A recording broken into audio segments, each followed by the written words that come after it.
Prologue. King. The average time spent between incarcerations for a career criminal is 6 months. I'd only been out 3. I'd expected to find Max in that car. Instead, cold metal clinked around my wrists, and the asshole pig had the audacity to laugh when he tightened the cuffs to the point of pain. I didn't wince, though. I wouldn't give him the satisfaction. He pressed down on my head roughly and shoved me hard into the back of the old police cruiser. I landed on my side, and my cheek slammed against the sticky seat. It smelled like vomit and bad decisions. My hands tingled from the loss of blood flow. The motherfucker was lucky I was in cuffs. 3 years. They already had me for 3 fucking years, and they were going to have me for a whole lot longer. Kidnapping wasn't exactly rewarded with a light slap on the wrist, especially for someone whose record was as long as mine. I promised I was never going back, but keeping my promises is just another thing I was never very good at. I was all out of fucks to give, though. The system could have me. I belonged to them, but they didn't fucking own me. They would never fucking own me. She owned me. Heart and black fucking soul. I will walk to the fucking chow line with a shit-eating grin on my face, wearing my scratchy orange jumpsuit every motherfucking day. I will play cards with the worst of the worst, and make nice with the guards who are willing to cut me some slack. At night, when I'm alone in my windowless cell with my dick in my hand, I will remember what it was like to have her in my bed. How her innocent wide eyes stared up at me as I moved inside her. The way she arched her back into me as I made her come over and over again. I kept telling myself I didn't have anything to offer her, but that wasn't true. I had love. Pup, Doe, Ray, whatever the fuck her name was. I loved her more than what was normal, rational, or sane, and I would gladly rot in fucking prison with a smile on my face if I knew my girl was going to be okay. But I didn't know that. I couldn't know that. I should have known that motherfucker was going to fucking cross me. "The notorious Brantley King," the pig said with a smirk as he got into the front seat. The plastic-like leather squeaked against his belt as he closed his door and started the engine. "You'd think you'd have learned your lesson by now, boy." He laughed and shook his head. It was obvious this guy was getting some sort of sick pleasure out of being the one to put me in cuffs. "King," I corrected him defiantly. Nobody called me Brantley but her. "Excuse me?" he asked, raising an eyebrow at me through the rearview mirror. I sat up straight, meeting his gaze with mine as if I were staring straight through to his pussy-ass soul. "They call me King, motherfucker." The rage inside me grew to epic proportions. That's when I noticed the detective didn't turn onto the main road, but instead drove straight onto the path through the woods. This guy was no fucking cop. I spotted his gun. He'd set it on the dash. It was a judge. Not the kind of gun that was standard police issue. This guy wasn't taking me to jail. He was taking me to ground. There was no time to waste. My girls needed me. More than that, I needed them. The moron had cuffed me in front. That should have been my first indicator that something was off. A real cop would have never done that unless he was transporting a nonviolent criminal, which wasn't me. Using the chain that connected my cuffs, I trapped the fake detective's neck against the headrest and yanked back with all my might until I felt like my biceps were going to explode. His hands left the wheel and flailed about as he tried to connect with my head, but I dodged him by lowering myself behind the seat. The car veered off the path and bounced from side to side as it ran over a patch of knee-high roots. The pressure mounted behind my eyes as I tugged back on the cuffs, squeezing tighter and tighter. I didn't release my hold until the car came crashing to a stop, and every inch of life had drained from his body. The fake cop was right. I would never be anything more than the notorious Brantley King. That was fine by me, because the senator had a lesson to learn. You did not take what was mine and not expect to pay in blood, sweat, or pussy. He took my girl. He wanted to take my life. His payment would be in blood. Chapter 1. King. Revenge is sweet. That's what they say anyway. But it wasn't until I crawled out of the wreckage, picking shards of glass from my skin, that I realized how true that saying really was. I could practically taste the revenge on my tongue. I was salivating in anticipation of the moment I would be able to unstrap a belt from my arm and wrap it around the senator's fucking neck for crossing me. It had only been minutes since I'd killed a man, but it had been a long time since I'd taken pleasure in it. Adrenaline like I'd never known, in an amount great enough to wake a corpse, coursed through my veins. I was high on it. I fed off of it. It was like I'd pushed my nose into a bowl of blow and inhaled over and over until I felt like I was invincible. A motherfucking god. And until I fixed the fucking mess I'd made, I wasn't planning on coming down. I felt sorry for any motherfucker who had balls big enough to try and stand in my fucking way. That was the moment I'd first heard it. Him. Preppy. Time to show those cocksuckers they fucked with the wrong kid from the wrong side of the motherfucking trailer park. Preppy's voice was as clear to me in my head as if he stood beside me. I was going fucking insane. By the time I'd crawled out from the woods and made my way back to the house, Bear was just getting off of his bike. When he saw me, he tossed his cigarette to the ground. He marched toward me with hard, angry steps, his forehead creased with lines, his fists clenched. The dry grass crunched under his heavy steps. Listen, motherfucker, I didn't want it to come to blows, but the way you fucking handled that shit just ain't fucking right. She deserves better than that, better than this, better than to be fucking lied. Bear stopped when he saw the mud and blood I was covered in. What the fuck happened to you? I pushed past him, ignoring his question, running toward the house, taking the steps 3 at a time. I threw open the front door so hard the screws from the top hinge shot out and clanked down onto the deck. Pup! I called out. A small part of me held out hope that somehow she had found a way to stay. But the second I entered the house, I didn't have to search the rooms to know she was gone. I felt the emptiness. Fuck! I roared, picking up one of the kitchen chairs. I launched it across the room where it skipped over the glass coffee table, cracking it down the center, punching a basketball-sized hole in the thin drywall as it came crashing to a halt. Bear followed me into the house. Are you going to tell me what happened, or are you going to tear the fucking house up some more? I moved past him on my way to the garage. I needed my bike and some provisions. The kind of provision that required bullets. Nothing a fucking body bag couldn't fix. One handcuff was still locked on me, the other end was open and dangling from my wrist.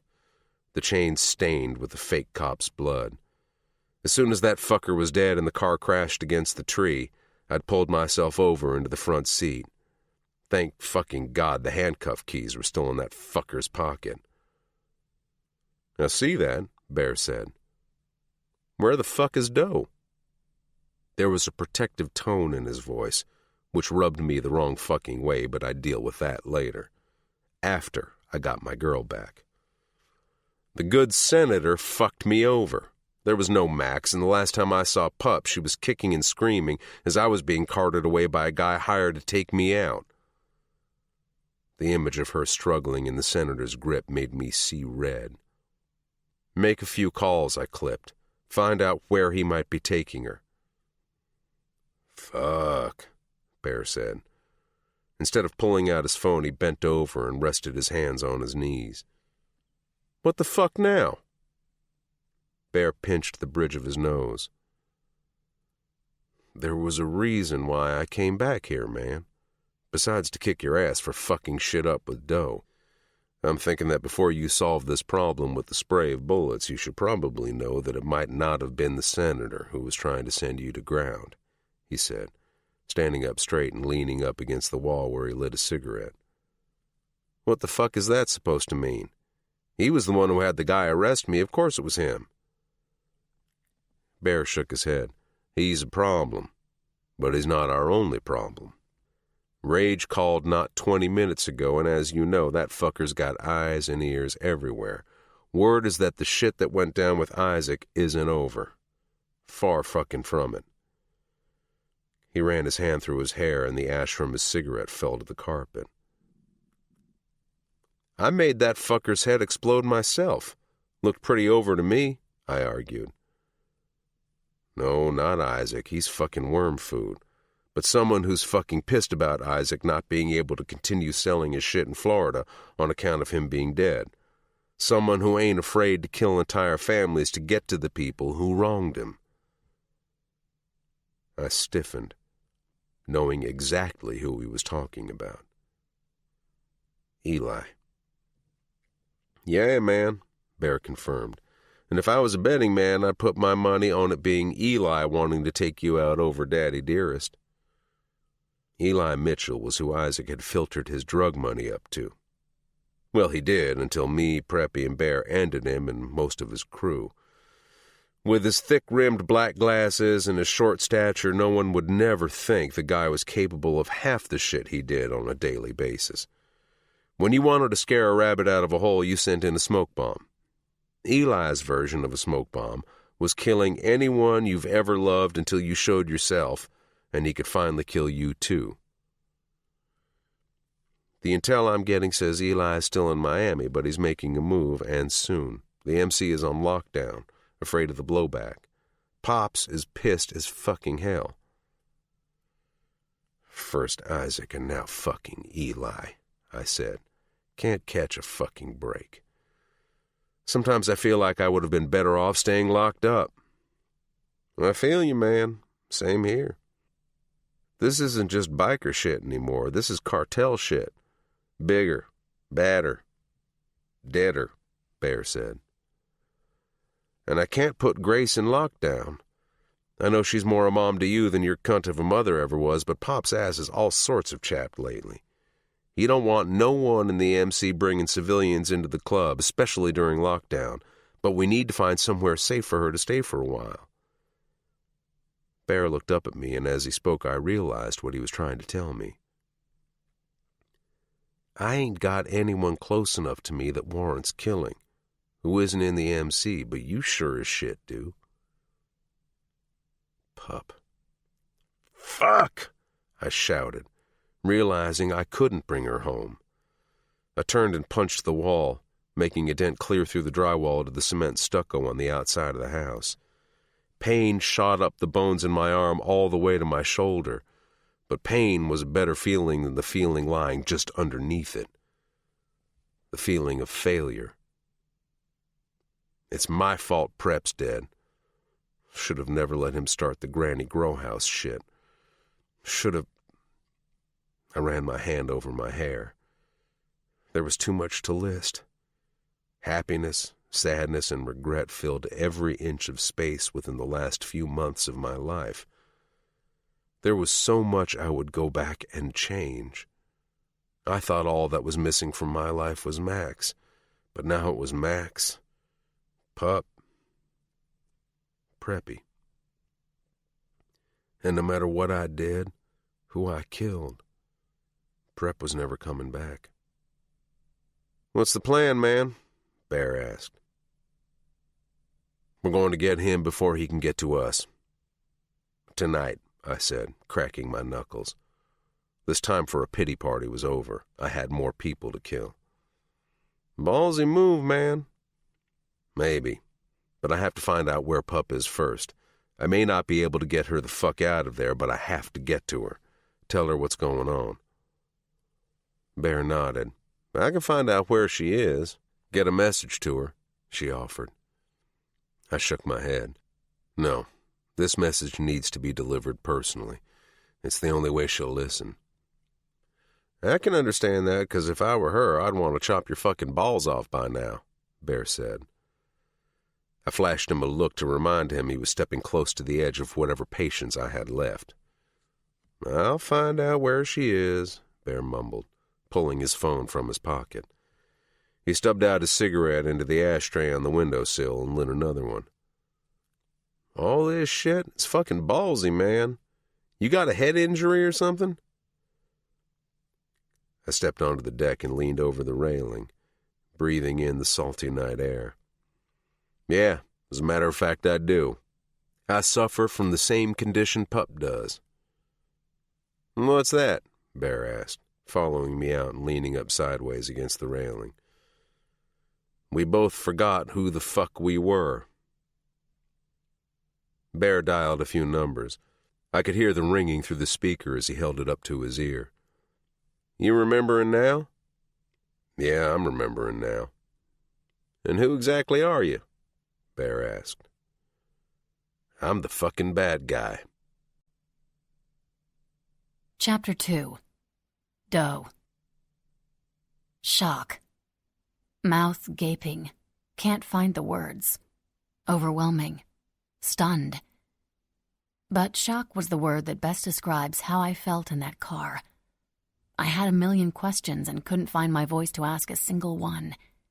And I certainly couldn't bring myself to make nice with the two men who called themselves my family. They were just strangers, who, when I wouldn't go with them willingly, brought out the big gun. A little boy with blonde curls and icy blue eyes that matched mine. A little boy who'd called me Mommy. My life since waking up without my memory has been a clusterfuck of unbelievable events strung together in one monstrous knot. Every time I was stupid enough to think I could untangle it, the knot just wound tighter, until it consumed every ounce of available space around me, wrapping itself around the potential for anything good to result from my being alive, strangling it to death. It was shitty of them to bring the boy. It was only because of him that I sat in stunned silence, unable to ask my usual million questions, too afraid to scare him or say the wrong thing and traumatize him for life. The silence in that town car was deafening, so quiet that I'm sure if you listened close enough, you could actually hear my state of shock. The sound of tires spinning against the asphalt as we accelerated onto the highway was a welcome reprieve. The man who claimed to be my father sat in the front passenger seat. Everything about him was stiff and hard as stone. His suit hadn't a single wrinkle or sweat stain, and despite the heat and humidity, he'd kept his suit jacket on. I was beginning to think that the suit was its own living, breathing entity. It was too damn perfect.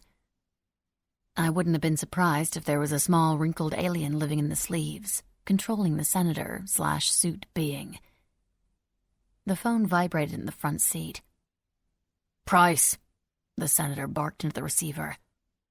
After a few seconds of mumbling into the phone, he reached overhead and pressed a button, closing the blacked-out partition, separating the front seat from the back. I sat in the back on one side of the bench seat, a small child's body length away from the boy who'd introduced himself as Tanner. My boyfriend? No, her boyfriend. "You know," Tanner said to me in a whisper, a mischievous look in his chestnut eyes. "He's the very reason they stopped calling the thing you say when you answer the phone a greeting." I forced a small smile, and Tanner went back to staring out the window. For most of the hour-long ride, when I knew he wasn't looking, I stared at Tanner's profile and willed my broken brain to scroll through its lost Rolodex, hoping to locate the card that listed Tanner and what my feelings were for him. Tanner was good-looking, in that fresh-faced toothpaste commercial kind of way. But all I kept thinking when I looked at him was that he seemed nice. And even though he was my age, he was still just a boy, which was one word I could never use to describe him. I couldn't bring myself to think about him just yet. I didn't want to. It was all too much to process. King's betrayal, his arrest. I couldn't process it. But when I looked over at Tanner again, I couldn't help but make a comparison. Where Tanner was clean skin and sunshine, tall and lean like his body was built by swimming laps in a pool, King was tanned and tattooed, with a constant thunderstorm in his eyes. His muscular body looked as if it were built by wrestling with the devil himself. When I wasn't staring at Tanner, I knew he was looking at me because I felt his stare burning a hole in my cheek. But every time I turned my head his way, he averted his eyes and pretended to be interested in something out the window. And then there was the little boy. The fact that I could be a mother was completely ridiculous, unbelievable at best. But oddly enough, he was the only thing in that car I felt sure about. My father, my boyfriend, my son. The town car was filled with my supposed family, and yet, with the exception of the little one, every fiber of my being was telling me my family was getting further and further away with every mile we drove. King. Maybe it was all a lie, every single bit of it. King had told me he loved me. Maybe that was a lie too. I didn't know what I could believe anymore. Don't be just alive. Live, he told me. So I lived, and I loved.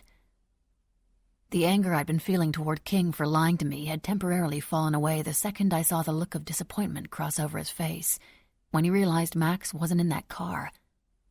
And then when the detective put him in cuffs, all I felt was blinding rage.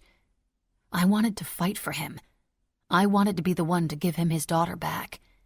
I wanted to give him everything in my power, but all I could do was watch the horrible scene that unfolded in front of me, paralyzed in the arms of the senator as they carted King away. My insides felt like they were being squeezed to death as King was shoved into the detective's car and carted back to a windowless cell somewhere. I meant it when I told the senator that King had saved me. And I didn't mean the times he'd saved me from Ed, or even from Isaac.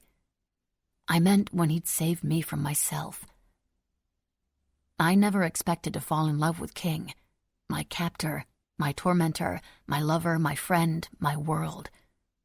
But I did. The boy on my lap stirred. His little breaths warmed my skin through my shirt, where his nose was pressed tightly against my stomach. I had questions, so many questions that my head was ringing worse than when Nicky had shot me. I wanted to shout them out rapidly like rounds from a machine gun, but I didn't want to scare the chubby-cheeked boy whose eyelashes touched his cheeks while he slept. I ran my fingers through his soft, curly hair, and he sighed with sleepy contentment. I can't believe it's you, Ray. I thought I would never see you again, and here you are sitting next to me. Do you remember me yet? Or him? Or anything? Tanner asked tentatively. My eyes darted up to meet the only thing I remembered from my past life, the beautiful chestnut-colored eyes from my dream. I shook my head. Just your eyes. I dreamt about them. Once, I admitted. So you dreamt about me, huh? Tanner wagged his eyebrows suggestively. He nudged my shoulder with his elbow, and I shifted away from the unfamiliar contact. Sorry, he said when he saw me stiffen. Habit. It's okay, I offered, although I wasn't sure if it really was okay. I need to ask you about him, though. Tanner looked lovingly down at the boy. Ask away. I mean, how old is he? You said I'm 18. When did all this happen? How? How? Tanner laughed nervously. Well, Ray, when a man and a woman love each other... He paused when he saw I wasn't smiling. Sorry, I'm so used to joking around with you. You're kind of the only one who gets my jokes, or at least you used to. Tanner ran his hand through his curls and sighed. He pulled at the stitching on the leather seat. The car pulled to a stop in front of a large 3-story house with bright pink stucco.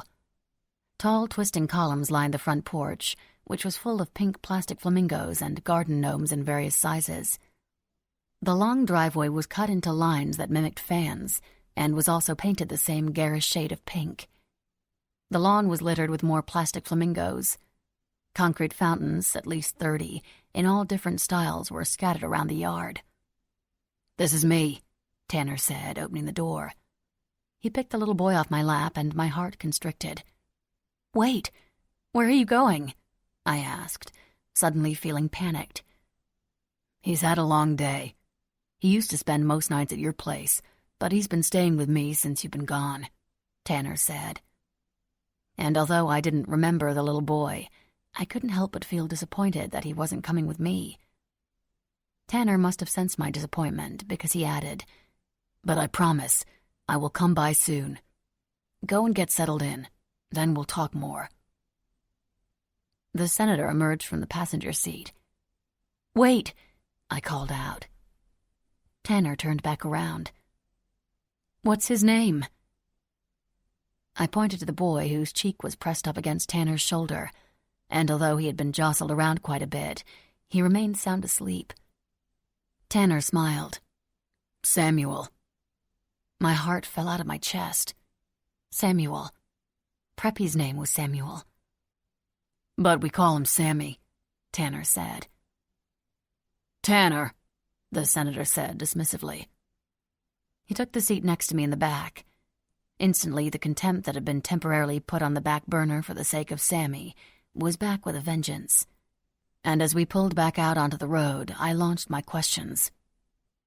"Why did you have King arrested?" I asked, unable to hide the bitterness in my voice. "He took me in, gave me a place to stay. Before him, I was living on the streets, struggling to find protection or food. My only friend was a homeless hooker who thought I was the pitiful one." The senator didn't flinch hearing my tale of woe, nor did he seem affected in any way, for that matter. Instead, he adjusted a cufflink and clicked away on his phone. "Brantley King is a felon, a con man, and a murderer," he stated, without looking up. "Whatever relationship you seem to think the two of you had was a farce, a barely legal one at that. I really was hoping that when he indicated that the two of you had been intimate, that he was just baiting me. But I see now that he was indeed speaking the truth. That man came to me with the sole purpose of using you as a pawn to get what he wanted, nothing more. He took advantage of you, a teenager, and tried to con me. Now he's going where he belongs, and getting what he deserves. And that is the last I want to hear about that young lady." "He just wanted his daughter back," I argued, crossing my arms over my chest. He might have thought he effectively ended the conversation, but tough shit. "We don't always get what we want," the senator said flatly. His words echoed in my brain as if I'd heard him say them before. "Besides, I don't know what kind of power he seemed to think a senator has. The most I could have done for him would have been to write him a letter of recommendation to the family court. Maybe make a call to Judge Fletcher if he's still on the bench over there." "Then why did you make the deal? Take me back," I demanded. "I don't even know you. Take me back," I yelled, reaching for the door, not caring that the car was back in motion and barreling down the road. I pushed on the handle and opened the door enough to see the blurring gravel road. The senator reached over and closed the door abruptly, clicking the lock shut. "Raimi, don't be ridiculous. There is nothing for you to go back to. And besides, do you really want to leave your son?" he asked, raising an eyebrow. "Fuck." "Tanner said you told people I was in Paris so you wouldn't be embarrassed by the fact that you had a runaway for a daughter. Don't you think that instead of inventing lies, your time would have been better spent looking for me?" I asked with my hand still on the door. "If you were me, would you want to stay knowing that?" The senator sighed. "We did look for you, Raimi, but we didn't know about this memory business. We just thought when we hadn't found you that you didn't want to be found. And stop making this all about you. It isn't just you who this debacle affected, so think about that before you go around hurling your accusations at people." "King didn't abduct me. I want you to drop the charges. I don't want him back in prison," I stated, crossing my arms over my chest. The senator narrowed his. "I tell you what. Visit with the specialist I've contacted. Make a real effort to assimilate back into your old life. Try to remember some things before you go and throw everything away to be the First Lady of Logan's Beach." He said Logan's Beach like the entire place left a bad taste in his mouth. I opened my mouth to argue, but he continued. "Give it a month of real effort toward your recovery. If after that time you still want to go back, I'll drop the charges against him and have my driver drop you back off at his house with a letter of recommendation to the family court judge, which he can use for custody of his daughter. That's the deal." He straightened his tie. "And the only one I'm offering." "I don't exactly trust your deals. Look what you did to King," I spat. "Ramey, he's a felon. He's got no voting rights, for Christ's sake. He's a non-citizen as far as I'm concerned, and I don't make deals with criminals. You're my daughter." He finally looked up from his phone. "I would never make you a promise I didn't intend to keep." I didn't trust him. Not one bit. He was a fucking politician after all. But what other choice did I have? He was right. There really was nothing to go back to. Then there was the nagging curiosity, which had never died down, reminding me that I really did want to find out who I really was, what my life was like before. "Okay," I agreed. "But I have more questions. About me, about my—" The senator's phone rang, and once again he barked his greeting into the receiver, effectively putting an end to our conversation. I'm not sure exactly what kind of relationship I'd had with my father, but I was beginning to feel that he wasn't the cheering on the t-ball team, helping with my math homework type. Within a few minutes after we dropped off Tanner and Sammy, the senator announced, "Here we are." He placed his phone inside his jacket. Royal palm trees, which were at least 20 feet tall, lined both sides of the driveway. We came to a stop in the center of the U-shaped drive, right in front of a big Southern-style open porch with white railings. I craned my neck up at the house. "You live here?" "No, we live here," the senator corrected. "You, your mother, myself, Sammy, and the housekeeper Nadine. And when I'm not here, I'm up in Tallahassee or D.C. The senator leaned over me and opened the door. He motioned for me to get out of the car. I had to shield my eyes from the rays of sun burning through the separated palm fronds. The house wasn't as big or palatial as I would imagine a politician's home would be. It was on the small side, with immaculate white siding, accented with blue shutters. The rocking chair on the porch screamed old Southern charm.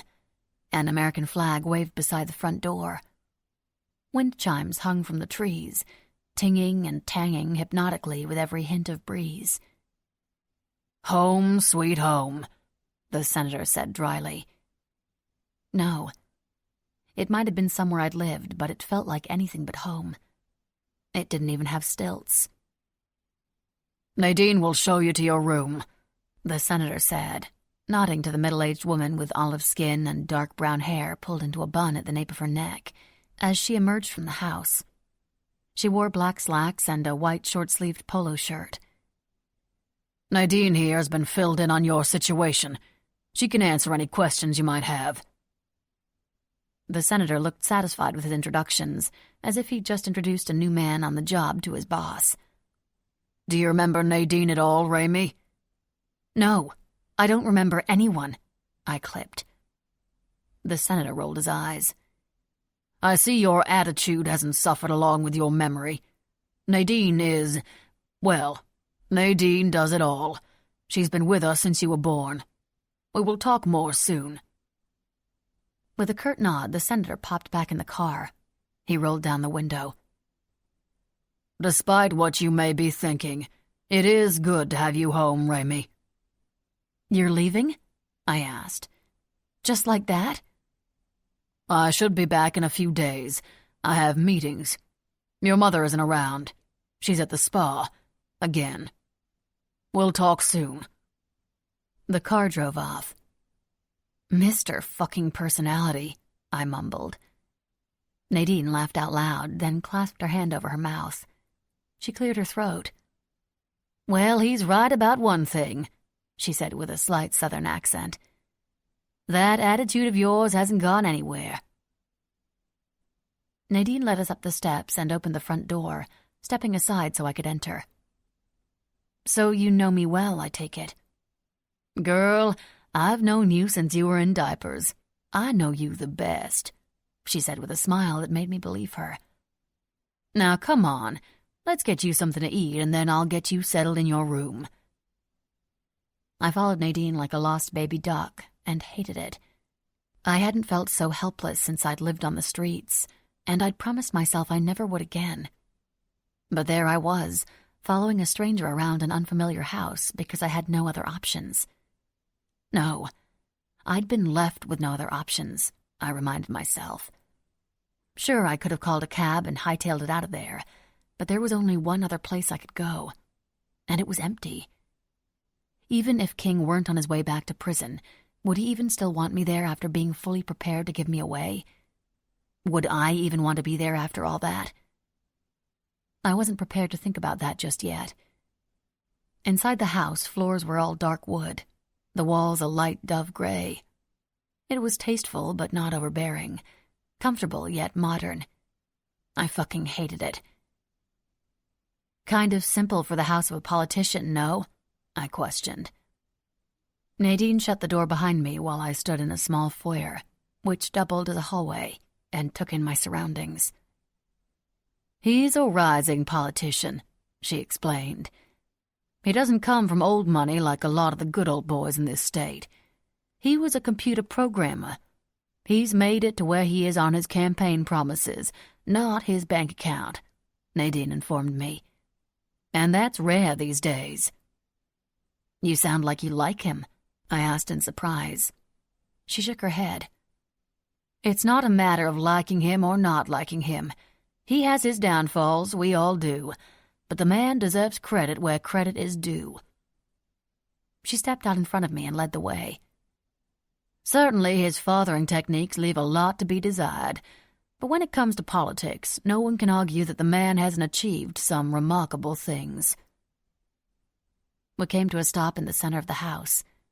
The kitchen, dining room, and living area all shared one open space, with the kitchen at an angle in the far corner. The cabinets were tall and off-white, the countertops a shiny black. "Sit." Nadine nodded toward one of the high-backed bar stools tucked under the raised counter. But I just stood there, the realization of what was really happening finally starting to resonate. I'd always wondered what the house I grew up in looked like, and I was finally here. However, I didn't feel any of the elation I'd imagined I would. I was still in shock, angry, bitter, confused as all hell. But elated? Nope. Nadine pulled out ingredients from different cabinets and turned on the gas burner. "Sit, girl. I'll fix you something. You can ask me anything you want. I know how you are with questions." She grinned and wiped her hands on the apron she'd tied around her waist. "Well, I guess that hasn't changed," I said, finally taking a seat. "I've been told I asked too many questions a lot over the last few months." Nadine cracked an egg into a bowl. "But you have changed. I can see it." "And I guess that's a bad thing?" I sighed. "No." She came over to me and rested her elbows on the other side of the counter. "Actually, I think I kind of like it." "How am I different, though?" I asked. Nadine pursed her lips. "I'm not 100% sure yet, but I'll tell you what. As soon as I do figure it out, I'll be sure to let you know." Reaching out, she tweaked the end of my nose. With a wink, she turned back around to the burner where she started mixing ingredients together with a wooden spoon. "It's not fair," I said, coming off a lot whinier than I intended. "Everyone knows me, but everyone is a stranger to me. I'm practically a stranger to myself." "Child, I hate to break this to you, but did your father somehow give you the impression that he's the warm and cuddly type?" Nadine pulled a ladle out of a drawer. "No," I answered immediately. "Well, in a way, the two of you have always been strangers, so in that way things are exactly as they were before," she announced with a smile. I bit my bottom lip. I don't know if that's a good thing or a bad thing. Nadine shrugged. And my mother? Who goes to the spa when their missing kid is on the way home? There was no hiding my bitterness, because I was bitter. Nadine winced, like she'd been hoping I wouldn't ask about my mother. She kept her attentions on whatever she was mixing up. Spa is code around here. It either means she's holed up at a hotel somewhere, or she's drying out at a rehab or a desert retreat, or whatever it is she does to clean out her abused liver. She wiped her hand on the towel on her shoulder. I was already overhearing about my mother, so I cut Nadine off when I felt like she was about to make an excuse for her behavior. What are you making? I asked, leaning forward on my elbows. Your favorite, breakfast for dinner. My heart sputtered when she scooped up some batter and poured it into the hot griddle. When she used a spatula to flip the contents of her pan over, I saw Preppy, standing in her place, wearing his favorite red lacy apron. Pancakes, I whispered, my heart sputter turning into an all-out seize. I felt suddenly lightheaded. Stars danced in front of my eyes. I braced myself on the counter so I wouldn't fall off the stool. Nadine came over and set down a plate in front of me with 3 perfectly circular pancakes in the center, dripping with syrup.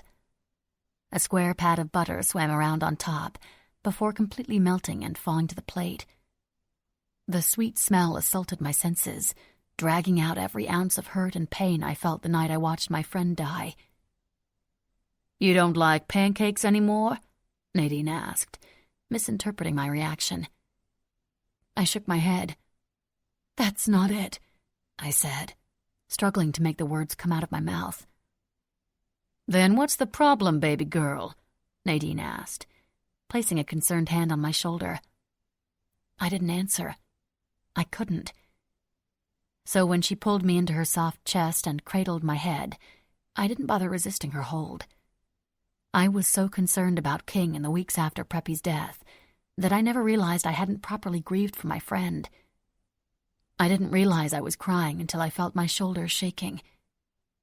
Why the tears? Because, I managed to spit out on a short exhale. Because why? Because pancakes. Chapter 3. Dough. Nadine held me until I calmed down. She pushed away the plate as if it really was the pancakes that had been the source of my little episode. We both agreed that what I needed was a good night's rest. Nadine led me up the stairs to a door at the end of the hallway. My room. Lacy white curtains, soft blue walls, and a poofy pink comforter.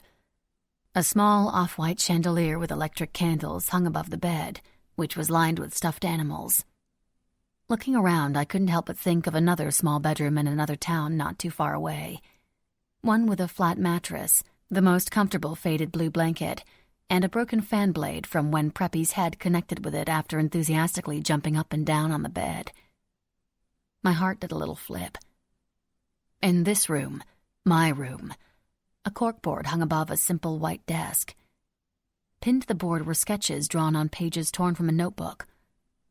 I walked around the room slowly, running my hand over the slightly textured walls, the shiny fabric of the throw pillows of the little window seat, and finally over the sketches themselves, which were mostly landscapes mixed with a few portraits. I recognized a few as Sammy, and another as Tanner. In the center of the board was one of the both of them together, sitting under a tree, smiling straight ahead, presumably at me. You love to draw. Your father about had a coronary when you said you wanted to go to art school, Nadine offered from the doorway. All of this has got to be hard on you. Yes, and for more reasons than you think. I felt Nadine's eyes on me as I walked around the room, willing for something to jump out at me as familiar. I know that look, she said. What look would that be? I asked. Plucking a sketch from the board, I walked over to the bay window and held it up. The drawing of the view matched perfectly, right down to the window frame and the buttons on the cushions, as well as the expansive lawn and scattered oak trees, including the one partially obstructing the window. Nadine came into the room and sat down on the corner of the bed.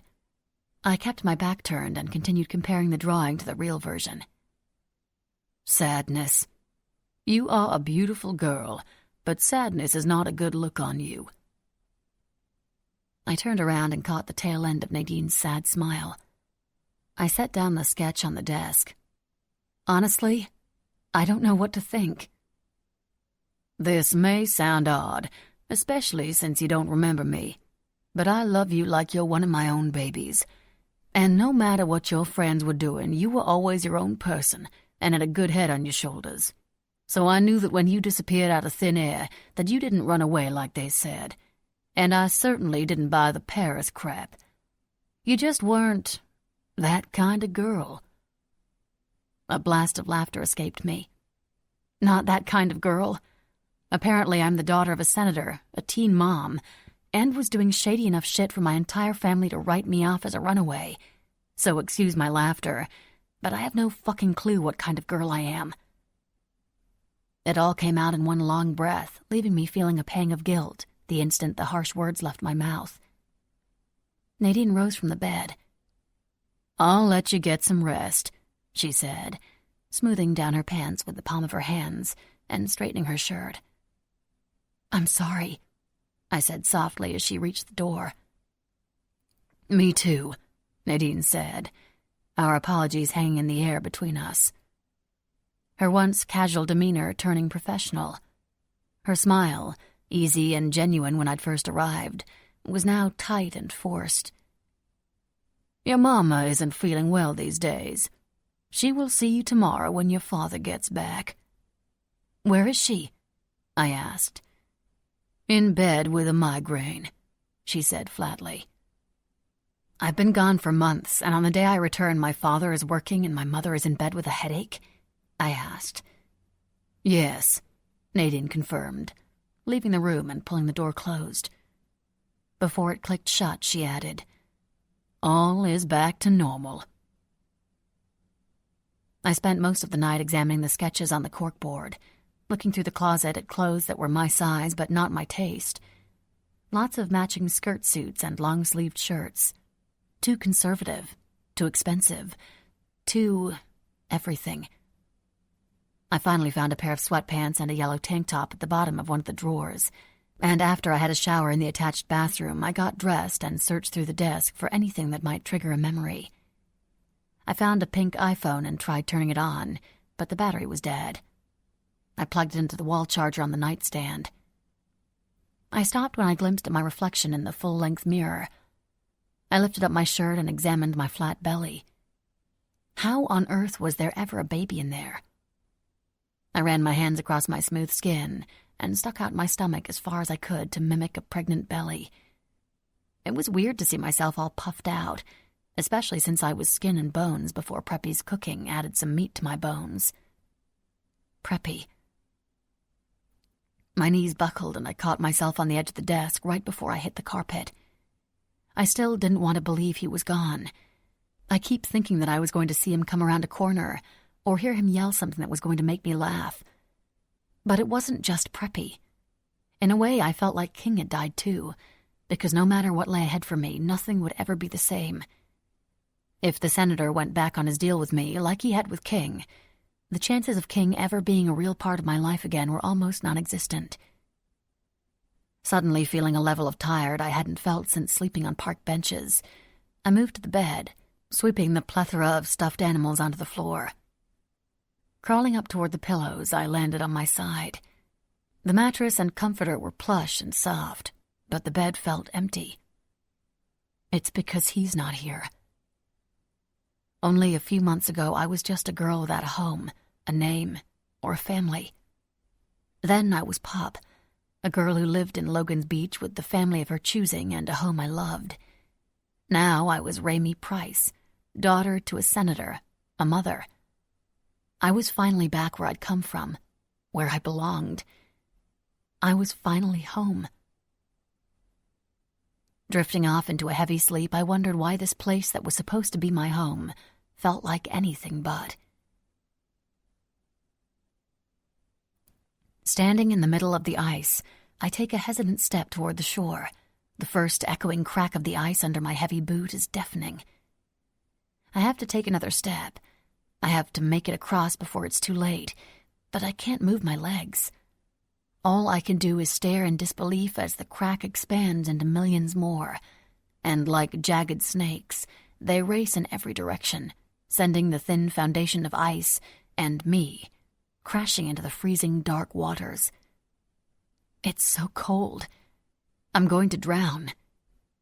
Deeper and deeper I sink into the dark water until two arms appear above me, hands extended out, calling for me to grab them so I could be saved. One arm was adorned with a gold wristwatch. The other was wrapped in a thick leather belt. I try to grab onto both of them, but I can't reach, and they don't reach into the water any deeper. It's then I realize that in order to be saved, I can only choose one. I reach toward the belted arm and grab hold, but instead of being lifted out from the abyss and thrust back into the frigid air as I expected, the arm turns me around and pushes me down deeper and deeper until I have no choice but to inhale the murky water. I fade into oblivion, wondering if there really was a right choice, because I have a feeling that no matter which one I choose, they both would have pulled me under. Chapter 4. Doe. Tap, tap, tap.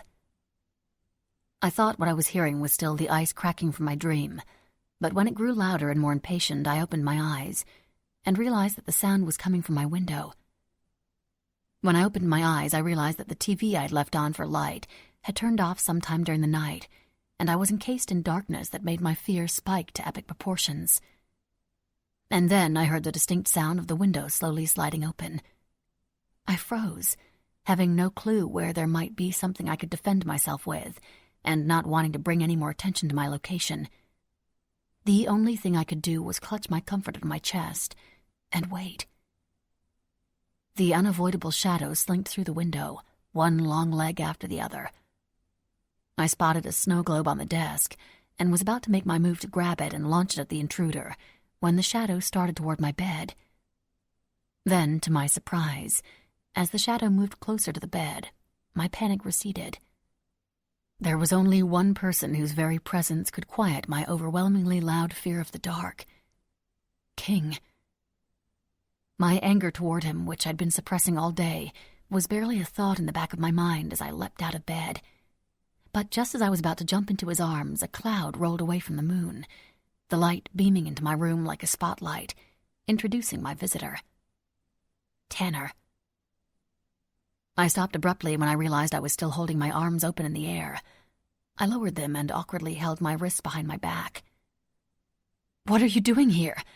I asked breathlessly. "I told you I was coming to talk to you," Tanner answered. "And who did you think I was?" I shook my head and waved my hand dismissively. "Oh, no one. You just surprised me is all when you came through the window," I lied. "Who's with Sammy?"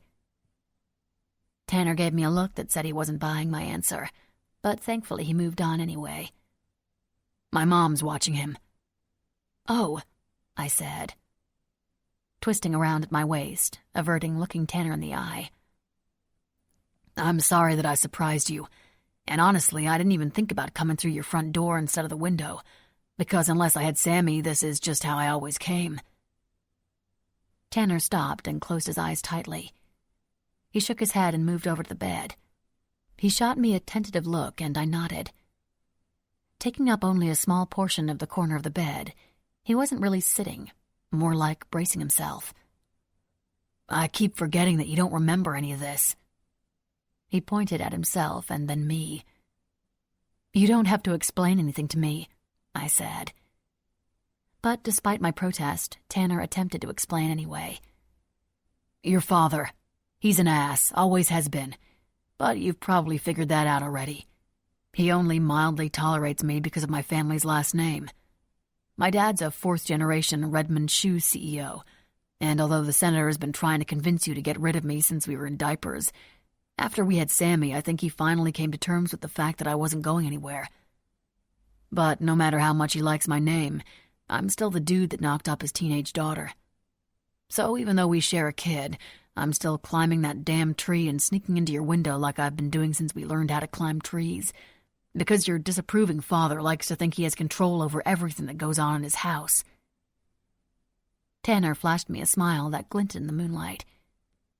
So me being here, like this, is frowned upon. Frowned upon? I asked. The turn of phrase sounded out of place being spoken by someone my age. Your father's words, not mine, he admitted. And you know what I mean, Ray. Don't be a smartass, Tanner said playfully. I sat down at the foot of the bed. I have so much to ask you. My head is more questions than answers, but I don't have a clue where I should start, I admitted. Tanner nudged my elbow with his. Well, I have some questions of my own, if you don't mind, Tanner said. So how about we trade off, one question at a time? But you have to promise to answer honestly. We've never lied to each other, and I'm not about to start now. Okay, I agreed. You start, Tanner said. What do you want to know first? There was one thing that I needed to know first. I want to know about us, about Samuel, Sammy. I was a bit in shock earlier to ask you too much about it. Tanner clapped his hands onto his knees. Then I shall start at the beginning, he said in some sort of strange accent. I raised an eyebrow, not sure how to react to his brand of humor. He looked down at the carpet and continued on, accent-free. You and I have been together since we were in diapers. If you take the shortcut, it's only a 5-minute walk between our houses. Our moms are close, before yours decided that vodka made a better friend than people do. We were in every class together growing up. We used to pretend to get married in our fort when we were little. Another one of our friends used to pretend to be reverend. She even cut up one of her dad's Hugo Boss shirts to make her sacred robes, and got herself grounded for a week. And after her parents told ours, the three of us didn't see each other for the entire summer. Tanner laughed nervously. He rested his chin on the back of his hand and sighed. It feels really weird to try to explain us to you. I can assure you that hearing it is probably weirder, I admitted. Tanner struggled stopping and starting again, but he took a deep breath and continued. We were 15 when Samuel happened. We had originally planned to wait to be physical until we graduated. He looked pained at her, tapping his sneaker on the floor. But then I got sick. Real sick. He turned to face me. Leukemia. I didn't know how to react under the circumstances, so I gave him a small smile and said, I'm so sorry. He pressed his lips together and continued. On the day they told me I might never see graduation, we moved up our plans. We were young and stupid, but we said our own made-up vows to each other right here in this room. Even though the story he was telling was pulling on my heartstrings, I felt removed from it, like it wasn't partly about me. Tanner scratched his head and again looked through the open window. I promised to always smash Cheetos into your sandwiches, and you promised you wouldn't forget me when I was gone. And then we... He trailed off awkwardly, but quickly recovered. And then we made Samuel.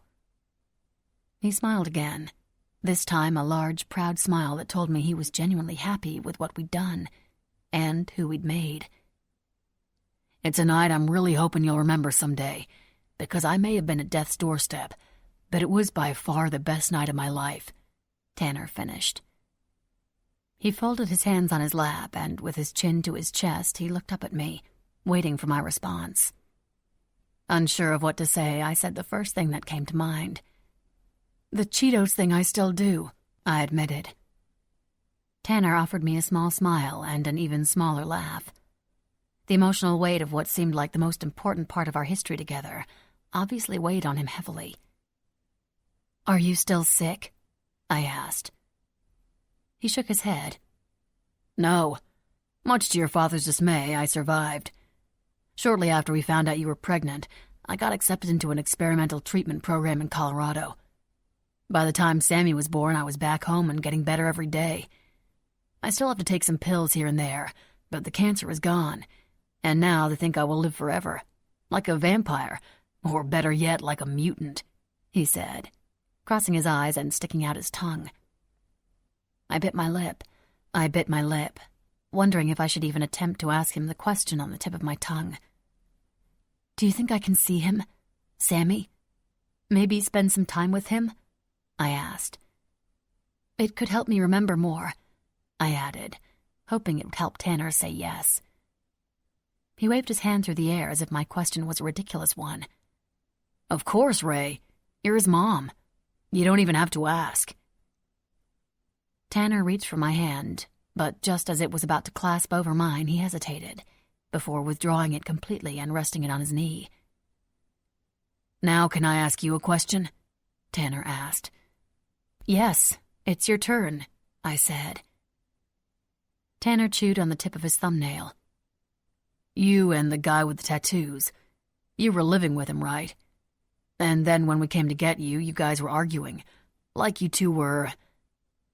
Tanner trailed off. I didn't want him to feel awkward, so instead of forcing him to ask the difficult question, I volunteered the answer. King. His name is Brantley King. Saying his name made me feel like I could breathe, yet at the same time knocked the wind from my lungs. But that was King, a contradiction in every single way. Tanner leaned his elbows onto his thighs and dropped his face into his hands. This is so fucking hard to ask you, Ray, but I feel like I just need to know. No, I have to know, he moaned. Have you guys, did you... I just wanted to get it over with, rip it off like a Band-Aid. Yes.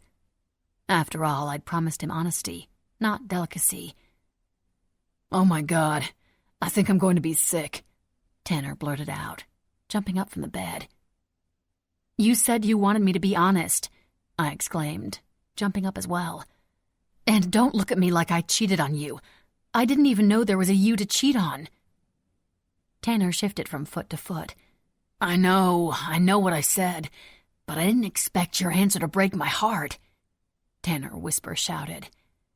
And I know it's not like you cheated on me because the Ray I know would never have had sex with some strange guy she just met. Tanner paced the room.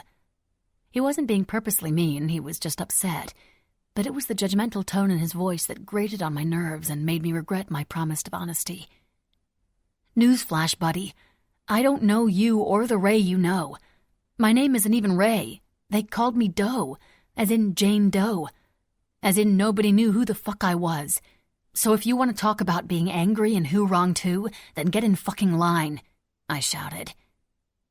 Tanner clutched his arms around his stomach as if I'd physically socked him in the gut. I looked for you, you know. I spent days, weeks, months. I'd never given up hope. His voice was so low I barely heard him. He shook his head. But you're right. I really don't know you. This isn't getting us anywhere, I said. I fell back into the mattress and rolled over onto my stomach, shouting my frustration to my comforter. When I rolled back over, Tanner's jaw was on the floor. What? I asked, looking down at my body to make sure I was properly clothed. Everything was in place. I stood up and checked again. Nothing. Tanner stammered. It's your shoulder. Your back. You have a tattoo, he said in disbelief, barely able to finish his sentence. Okay, so? I asked, crossing my arms over my chest and resting my palm on the place where King had marked me, feeling defensive and ready to snap. Tanner paled. Of his name. You have a huge tattoo on your back of his name, he repeated. It wasn't so much a statement, but an accusation. I didn't feel like explaining to him that my tattoo wasn't anyone's name, but it was dark in my room and the artwork was intricate, so it would have been easy to mistake it for something else. I took a deep breath and tried to remember that Tanner was going through something that was hard for me to understand, just as I was going through something that was hard for him to understand.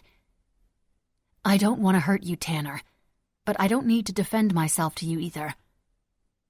I don't know where we go from here. Where I go.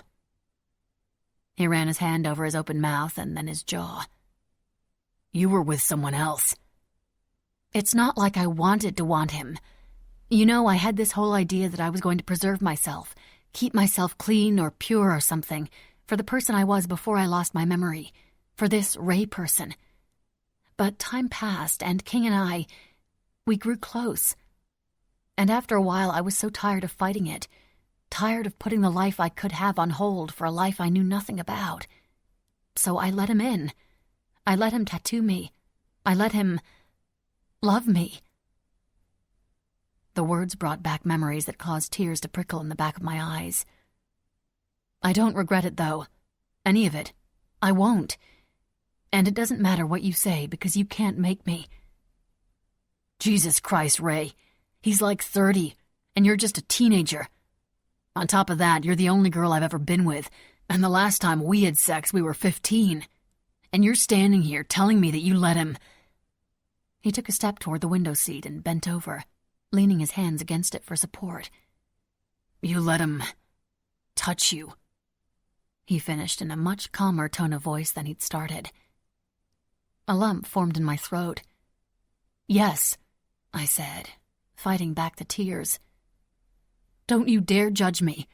I can be sympathetic to you because I know how it feels to be confused and overwhelmed, but that doesn't change the fact that I don't know you.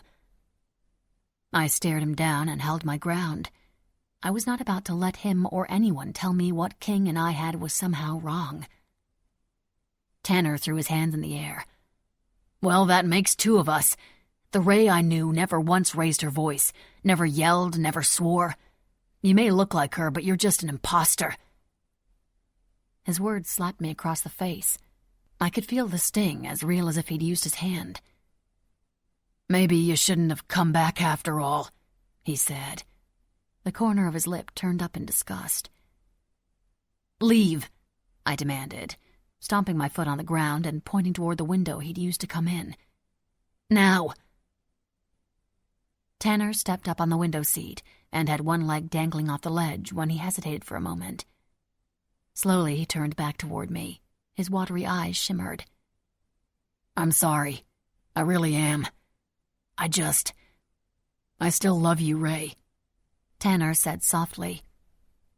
I was still in defense mode, but I realized that the only reason Tanner was lashing out at me was because he really was heartbroken. I couldn't let him leave without giving him something. I can't tell you the same, but I know I felt something for you before all this. It's the only reason I can think of that your eyes were the only thing I recognize in all this. That's got to mean something, right? I offered. Tanner smiled a small, sad smile that didn't reach his eyes. I even sketched them once, I added, hoping that little bit of information might bring him some sort of comfort. Do you love him? He asked with sadness in his voice. Tell me the truth, Ray. I can handle it. I didn't believe that for 1 second. I searched my brain and my heart for the answer, one that, despite all the bullshit, all the lies, all the misunderstanding, I'd never doubted. Yes, I answered simply. Tanner cringed. He turned and leapt from the window onto the nearby tree branch. By the time I walked over to the ledge, he was on the ground, brushing leaves off of his pants. He looked back up to my window. Even though he knew who you were but didn't tell you, even though he used you in order to get his own daughter back, you still love him despite all that? He whisper-shouted his question. I tried to explain my complicated feelings to him the best I could. You can be pissed off and still love someone at the same time, I said. Tanner walked across the lawn, but before he disappeared into the dark shadows, I heard him mutter, I can relate. Chapter 5. Doe. I spent the next 3 days in my room, alone. only getting out of bed for a quick shower and change of clothes. But I didn't sleep. I couldn't sleep with the exception of a cat nap here and there when my body argued that it was tired, while the rest of me was on high alert. It was past midnight when I woke from such a nap and found myself in pitch blackness. The panic started to set in. I tried to take a deep breath, but I couldn't pull in air. I fumbled for the remote, but when I found it and pressed every button on it, nothing happened.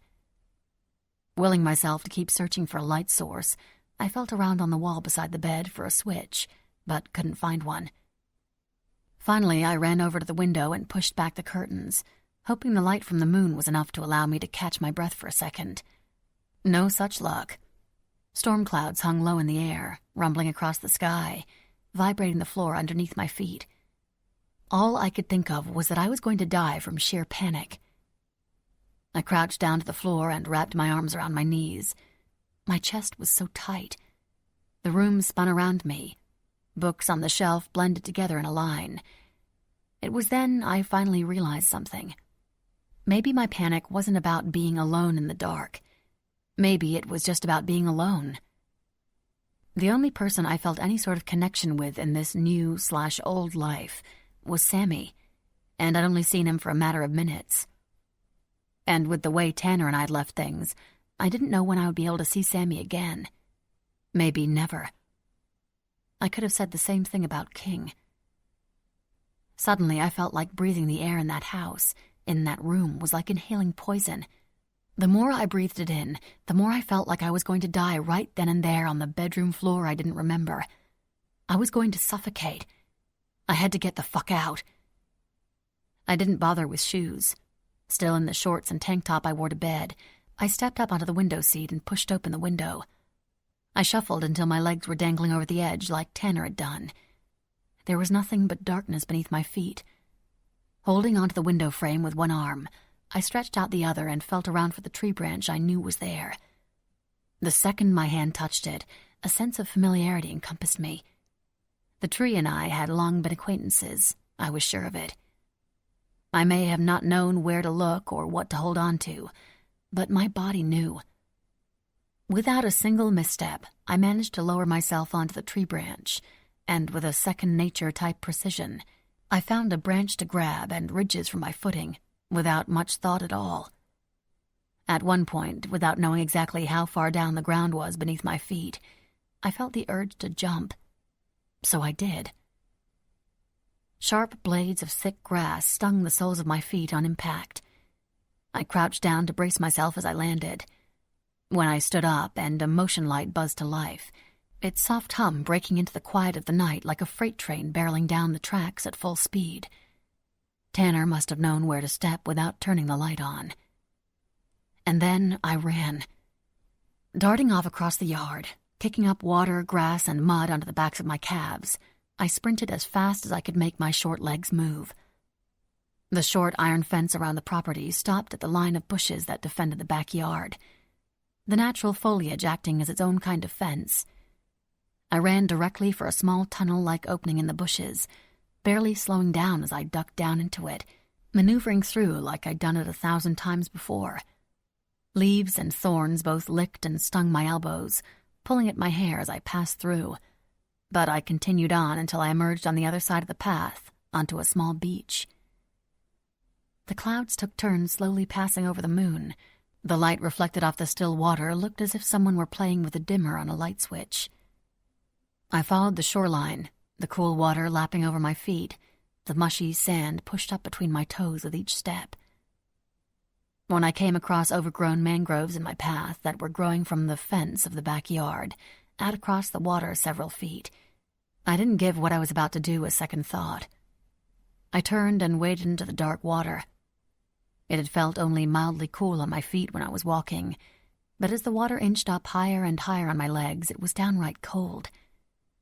When the water rose over my waist, I shivered. I pushed through the water, sinking into the soft earth, sending little waves crashing against the base of the trees. Something darted out into the water in front of me. At first I thought it was a snake, the way it slithered from side to side, making an S shape in the water.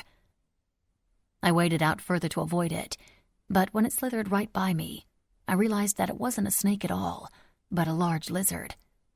It hissed as it passed, like an angry driver giving me the finger. Once I cleared the trees, I sloshed back up to the shore on the other side. My shorts hung heavily off my hips, clinging to my thighs.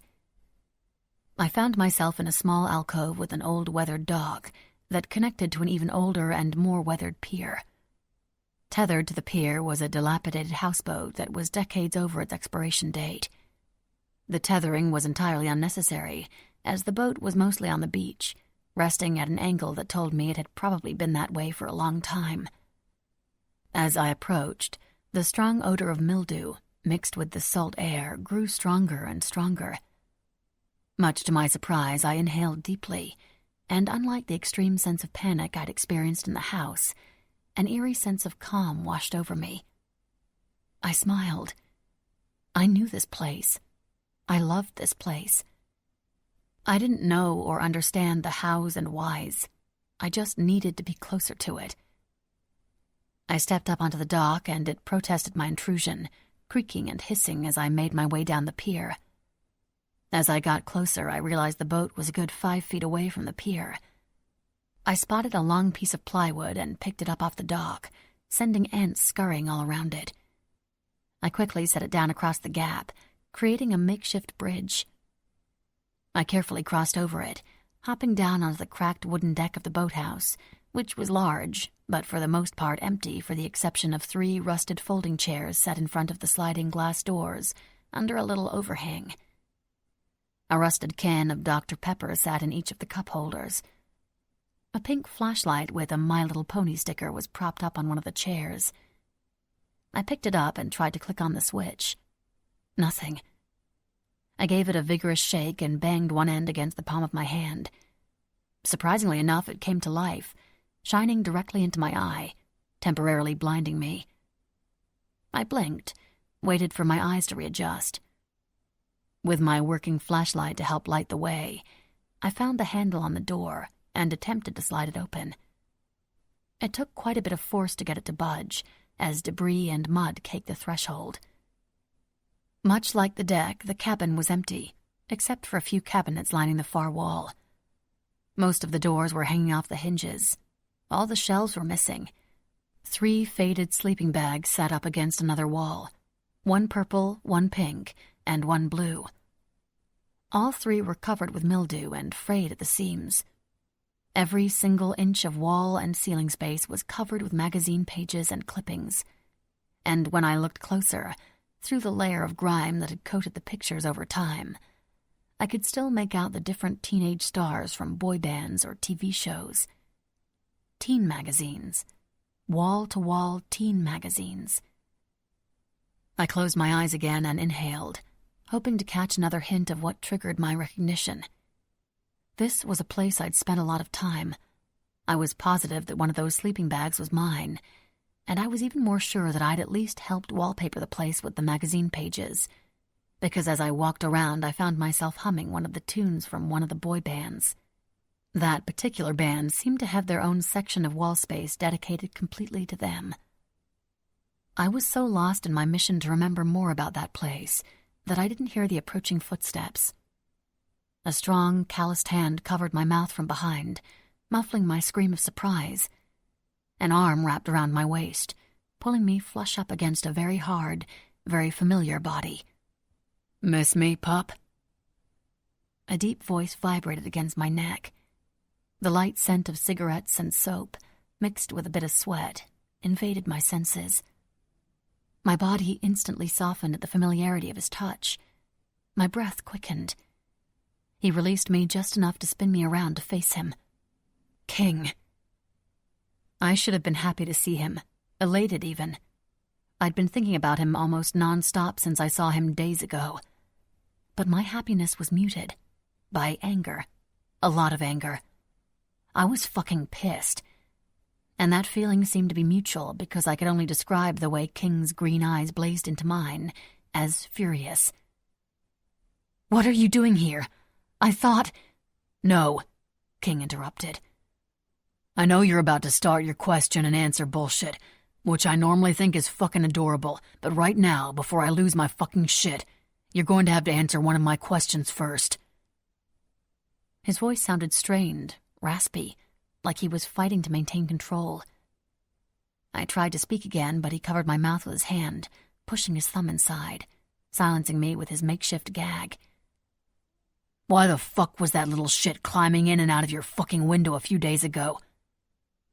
He pulled his thumb from my mouth, and I regretted not biting down on it when I had the chance. How? You were watching me?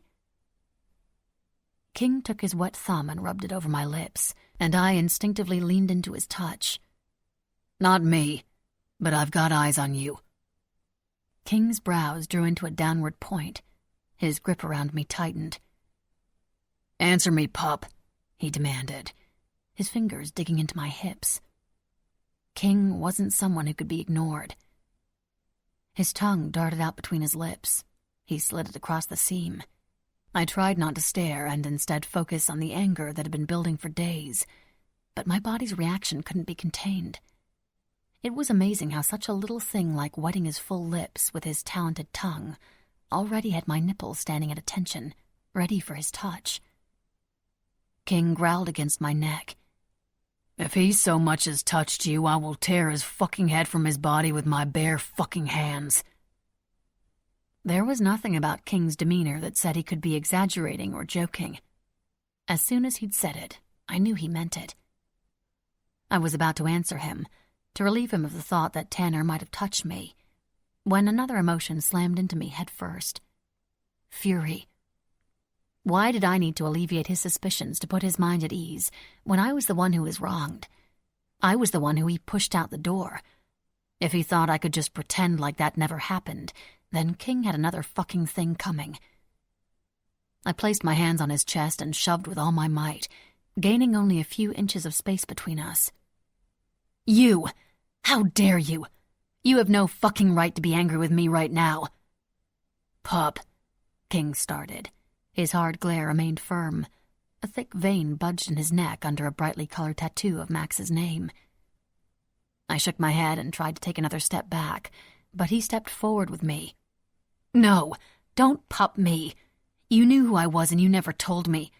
All that bullshit about me being yours and you send me away the first chance you get. I threw my hands in the air. I didn't think I had another choice, King said.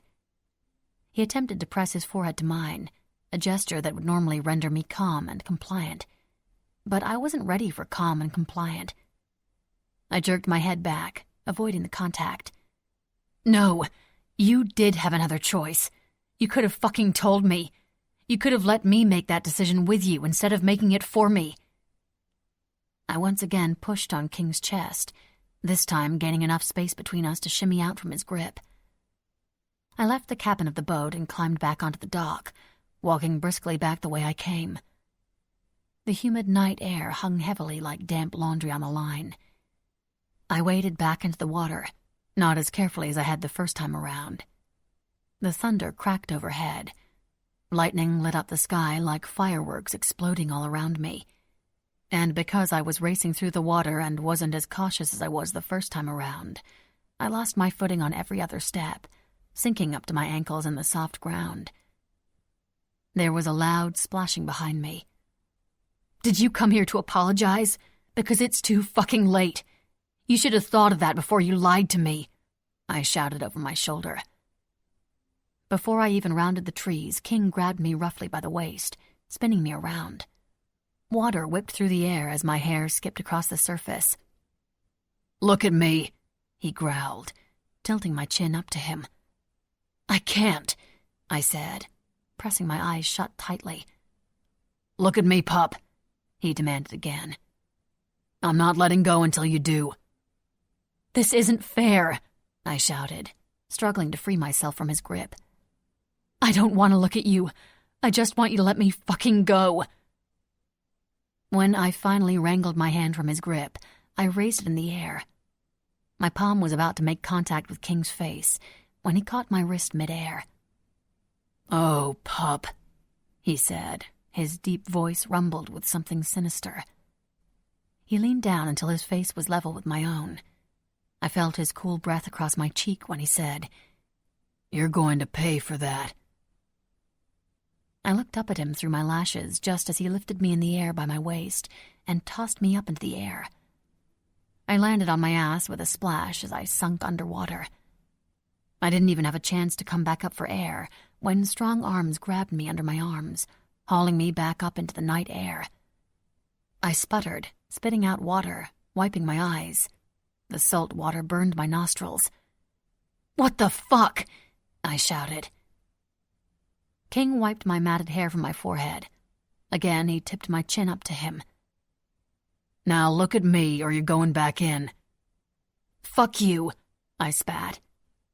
King went to throw me again, but this time I fought against him so strongly he couldn't lift me up, so instead he held me tight and dove into the water, dragging me under with him. When he resurfaced with me still in his arms, in the shoulder-deep water, he dug his fingers into my hips. "This shit was so much fucking easier when you were afraid of me." "I'm not afraid of you anymore. I'm only afraid of a life without you." And he had gone and thrown it all away. And this was about more than being angry with him. I was hurt. I decided to open my eyes and get it over with. I told myself that I wasn't going to feel anything, that I would look at him and still be able to walk away. It's still a lie, even if you're only telling it to yourself. Slowly and begrudgingly, I opened my eyes, and when they locked onto his, my breath hitched in my throat. I told myself that it was the heat, lightning flashing across the sky, charging the air around us. I told myself that it was because we were standing in the thick line of light that the full moon painted across the water that was making me want to reach out and touch the soft glow of his colorfully tattooed skin. Because it most certainly wasn't the way I could practically see the flames dancing in King's burning gaze as it penetrated my fucking soul. It couldn't have been the way his hard lines of muscle rose and fell with his quick breaths, stretching the fabric of his already tight wife-beater across his chest. Panting. He was panting. We stood like that for what seemed like an eternity, daring the other to make the first move, frozen in the moment. I didn't feel one thing for him. I felt everything. Anger, confusion, love, lust, and it all swam around us in the water as we stared each other down. The sky opened up. A thunderclap boomed so loud and deep I felt it in my chest. The surface of the water rippled, and then came the rain, cold and relentless. Every drop sent the river water splashing back up at us, but it still wasn't enough to interrupt the staring contest that was so much more than just two sets of eyes staring at each other. It was a challenge, a warning, a power struggle. "You could have told me," I started to argue again, fully prepared to keep up the fight. I needed it. It had been too long since we had a true blowout, not since the night of the carnival, and I craved the back and forth between us that needed to happen. The night I gave him my heart. "No," he barked. "I couldn't have told you." He raised his voice over mine, pulling me so close that I could feel he was as affected by me as I was by him. He was hard, thick and ready against my thigh. And like the stupid girl I am, my knees trembled and started to buckle. "Why?" I spat. It was hard to concentrate on our words when I knew what was going on just beneath the surface. The rain was pouring down so hard it muffled our voices as if we were talking underwater. "Why couldn't you?" "Because I couldn't risk it. If you knew the truth, you would have... I just couldn't risk it," King said. "Risk what? What couldn't you risk?" I prodded. "Losing you," he boomed. "I couldn't risk losing you." King wrapped an arm around my waist and pressed his erection against the soft spot between my legs that was reacting to his every word, his every touch. A place that craved him almost as much as my heart did. He cupped my ass and lifted me up, wrapping my legs around his waist. "There was one point I'd made the decision to tell you the truth. I owed you that much. But then all the shit went down with Isaac and Preppy, so when I made the deal with your father for Max, I thought I was doing you a favor by giving you your life back and getting you out of all the shit that came with being in mine." I squeezed my thighs around his waist, rubbing myself against his hardness. I moaned. "But you weren't giving me my life back," I corrected. I placed my palms on his cheeks and held his face in my hands, searching for any sign in his eyes that what I felt for him might have been wrong. But instead, what I found was a resounding need to fix what was broken between us. Tears formed in my eyes. "You were taking it away." King's lips parted. He ran his thumb across my lower lip. Turning his head, he kissed his way up my arm. "Goosebumps," King observed, running his fingertips across my already stimulated skin. I bit my lip and stifled a moan.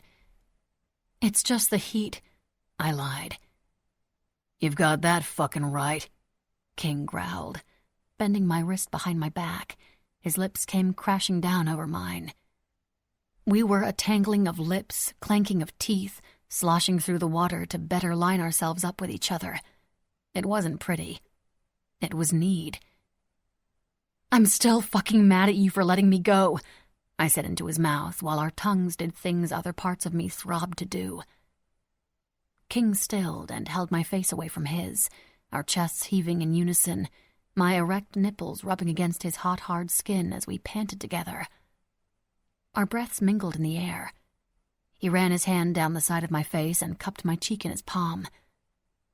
"I didn't give you away, pup. I released you." I stilled. "You released me?" I couldn't hide the hurt in my voice. For some reason, releasing me sounded worse than letting me go. King ran his tongue across the tip of my earlobe, holding me tightly against his warmth. Chills ran down my spine and into my very core, and they had nothing to do with the temperature of the rain. "I tried to release you, pup, for Max, but there was a major problem with that plan, and no matter what happened, it would never have worked," King confessed. "Why is that?" I asked, needing to know, but at the same time acutely aware of the pulsing between my legs. Relief and release was only a scrap or two of fabric away, throbbing for me. "The problem was, you never released me," King growled, crashing his lips to mine. He moaned into my mouth when I rubbed myself up against his straining erection. He pushed the fabric of my shorts aside, and the second he parted my folds with his index finger, I shuddered. He plunged a long index finger inside of me, and for a second my eyes rolled back in my head until he withdrew it. I cried out in frustration, wiggling myself against him, needing him to make me feel anything other than empty. King unwrapped my legs from him and yanked my shorts down over my ass. I stepped out of them and he tossed them to the shore. Still holding on to me with one arm, he undid his buckle and jeans. He pushed my underwear to the side. "Wrap your legs around me again." I did as he said, my clit rubbing against his thick shaft. He lifted me up just enough to line himself up with me. "This is going to be quick and dirty, baby, but I need to feel you." He pressed me down onto him, filling me quickly. When he met my body's tight resistance, he pushed harder, as if he were starving for me. The deeper he sank, the louder he groaned. "Fuck," I said in a loud whisper. I needed him to move, but the feeling of being so full was overwhelming. "Yes, pup, that's the fucking plan." He thrust inside of me fully in one long, hard movement that left my thighs quaking. "God damn it. Holy shit. You're so fucking tight," King swore. "I love this fucking pussy. My fucking pussy." I held on to the back of his neck while he fucked me with a fury that told me just how much he meant it when he said he needed to feel me. And it was almost as much as I'd needed to feel him. "Yes, yes, yours." I nodded furiously as he found his delicious rhythm, stroking my insides, creating a whirlpool of water around us. The pressure in my lower stomach intensified. Tighter and tighter I wound with each hard thrust of his hips that left me more and more breathless. His strokes became longer, harder, faster. "You feel so fucking good around my cock," he breathed. I was ready to finally acknowledge my complete lack of control over this larger-than-life connection we shared. I wasn't giving in to him. It was a fight I couldn't win. It was a fight I didn't even want to fight. "This, you, is everything," King groaned. With a hand under each of my thighs, he gripped me hard, ramming into me over and over again each time he filled me to the hilt. My muscles clenched around him. When he dragged himself from me, I clenched again, seeking him out, needing more. I sat up, with my cheek pressed up against his scruffy face, as the beautiful man I loved pounded into me relentlessly, unforgivingly. I felt his frustration and his hate and his blind lust, and as overwhelming as it was, I took every single thing he could give me. Without much warning, I was exploding around him, trembling as I pulsed and pulsed. Just when I thought it was starting to die down, it racked my body all over again. His cock twitched inside me, his lips parted, his eyes never leaving mine as he thrust up into me one more time, pushing in as deep as he could, holding himself there as his muscles tensed, the cords in his neck strained as he followed me over the edge. We remained in each other's arms as the rain assaulted us. The gentle pulsing of his cock still inside me made me want to start all over again. I slowly rolled my hips against him, relishing in the feeling of how he felt against my deliciously sore and sensitive body. "Easy, pup," King teased, resting his forehead on mine. And this time I let him. And just like I expected, a calm washed over me as we both continued to breathe heavily. "Don't you see what you fucking do to me?" "I can feel it," I said. "Even fucking better," he said, lifting me up against his chest. King gently drifted us around in the water, with me still attached to him in every way. "I'm still really mad at you," I managed to say. "I'm not cuffed to your bed anymore, but when you lied to me, you were still holding me captive because you took away my options." King's gaze hardened. "Yes, but ask me if I feel bad about it, about lying to you, about keeping you. There are a lot of things I would do differently, pup, but that isn't one of them. If I had to do it 1,000,000 times over again, I still would have kept you from myself. And if you tried to run again, I still would have chased you down and cuffed you to my bed." He held onto the back of my neck as he spoke, trapping my head, like he was making sure I wouldn't run away from him this time. "And when I finally gave in to whatever this thing is between us, and you let me inside you that first time, and I fucked you up against the house, I don't think you have to guess that I wouldn't change that either. Not a fucking second of it." My breath quickened, remembering the night of the carnival when we'd fought right up until the moment he was inside me, and then even our sex had been combative, deliciously combative. "The only thing I'm sorry for is how it all ended when you left.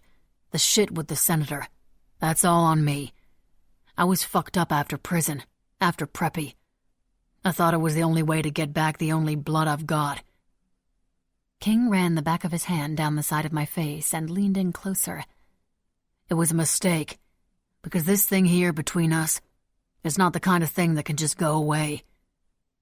He brushed his lips against mine, and I leaned forward, seeking more contact. But he held me in place by my shoulders. "What?" I asked. Hard lines appeared between his eyes.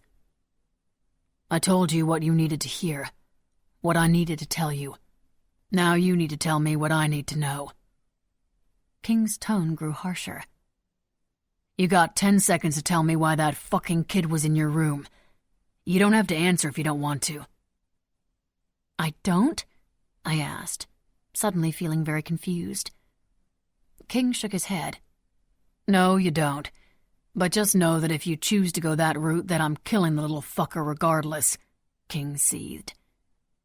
"Jealous much?" I cocked an eyebrow at him. I was baiting him, but the fucker deserved every second of uninformed agony after what he'd put me through. "Very," he admitted, much to my surprise.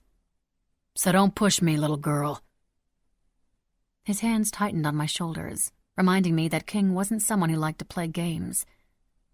"He wanted to talk," I explained.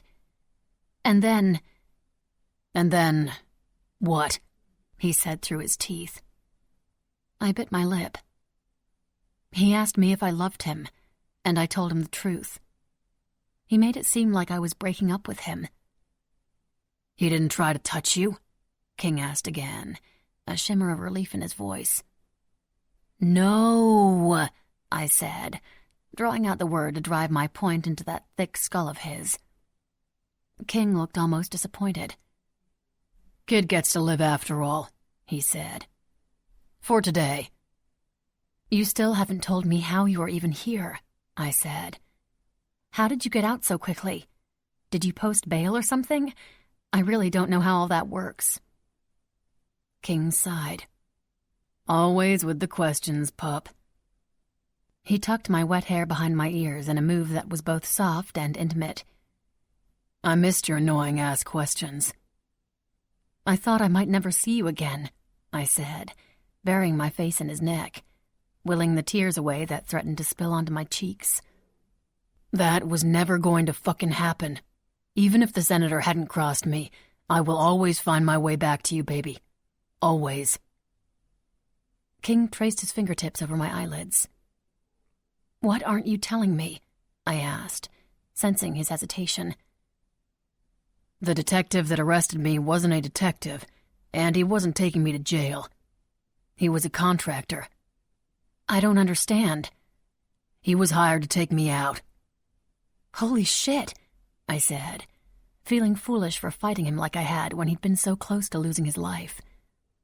Thank fuck I realized it before it was too late. The rain stopped instantly, like a faucet being turned off. Immediately, a mist started to rise from the water around us, cloaking us in white, cloudy wetness. What did you do? How are you still alive if he was hired to kill you? I hung on to him tighter, grateful that he was right in front of me. The question made me feel sick to my stomach to even ask. King shrugged. In my world, it's kill or be killed, baby. He set his mouth in a hard line. So I killed. It should have bothered me that King had just admitted to killing someone, but strangely enough, it didn't. I was glad. Then it hit me. Fuck. It was the senator, wasn't it? He hired that guy to kill you. That's what I'd thought at first.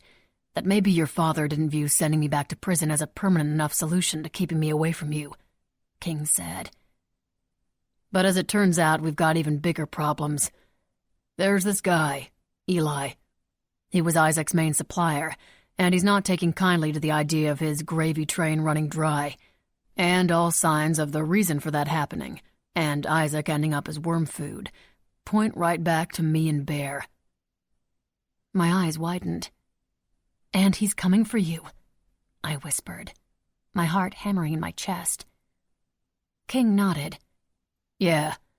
Bear's guy, Rage. His intel is as tight as it comes. When he says someone's gunning for you, you shut the fuck up and listen. He seemed to be thinking about how to phrase what he was going to say next.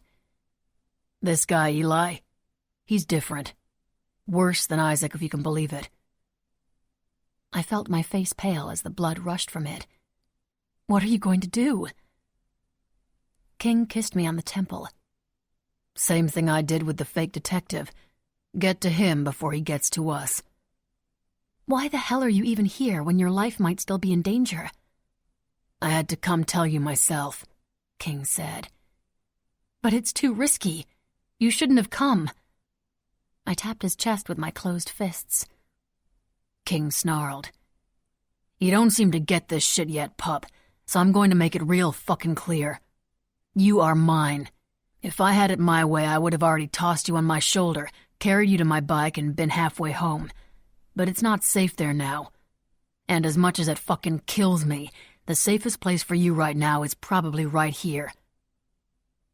King looked like he couldn't believe what he was saying. I won't have you in the crosshairs of that shit. Not again. He looked off into the distance, collecting his thoughts, calming himself down. He closed his eyes and took a deep breath. It wasn't your fault, I said. It was my turn to force him to look at me. I don't blame you for any of it. I may have a shit memory, but I'm not a child. I can take care of myself. I can take responsibility for my own actions. I know that being with you comes with certain risks. I pressed a soft kiss to his jaw. King pressed a soft kiss to the inside of my wrist. Look, about what happened with Isaac. I know we never really talked about it after that shit went down with Preppy. But you need to know that I won't ever let something like that ever fucking happen. Stop. I raised my hand to cut him off. I refuse to be a victim, so don't fucking treat me like one. I escaped with my life, but only because of you. That is how I see it, and that is how I want you to see it. I will not be pitied, Brantley King, so don't you go pitying me and treating me like a victim, because I sure as shit don't feel like one. Where did I get this amazing, strong girl from? King asked, gazing into my eyes as if he were searching them for his answer. You got her from a party. She tried to whore herself out and failed miserably. Ray? A voice called out. Shit, that's Nadine. When King shot me a confused look, I clarified. The housekeeper. Fuck. He pushed us in closer to the mangroves so we wouldn't be seen. I got eyes on you here. You'll be safe, I promise. Yeah, you've said that. Who?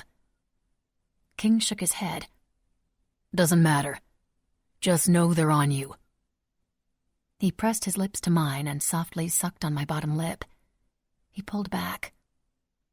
I'll come back as soon as I can, but I don't know how long that's going to be. Whatever you do, don't try to reach me. Eli looks for shit like that. Feeds on coming after the people close to his target, so it's easier to take them out.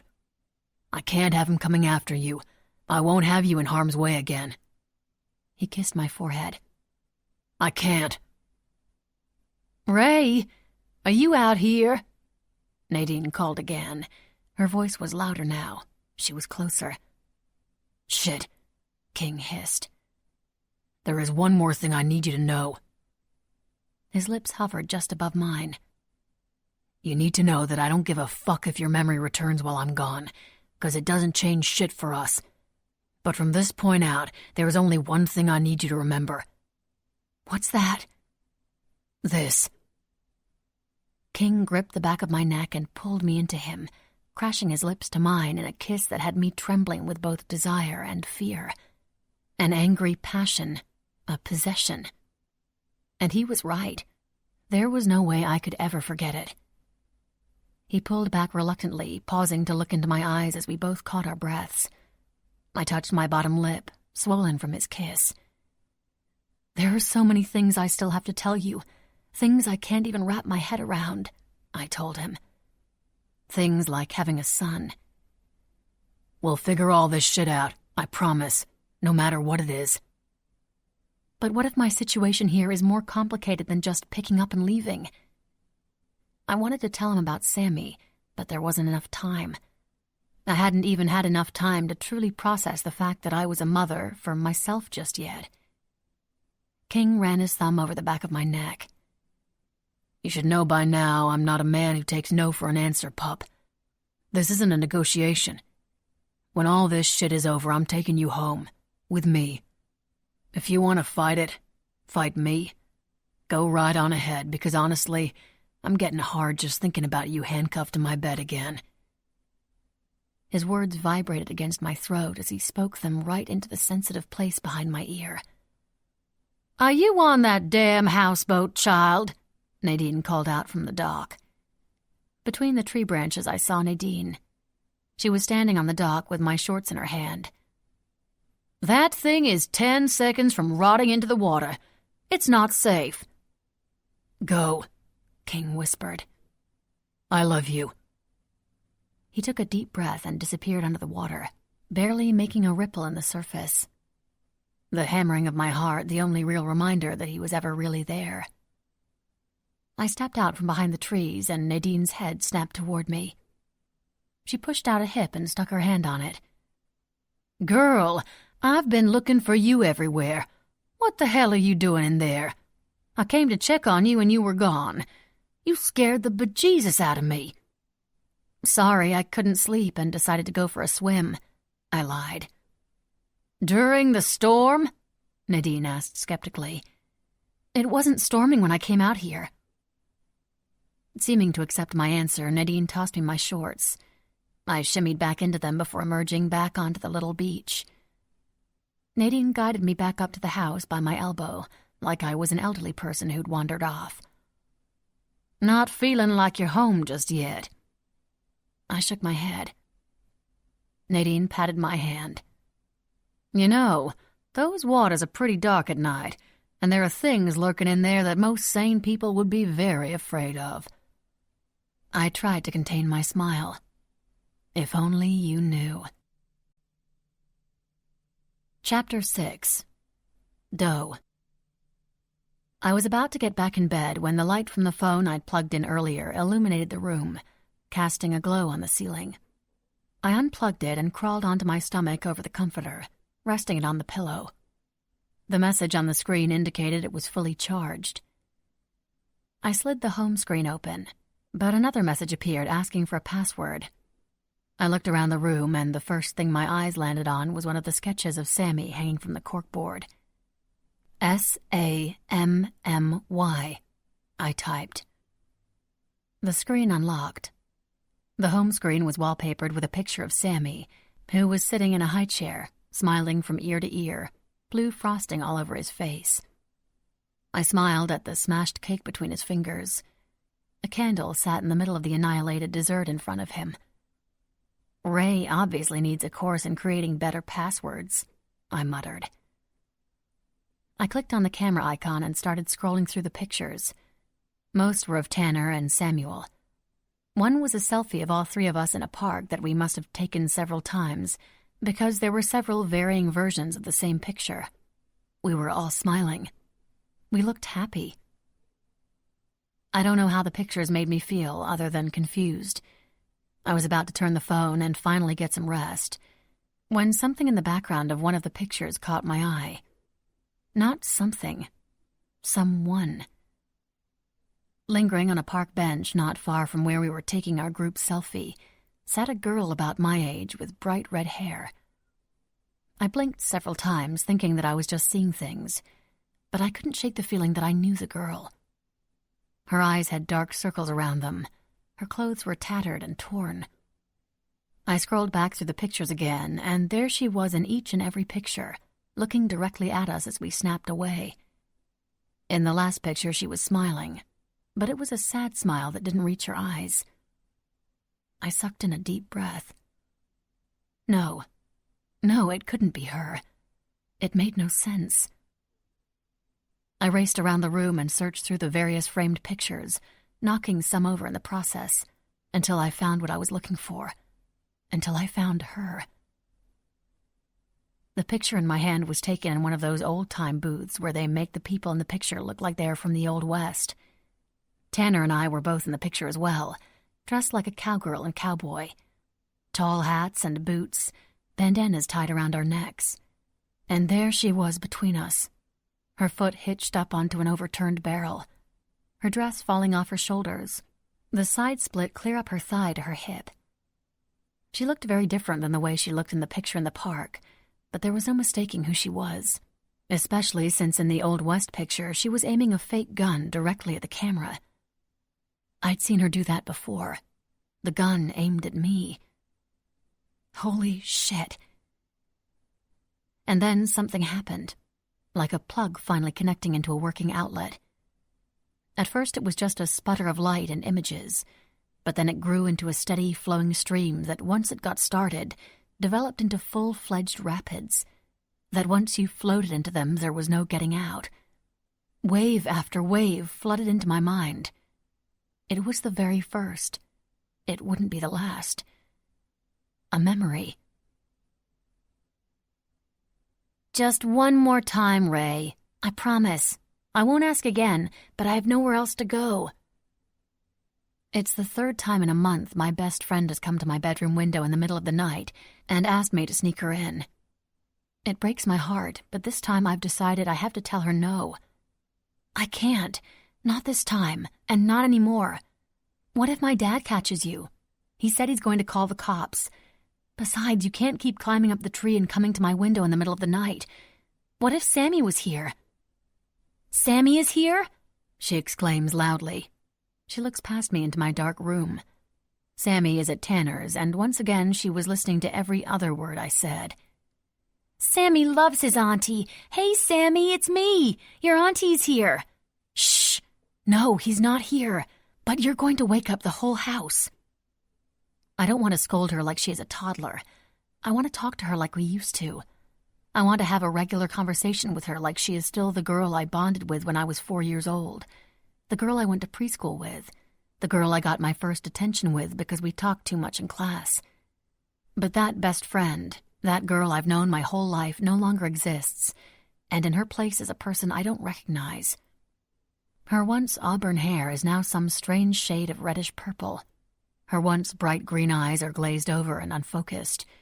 And for someone who used to take ballet very seriously and who moved around with ease and grace, she is now as jittery as if she downed several pots of coffee. Her nails look as if she has chewed them down to the cuticles. "So you don't want me around your son now?" She crosses her arms over her chest, but sways. Reaching out, she grabs onto a tree branch for support so she doesn't topple to the ground. Part of me wants to let her in just so she doesn't fall and break her neck. No, I don't. Usually I dance around the truth with her, and normally I would say something like, "Of course I want you around him, but..." and make something up. But I danced that dance and sang that song for too long, and I've been watching my best friend withdraw from me more and more, sinking lower and lower into drugs and sex. It started out as just another teenage girl rebelling against her strict parents. Our freshman year of high school, she'd sneak out in the middle of the night and go to parties the seniors were throwing. She'd get drunk. She'd get high. She'd hook up with boys in our school. I don't want to cut her out of my life, but I remind myself that this girl isn't the friend I've always known, the one who was more family to me than my drunk of a mother or my controlling father have ever been. But nothing I'd done has worked. She'd been to rehab 3 times already.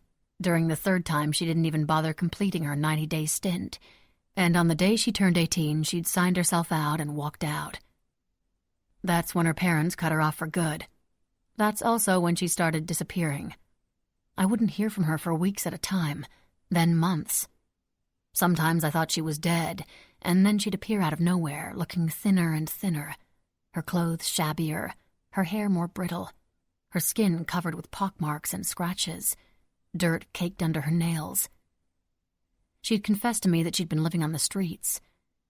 By the time she disappeared again with whatever money I could scrounge up, she'd just appear again at another time, even worse off than before. "Fine, I won't come in," she says. "But I'm starving. Can I have some money?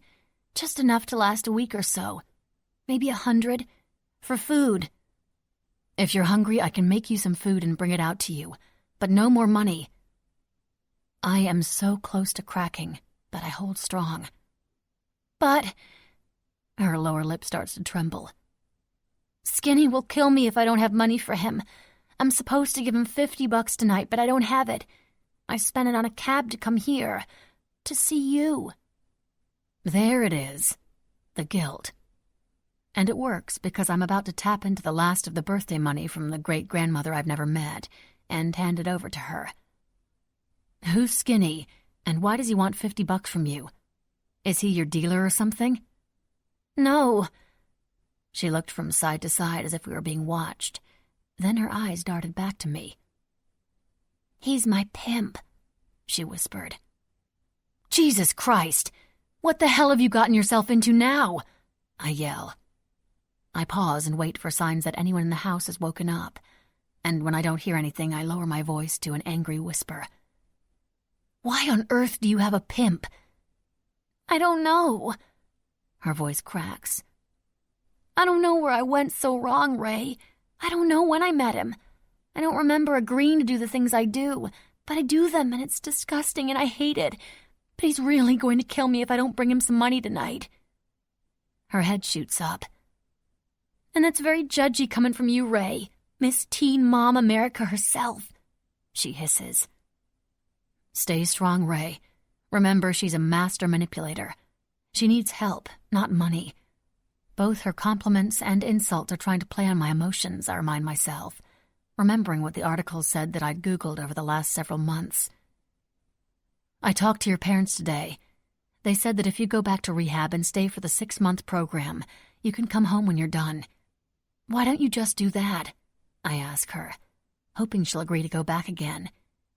But I sense that this time is different than the other times, and deep down I know that this time she won't be going back. I know, Ray. I just came from my parents' house, and I agreed to go. I'm going. I just have to get Skinny off my back first, and they won't give me any money. Just when I'm about to break, she sniffles, and I spot a dash of white powder clinging to the inside of one of her nostrils. It reminds me again that every word out of her mouth is her addiction talking, not her. I know she hasn't been home to see her parents. My room looks into their sitting area where both her mom and dad had been watching some documentary all night until they turned off the lights only an hour ago. I'm sorry. I just can't, I say, crossing my arms over my chest. Fine, she shouts, slapping her hand against the tree trunk. But can I at least borrow your flashlight? It's pitch fucking black out here and I can't see shit. I left mine on the fucking houseboat. I walk over to my closet and pull out an old pink flashlight, the matching one to the package of 2 that we'd bought at a dollar store when we were in 5th grade. We'd made up our own version of Morse code and spent many nights sending light to one another across our yards, to one another's windows. It wasn't until another neighbor called the police and reported a possible prowler when we were forced to stop. Here, I say, handing her the flashlight. She takes it and flips on the switch. When it doesn't immediately turn on, she pounds on the bottom with her palm until it comes to life. You have what you want now. I'm leaving, Ray. You won't ever have to deal with me again. Wait, you just said you were going to go back to rehab. Why wouldn't I see you again? My throat tightens. I made a mistake. It doesn't matter what she's done. I can't lose my best friend. She's sick. She needs help. She needs me. Because I told you if I don't have his money, Skinny is going to kill me. She pulls her dark hoodie from her head and turns the flashlight upward until her face is illuminated in the yellow glow. I gasp. Dark purple bruises are smattered across her obviously broken nose. Both of her eyes are swollen, and one has a halo of yellow around it. The whites of her eyes are bloodshot. The corners of her cracked lips are dried with blood. Her jaw is off-center. She hadn't been lying. Or maybe she had been, but somebody had obviously beaten her pretty badly. I am about to change my mind and open my mouth to tell her that she can have the money when she holds up her hand. Never mind, Ray. It was nice knowing ya. She turns off the flashlight and starts making her way down the tree, temporarily disappearing into the black backyard, until her shadow emerges under the streetlight on the front walk. She turns and waves. Bye, Ray, I hear her say quietly, cutting through the silence of the night. There is a finality in her goodbye that makes the hair on the back of my neck stand on end. She turns to leave, but stops again and turns around. And Ray, whatever you do, don't trust the tyrant. Then I watch as my best friend turns back around again and walks away. Maybe for the very last time. I whisper back to her, and can only hope that she can still hear me. Bye, Nikki. Chapter 7. King. What exactly did the fucking thing say again? Bear asked. Here, I said, flinging the envelope across the room. It landed on the floor. Bear reached down and unfolded the paper I wished I'd never received.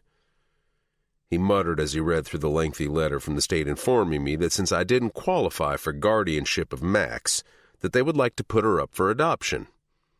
They'd already had an interested family reach out to her caseworker. They'd already taken her from me physically, and now they wanted me to give them permission to give her to another family and strip the king from her. It was the last fucking thing I needed. Bear and I were delirious and running on only a few hours of sleep in a week, We'd spent a shitload of time running offense, actively searching for Eli. We'd been everywhere from Miami to Atlanta, but the guy was like a ghost. Every bit of information we received brought us somewhere he'd just left. Sometimes we'd missed him by just minutes. "Says here they can't do shit without you signing off," Bear concluded, flicking the letter with his index finger, tossing it haphazardly onto the coffee table. "Yeah, but it's also basically saying that if I don't sign off, she'll be in fucking foster care until she's 18. I twisted the last piece of my tattoo gun in place. "Don't know if I can do that to her, man. When I was a kid, I would have given anything for my mom to actually be a mom. Fuck, I would have given anything just to know who my father was." "But your mom was a fucking cunt," Bear stated, "and now she's a dead fucking cunt." "Her being a dead fucking cunt is the reason I don't have my kid," I reminded him, "and maybe she's better off living with normal people who don't have to worry about all this bullshit of killing or being killed." Bear rolled his eyes. "Bullshit. Killing motherfuckers is business. Ain't got shit to do with family. What the fuck do they know anyway? We're lawless, my friend. Civilians can't wrap their little fucking brains around what that means without getting their frilly panties in a fucking twist." "You do know that in the eyes of the MC, I'm a civilian," I countered. Bear waved me off. "Just to my old man, and what the fuck does he know?" I paused for a minute, before I shared with Bear something I'd never told anyone else, even Preppy. If I ever get the chance to be a real dad to Max, I'm going full civilian. "Like you had to tell me. I fucking knew that shit. Let me know how your application to fucking DeVry pans out, you fucking pussy," Ghost Preppy taunted. "You ain't thinking clearly right now. We'll get Eli all nice and dead, and then you can think about what a dumb fuck you just sounded like when you informed me that the king of the causeway is going fucking legit," Bear scoffed. I'd expected that answer from Bear. I knew he wouldn't understand what lengths a person would go to for their kid, for their family. "You know how you would do anything for your brothers in the MC?" Bear nodded. "For the MC? For you? Yeah, man, anything. Steal, fight, maim, kill. Shit, I'd take a fucking bullet. I'd go back and take Preppy's fucking bullet right now if I could." I believed him because Bear's loyalties ran deep. "Well," I started, "those things are jack shit compared to what you would be willing to do for your own kid." It was Bear's turn to shake his head. I knew he would never really understand what I'd meant unless he up and had a kid of his own someday, and that thought was laughable at best. I rubbed my hand across the stubble on my jaw, which over the past week had turned more beard than stubble. All I really wanted was to drag Pup into my bed and settle my face in between her legs for the foreseeable future. But I couldn't do that until we ended Eli. The guy was smart. He liked his revenge slow, sweet, and torturous. Torture is the word I would use to describe not being able to reach out to Pup. It was too dangerous. The last guy Eli set his sights on lost his entire family, right down to his second cousins, before Eli finally put an end to the guy's misery of watching everyone he loved die off one by one. "We'll start back up in the morning," I said. "Put more feelers out there. See if we can get info from someone closer to him or his inner circle. Someone who will know where he is in present tense, not past." I rubbed my eyes. I was tired, but also restless. My skin was literally itching to move the fuck on past all the fucking problems and move on to the solutions, like putting a fucking bullet in Eli. Ideally, I'd like to do it without even stopping the fucking car and then hightail it back to Pup. Then we can figure the Max thing out. Together. "You got any space left?" I called over to Bear, who was lying face down on the couch. We were in the apartment he'd built for himself in my garage. With no windows and only a single door in and out, it made us feel less like sitting ducks than the main house.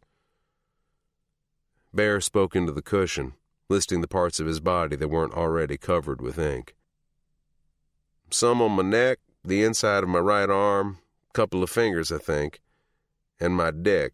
But you ain't my type, fucker, so hands off. You can't tattoo your dick, Bear. He doesn't do micro-portraits. I laughed at the sound of Preppy's voice in my head and took another hit of the joint Bear and I'd been passing back and forth. What's so fucking funny? He asked, lifting his head from the cushion. His eyes rimmed in red. Prep, I said, holding the smoke in my lungs as long as I could, letting it burn in my chest until I had no choice but to blow it out. This is fucked up, but I still hear him sometimes. Bear sat up and took the joint, taking 3 hits before leaning back on the couch with his arms spread across the back of the cushions. I know what you mean. Me too. He's always been there to break up all the heavy shit we're all stewing in. Now that he ain't here, it's just all heavy shit. And no prep. The plan had been to take a night and get some rest before going back to it. I'd tossed and turned for hours, knowing that until Pup was back in my bed that I'd never have a good night's sleep again. I heard Bear grunting, doing his own tossing and turning. So finally, we just quit trying. For 3 hours, we'd been getting high, and for a while, it was almost like old times when me, Bear, and Preppy had spent many nights the exact same way. Except without Preppy. And just like those times, I'd broken out my tattoo gun. You ready to do this? I asked, holding up the gun, using the foot pedal to make it buzz in the air. Fuck yeah! Ink me, bitch! Bear came over and sat on a stack of tires he used as a makeshift coffee table with his back to me. With his chin on his chest, he reached behind his head, moving aside his hair. He touched his fingers to one of the few unmarked spots of skin on his body. Right there, man. I went in freehand, and 40 minutes later, Bear had a new tattoo in big, bold lettering. Prep. He didn't even ask to see it before he fell back on the couch. He lit a cigarette and poured out some white powder from a little bag onto the table, cutting it into lines with a razor blade. Using a rolled-up dollar bill, he snorted 2 lines. Pinching his nostrils together, Bear chuckled. Remember that time I jumped off the roof of the garage into the bay? Man, that shit was epic. I remember, I said, shaking my head when Bear tried handing me the rolled-up bill. Preppy about had a coronary when you threw him in the water. Had his white suspenders dry cleaned 3 times that week. Bear looked as tired as I did, but there was more to it than just lack of sleep. I'd never seen him look so worn out. What's got you all inside out? You haven't been right for a while. Even before shit went down with Preppy. What the fuck is up with you? I asked. Bear sighed, resting his hand holding his cigarette against his temple. Pops wants to pass me the gavel. Hasn't that always been the plan? Bear shrugged. Yeah, when he died or was like 90. Even then, part of me thought he would be buried with that fucking gavel in his stiff hands, but he wants to pass it to me now. I still don't understand. What's the fucking problem? Bear stood up and started to pace back and forth in front of the couch. To be honest, man, I'm just not sure I want it anymore. What made sense when I patched in don't make much sense anymore. Shit's changing. In the club, out of the club. Things just ain't how I thought they'd be, Bear said, looking absently at the ceiling. He shook his head as if he were clearing the fog away. Maybe I just need some pussy, he said. Maybe when all this shit's over, I'll text that British chick, Jody. She fucks like a champ and prefers it in the ass. Some random chick ain't gonna fix shit, I said. I know, but my cock in her ass will at least make me forget for a while. Bear plopped back down on the couch. He scratched at his arm. I guess I wasn't the only one restless and itching to get this shit over with. Mind if I ask you something?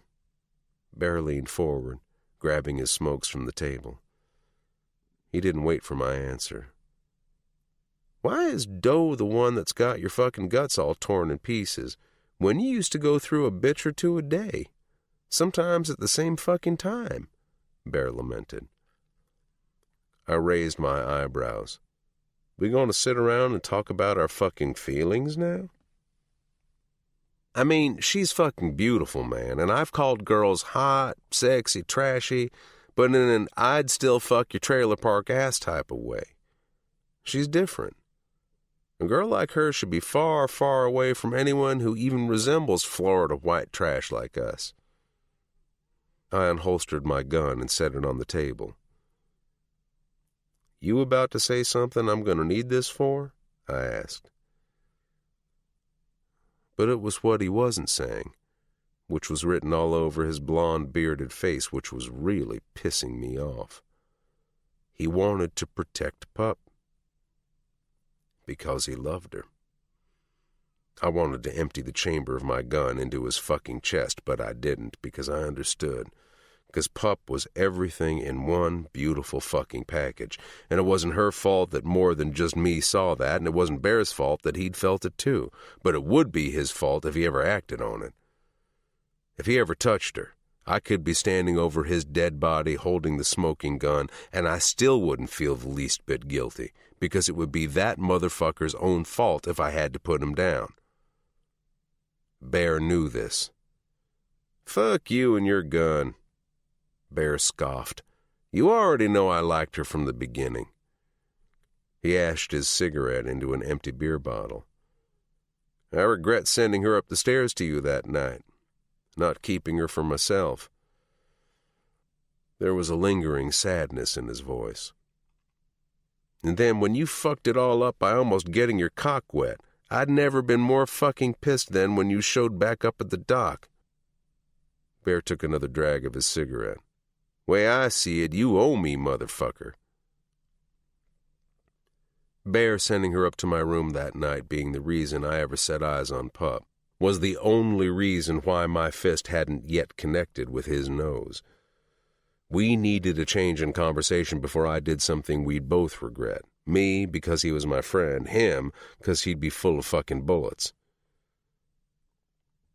You still haven't answered the question, motherfucker. Bear leaned forward.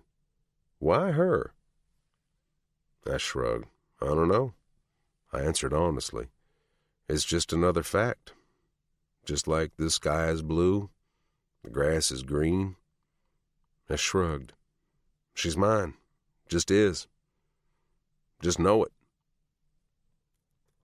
You ever think she deserves better than this shit? Bear waved his hand around the room. Than you? I flashed him a questioning look. If I was on edge before this conversation, I was teetering off of it now. Not me, motherfucker, just better. Than this. Than this life. Of course. I lit a cigarette and inhaled, tossing the lighter onto the table. And then I looked up at Bear and smiled. But she doesn't have better. She has me. I'd barely gotten the words out of my mouth when concrete and steel came crashing down around us, flying into the apartment like a tornado was ripping through. I ducked. Crawling on my stomach, I sought cover behind the coffee table. I coughed as I inhaled one lungful of dust after the other. I squinted, looking past the settling debris toward where the crash had sounded. There was a gaping hole where the wall had stood only seconds before. The remnants of that wall, a huge pile of toppled concrete block, covered the living room, and the couch that had been against that wall, and the person that had been lying on the couch. Bear. Chapter 8. Doe. It was too early, or too late, or too something. I'd finally had a memory of someone pre-memory loss, and it was of someone I knew post-memory loss. Nikki. My best friend since I was in diapers, who was also the hooker who'd acted like she was doing me a favor by letting me tag along while we both tried to survive on the streets. There was no doubt in my mind that it was the connection of my past and present that helped me to remember. It was the only thing that was clear to me. Everything else was like driving a car with a muddied windshield, trying to look through the smears to see the road. Why would Nikki, knowing who I was, knowing that we'd been practically sisters, suggest that I sell myself to a biker at King's party in exchange for a warm bed and protection? Unable to sleep and with way too many questions running through my mind, I'd come out to the front porch and had been sitting there staring at the framed picture of Nikki ever since. King hadn't been the only one lying to me all that time. Why didn't you tell me who you were, who I was? I asked her picture, running my fingers over a silver frame. Hey, Ray, long time. What's crack-a-lackin'? How's it going? How was your trip? How's the Tyrant doing these days? I looked down to where a postman stood on the bottom step. It was light out, but I didn't even remember the sun rising. He wore dark blue shorts with matching knee socks. His smile was one of those ginormous ones that said he was either one of those truly happy people, highly medicated, or completely insane. Hey! I sat up from the porch swing, squinting in an effort to read his name tag. Barry? He's fine, I guess.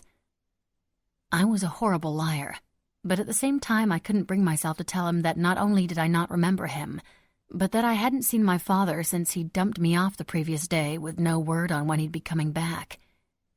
I didn't want to offend the smile. Barry didn't say another word, but he didn't need to.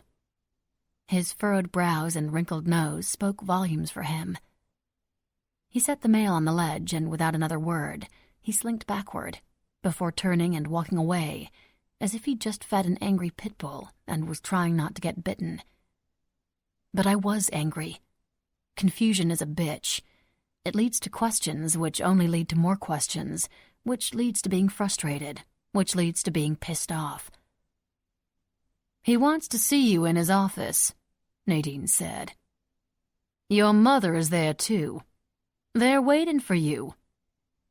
Really? I stood from the swing, automatically smoothing down my hair and adjusting my shorts, pulling on them so they would appear longer. Which was odd, because I didn't care what they thought of me, but the motion to make sure I was presentable was automatic.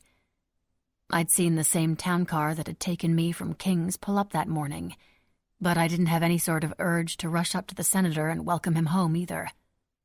He may not have been the one who had ordered for King to be killed, but there was something way too coincidental about the entire situation that was keeping me on edge, with my guard up and locked firmly in place. Is my mother feeling any better? I asked as I followed Nadine into the study. The house wasn't large by any means. The glass doors to my father's study could be seen from any point in the great room and kitchen, and it was a straight shot from the front door. There was no need for her to show me where it was. But then I realized that Nadine was just trying to be mindful of my memory loss. Thank you, I said. Nadine nodded, and with a tight smile went back to her work in the kitchen. And then it happened again, for the second time in less than 12 hours. This time the sputtering was only for an instant, the images coming in faster, clearer. Another memory. Ray, 15 years old. My father's office is his temple, a virtual shrine to himself and all of his political idols. American flags hung on the walls in frames, photos of himself shaking hands with men with fake bright white teeth and even faker smiles. Men who he saw as more than mere mortals. Men who he aspired to be like. The gods of the Republican Party. In his quest to become them, my father had long ago chosen politics over family. Except, of course, when the bill or law he was pushing involved family values of some sort. Then we were at the forefront, paraded around and used as examples everything a good conservative Christian family should be. A cross hung behind his desk, next to the American flag. It's complete bullshit. He is complete bullshit. He's never stepped foot inside a church for reasons other than having to do with politics, but he tells people he's a Protestant. What he is a fucking liar. Everything about him, everything about his office, screamed formality and bullshit, which was why I chose this very room as the place I was going to tell him the news, and during his regular business hours, in hopes that he would curb his temper while on his sacred holy ground. I dress for the occasion like I'm going for an interview, matching yellow jacket and pencil skirt, straight out of the Jackie Kennedy handbook. I've been hiding the bump for months now under baggy clothes, but the suit accentuates my rounded belly. I am 6 months along, and there is no more hiding. I spy my father through the glass French doors, with his back to me, leaning against one of the green chairs in front of his desk. I take a deep breath and push on the handle. "Dad, can we talk?" The word dad feels funny to say. I haven't called him it in years. The use of the word is strategic on my part, starting the conversation with a reminder of who he is to me. Something I think he often forgot. He hasn't been any sort of father to me in years. He isn't a dad at all. He spins around when he hears me come in, revealing that he isn't alone. Tanner is sitting in one of the big green chairs in front of my father's desk, smiling a little too brightly for my liking. Something is up. "What's going on?" I ask, taking tentative steps further into the room. The senator speaks first. "Tanner told me your news," he says, straightening his jacket, yanking at the bottom hem. He looks down to where my hands rest against my rounded belly. He looks disturbed, as if someone has just told him his numbers are down in the polls, not that his 15-year-old daughter is pregnant. "He did?" "I was going to kill him." "Yes," he says, rounding his desk and taking a seat in his high-backed burgundy chair, more throne than office chair. His lips set in a straight line. "And as much as I don't want to, I'm going to have to bring someone else in on this." Who could he be bringing in? Oh, shit. My mother. I hadn't even really thought about telling her. To me, my mother was a non-issue. I rarely saw her, and when I did, it was at a function where she pretended to be the PTA-type mom. Then, when the lights went out in the ballroom, the switch on being mom was turned off, and she'd go back to ignoring me like always. I don't even hear my parents speak to one another unless they're bickering about something, and it's always something to do with my father's campaign. They stopped arguing about their relationship years ago. It's hard to argue over something you don't care about. "Okay," I say meekly, preparing myself for the shitstorm I'm about to receive. And although I am shrinking into the seat next to Tanner, I'm oddly looking forward to what is about to take place. I wring my hands. Tanner doesn't seem affected. He sits casually with his ankle crossed over his knee. My father stands up, looking impatient. "I will be back in a moment," he announces and leaves the room. I snap my head to Tanner. "What exactly did you tell him?" I whisper. He whispers back. "The truth." I punch him in the shoulder. "Why the hell did you do that? I was going to tell him. That's what we'd agreed." "Yeah, but I thought about it, and I decided that it was better if it came from me, because he can't get pissed at me." "That wasn't your decision to make, Tanner. You can't just decide all the rules all the time on your own, you know." I cross my arms over my chest. "And why can't he get mad at you?" "He can get mad. He just can't kick my ass or anything. Because if he does, he knows that all it would take would be me telling my dad how mean the good senator was to me. And just like that, his #1 campaign supporter would bring the money train to a screeching halt," Tanner says proudly. He winks at me. He's got a point. I'm still pissed, though. "I'm glad you're sitting over there all smug and cocky while I'm literally shaking in my boots," I say. My father comes back into the room, his cell phone in his hand. He takes his seat and sets down his phone on the desk. Maybe his plan was to call my mother. I knew she wasn't home, but had no idea where she disappeared to this time. I can just imagine what she has to say about this. Her questions to me are always about what I've gotten myself into, or contain some other snide remark suggesting I am anything other than the perfect, obedient daughter that I am. Or was. "Raimi Elizabeth," the senator starts. That's what he always calls me when I haven't lived up to his impossible standards. Then he adds an accusatory third-person statement at the end of it. Raimi Elizabeth decided to quit piano without telling me. Raimi Elizabeth seems to think her little drawings are more important than a real education at a real school. Raimi Elizabeth has been hanging around with that horrible Nicole Arnold girl again. In an odd way, I'm really happy to be able to give him something too worthy of his disappointment. Everything else has been a mild annoyance, a fire drill leading to this very moment. He will be able to put his making me feel like a failure skills to good use today, because today the fire is now real. "You're pregnant," my father says, like he was the one telling me the news. I flinch because hearing the words out loud somehow makes it even more real, like now that he knows I am even more pregnant than I was when I came through the door. "They don't teach about condoms in that private school of yours?" the senator asks me. Then I see the regret cross his face the second the question leaves his lips, because he already knows the answer. Tanner sees the same thing I do, and he answers for me.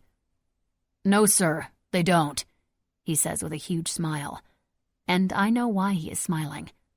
My father has campaigned against teaching contraception in our local school district. His plan for teaching sex ed had been an abstinence-only course called Abstinence Only. "Wipe that ridiculous smile off your face," my father says to Tanner, leaning across the desk. "I'll have Nadine call a private doctor. Of course I can't stand behind a termination, but as of right now the law is on your side, and it's still your decision to make, until the Republicans change things, that is." It isn't a statement about my opinions. It was a suggestion, an order. "No!" I say, standing up. I hold my loose dress against my very rounded belly, so he can be face to face with what it was he was suggesting I do. "It's too late for that," I say. "And even if it weren't, I wouldn't just call a doctor and get rid of it." I stare him down. "What do you mean it's too late?" my father asks cautiously.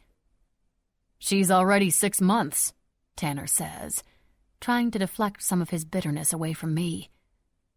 Thankfully it works because the senator moves on to a new plan. I'm still waiting him to call my mother. "We need to sort this out, figure out how we are going to approach this mess," my father says. "There is a lot to consider in matters like these." And he's right. We have to talk about what I'm going to do about school, who would be taking me to my doctor's appointments, and lots of other details. I intertwine my fingers and take a deep breath. "Look," I start, but my father holds up a hand to silence me and reaches for his desk phone, dragging it from the corner to the center. He flips open his cell phone and scrolls through. Finding what he's looking for, he pushes the speakerphone button on the desk phone and references his cell as he dials. "This is Mags," a woman's voice announces. "It's Price," my father starts. "We have a situation here. We're going to need to work out a strategy, backlash, and then we need to talk approval rating. Maybe take a poll." Mags. I know that name. The man in front of me, my father, the one bent over the desk phone, doesn't care one bit that his teenage daughter is pregnant. He doesn't care that I will miss school. He doesn't care that I don't know the first thing about taking care of a baby, or that my entire world is about to change in the most drastic way imaginable. No. This call is like tossing a bucket of ice over my head and dragging me back to the reality that was the senator. Because his phone call was to the one and only Mags Albright, public relations extraordinaire. I am not his daughter. I am a situation. That was officially the last day I called him Dad. From that day on, I called him by one name, and one name only. The senator. My father sat behind his desk, looking very much like he did the day I told him I was pregnant, except maybe a little worse for wear.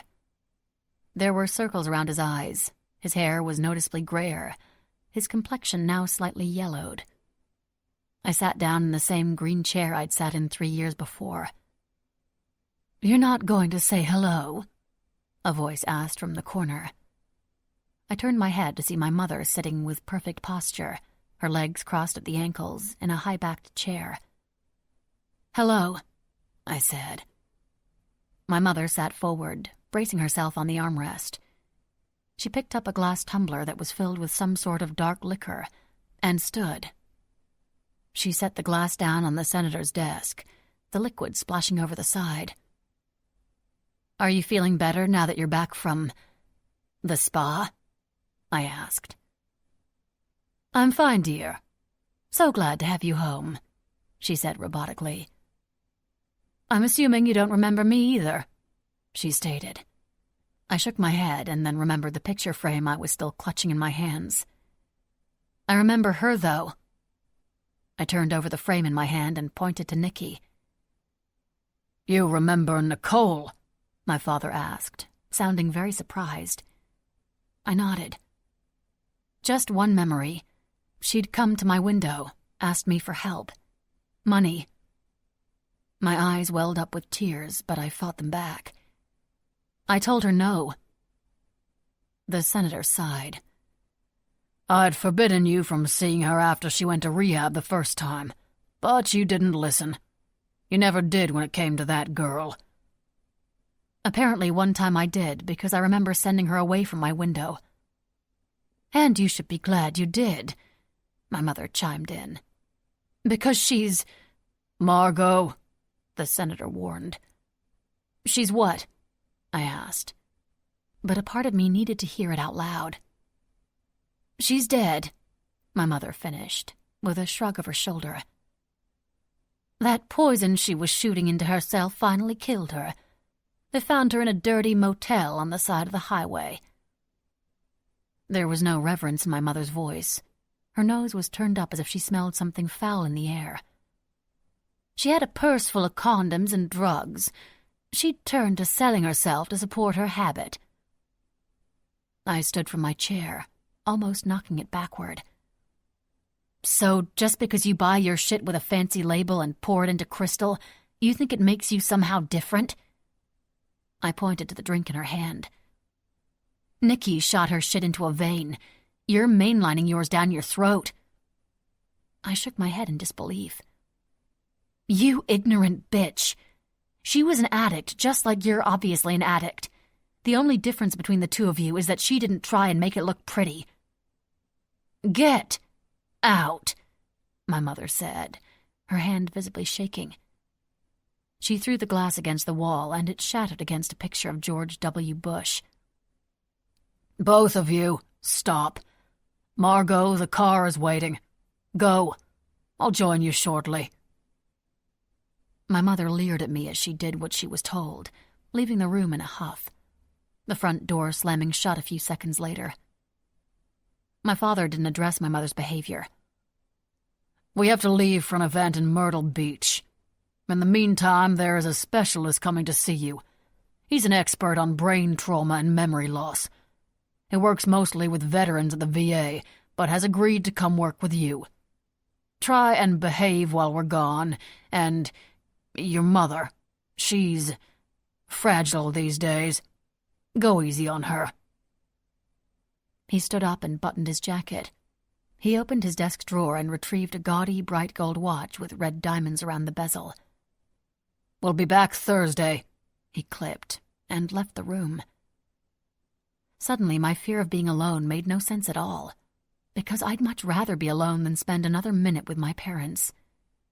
I vowed right then and there to be the mother to Sammy that, according to my memories, my mother never was to me. I wanted Sammy to grow up feeling loved and knowing that no matter what, I'd always be there for him. The last thing in the world I ever wanted was for him to grow up and hate his own mother, like I hated mine. Chapter 9. King. When the debris settled in the room, I crawled on my stomach, stealing a glance out from behind the coffee table where I ducked for cover. The couch where Bear had been sitting could no longer be seen in the rubble, and neither could Bear. There was a commotion of voices. Commands were barked. It sounded as if the orders were being spoken into a canyon, and all I could make out were the echoes of their voices. Pain, dull and pulsing, radiated from my head. Blood dripped into my eyes. My vision blurred.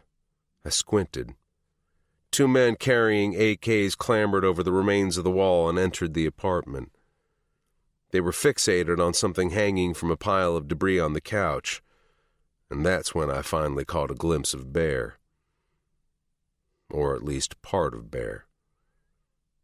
His leg hung at an awkward angle, dangling over a large piece of concrete. His jeans ripped. His calf dripping blood. Something moved outside, and my attention snapped back to the hole in the wall. There was a large truck just beyond the wreckage, and it was still running, the headlights on and shining directly into the apartment. Attached to the grill was some sort of ramming device. Leaning up against the truck was Eli. He spotted me and smiled, tipping his hat to me like he was greeting an old friend.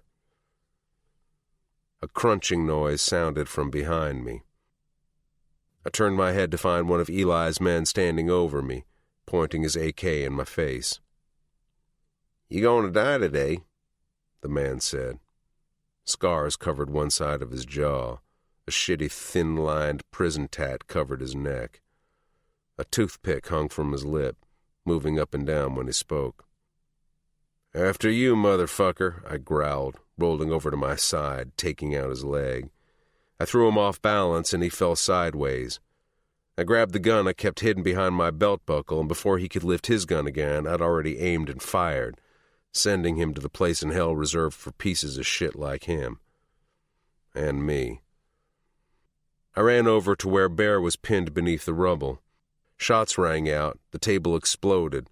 Shards of the glass top rose off the table like someone had just cannonballed into a pool of water, then crashed back down, sending bits and pieces of shrapnel soaring through the air, stabbing into the skin on my neck and chest like a million tiny knives, not much bigger than a grain of sand.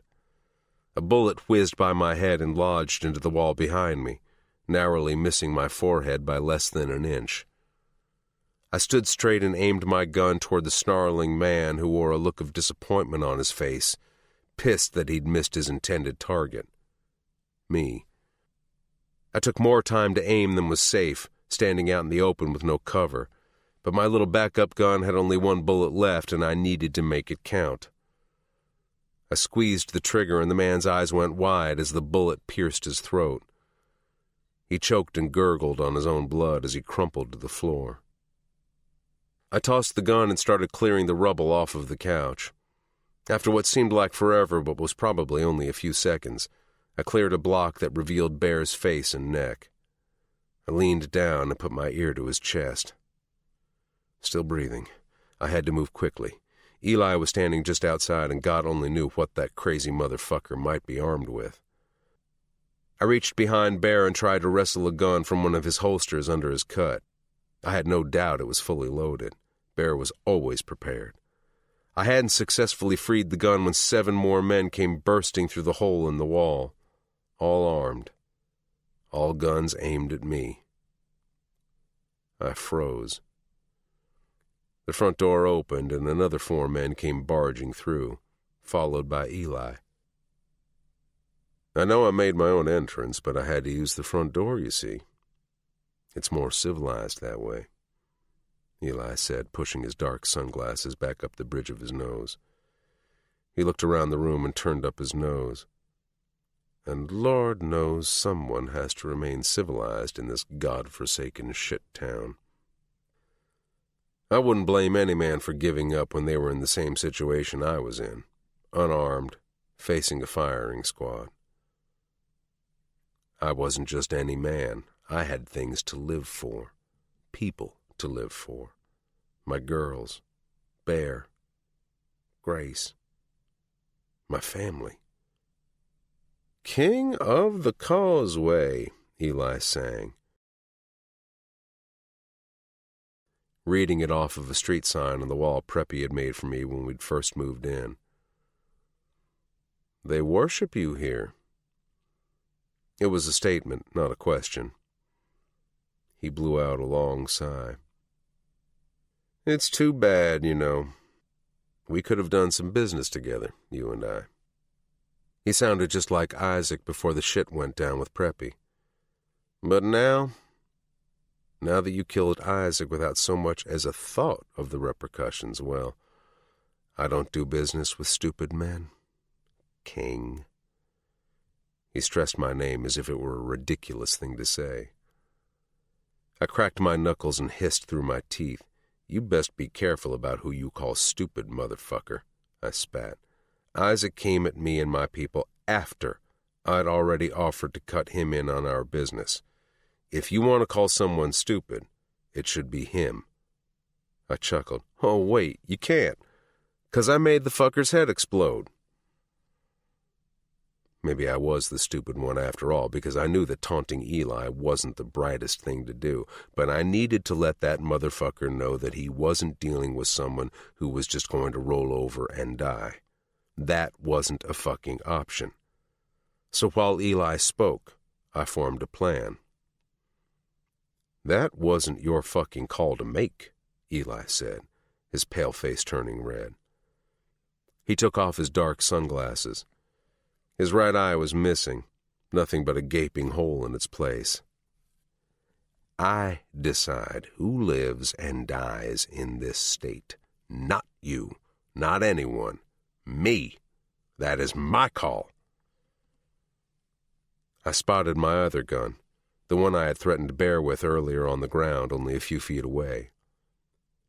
Isaac made it my call when he aimed his fucking guns at me and my boys and raped.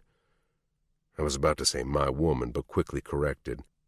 Some biker bitch who didn't like what he was offering.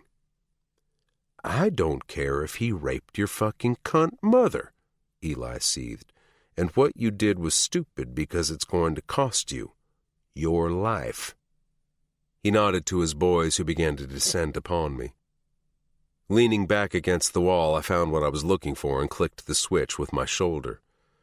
The old garage door on the side of the room, the one Bear had covered with a huge Beach Bastards flag, screamed to life, shrieking and scraping, dragging metal against rusted metal as it struggled to open for the first time in years, sending the furniture and a glass cabinet, which had been leaning up against it, tumbling over.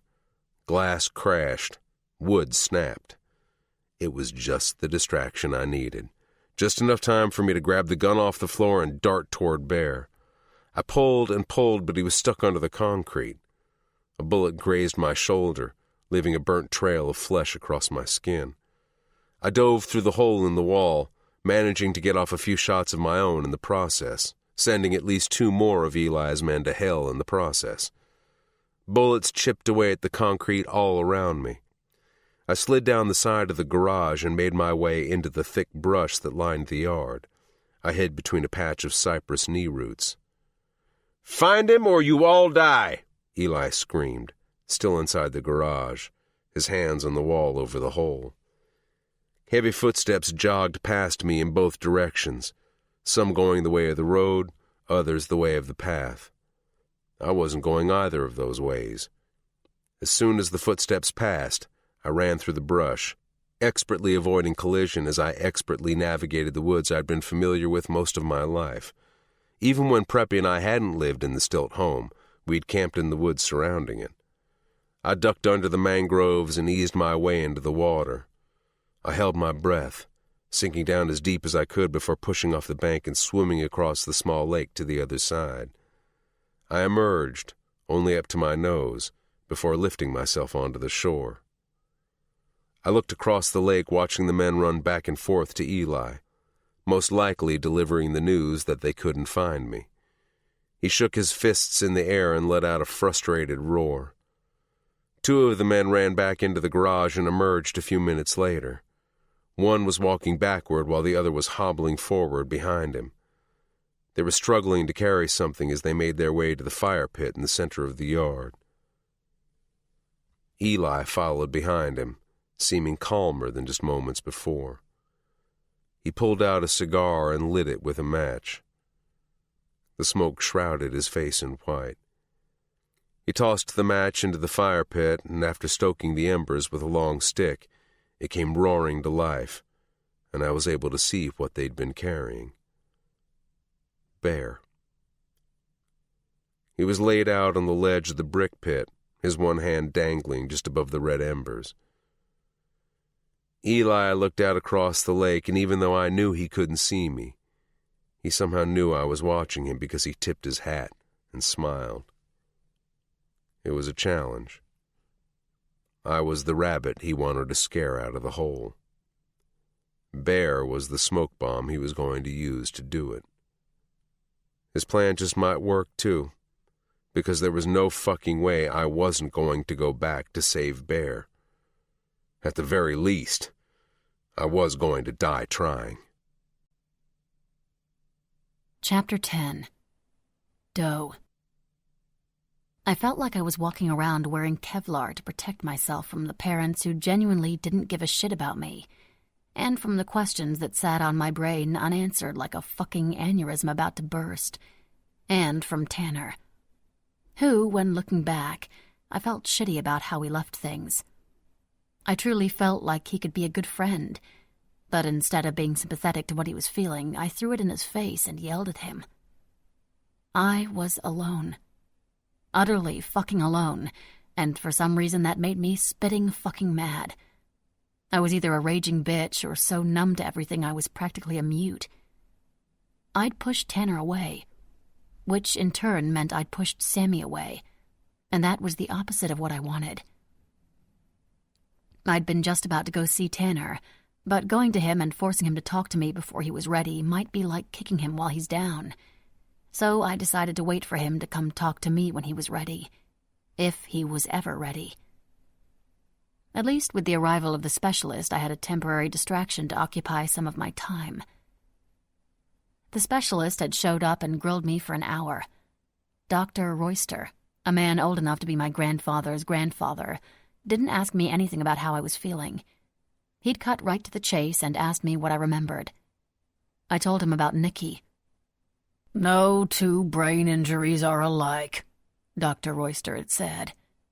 "Especially those that affect memory." In the end, he told me that I should seek help from someone who knew me, someone I'd spent the most time with who could walk me through my life and hopefully evoke some sort of mental exorcism. After the specialist left, I found Nadine in the kitchen. "How did it go?" she asked, spraying cleaner onto the countertops and wiping it off with a rag. "Basically, if he were giving me my chances to live, I've got a 50-50, I said, taking a seat on one of the bar stools. The cleaner smelt like a nauseating combination of vinegar and bleach. He also wants me to have someone walk me through my life, places I went, things I liked. I leaned forward and bit my bottom lip. "What do you say?" Nadine smiled. "Baby girl, I'd love to help you, but I don't think walking you through how I make breakfast and watching me fold laundry is really what he had in mind. If you want to talk to the person who knew you best, you would need to talk to—" She paused and folded the rag, placing it over the faucet of the sink, setting her hands flat on the counter. She looked out the window like she was reflecting on something. "Nikki?" I offered.